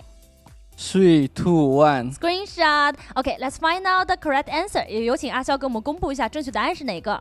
正确答案是 A. Yeah, the correct answer is A. And because we know like the last few weeks for WZ is really hard, and I would like to know, so now your new ambition for this season, and also like how's the feeling about our new BP? 那我特别想知道一下，因为其实我们知道这个赛季对于 WZ 或者说上个赛季也是吧，对 WZ 来说是一个比较艰难的时间。那么阿肖到来之后，我相信 WZ 一起有了一个新的目标。对于这个赛季会有怎么样的新目标，以及对于新的这个 BP 机制，你们有怎么样的应对方式吗？我觉得这个赛季的目标先进个总决赛吧，秋季决赛，然后。BP 的话，先把主流阵容先练明白吧，我觉得。然后后面的话，练什么都就看大家会玩什么吧，就练什么吧。但其实对于这个大目标，下面现在已经有个小目标，而且非常的明确，我们已经找到自己要努力的方向，我觉得这点非常的重要。So I think for this season, because we just cooperate like the not too so long time, and for us, maybe we need to practice our hero combination, which we are really like familiar with first, and after that, then we practice more and more and like watch observe like which hero combination we're really good at. And for the ambition for this whole season, the first I think qualify for the grand final. 哇，其实阿肖也给我们分享了很多很多的故事，也让我们更加的了解 WZ。希望你回归之后，其实给 WZ 也是迎来了新的血液，也可以看到你们新的能量。接下来我们只能说加油，好不好？期待你们的表现。Okay, cheer up to 阿肖 cheer up to WZ, and thank you for today's interview. And we will get back to our casters. I bring us. A, it's pretty good. You know, experience comes out to many forms, right? EWC was one of the biggest stages for NARAKA in the global scene by far, and for MSC as a result, right? But then again, seeing about what happens next is, you know, for J Cup qualifiers, seeing what the teams are really starting to amp up into and then getting prepared for, really sets up for what WZ is kind of trying to accomplish in terms of the season. WZ being one of the more recently formed out squads, as Zhao was able to kind of pressure out here for the team, being part of the roster. I'm really excited to see if there's anything to happen down the line, because from now until J Cup, there shouldn't be any more roster changes, considering that when it comes down to after J Cup, that's when things start to go, you know, sideways. If teams feel that there's more value to certain players to play with certain members of an original franchise or organization, then we'll have to see how those changes really start to end up going. Yeah, I definitely agree with what you're saying there. It's in a working stage right now, right? We're in between patches. So we're not on live, right? We're in between. We're in a very in between stage here. We're preparing for J Cup in the global regions. We're preparing for J Cup in Siena as well, but they're heavy focused on the Nbpl, and they're labbing comps in their spare time. but it is really in a transitional phase right now. We've got a new set of rules, we've got a new set of everything coming out for these next couple of weeks, and these players are still trying to find their footing within this new meta. And it is really showing like who's able to change and adapt under pressure really quickly, and then who is not and sort of faltering. So taking a look at our scores, once again, this is our bottom 18. 13th to 18th place is going to be Fun Plus Phoenix, OA, OUG, Bamboo Esports, YZG, and Weibo WBG Gaming. Then we're going to be taking a look at our top of the leaderboard in just a second. We're going to see 12 through 7. There's going to be Bauda, Alliance, ASE, Wolves, 521, and TE. And unfortunately for TE, they've already played both days. I doubt that they're going to be able to make it into the finals this week because all of these other teams haven't played both days. So they're going to have a field day with getting points where they're going to climb, and TE is going to stay at 91.7, as well as WZ 93.5. It's going to be difficult for them as well. GG only played one day, and so they're going to have the chance to climb even higher than DRG, SS1, SSR, SR, and JL, who are very high up in points and are almost sure to qualify. Taking a look at our schedule, we see our previous bi-weekly winners, that's Spider and GG, and now we're going to be looking at bi-week 3. Today was trios. Tomorrow, or on the 25th, will be solos. 26 is going to be our trios, the final qualifier, and then we have our bi-weekly finals on the 27th and 28th. Make sure you guys tune in to get those special drops. Come in and see all the fun stuff. Our schedule for solos is going to be Predoria Midnight, Hollowroth Sunny, Morris Isle Midday, Predoria Morning Dew, Hollowroth Dusk, and Morris Isle Night as usual. We're going to be seeing that running up in the second we get these solos games coming out. This is going to be on the 25th of September, so next Thursday night, Friday morning, depending on where you are in the world. Ladies and gentlemen, we have had one heck of a day. Some crazy upsets, some really good points put up on the board by a lot of very strong teams. DRG, my boys, finally pulling through. They had some tough games, but they were able to pull it back. And that's what I love, is they, even though they were pretty inconsistent throughout the day, they had the pop-off games they needed to put themselves in a very good standing. Yeah, big time. And this leads us to where, in terms of that last week for week 3, it's going to start on Thursday again. We're on Monday right now. It's crazy. Like 3 days, it feels like. But another thing, too, is that with global scene, you know, quick reminder, ASC, I think, are having their the Asian Sea Challenge, or the Asian Challenge with the Jacob qualifiers on their end, ends out this following weekend as well. So keep in mind about that. We're still going to have the global scene for NA and EU, for Shadow J Cup for EU, and Morris Cup for NA. Trios qualifiers this weekend, leading into on the finals for week 4. We'll see about that when the time comes closer. Be prepared for what the global scene is going to be representing, teams to be coming out of their winners bracket, as well as for solos players. But with that being said, that will be the end of the show. I know a lot of things kind of come through for what you guys can expect for the scheduling. We're back on the regular schedule for Thursday, but following week 4, there will be a 6-day week. So be prepared for, we're looking for last chance qualifiers on that week.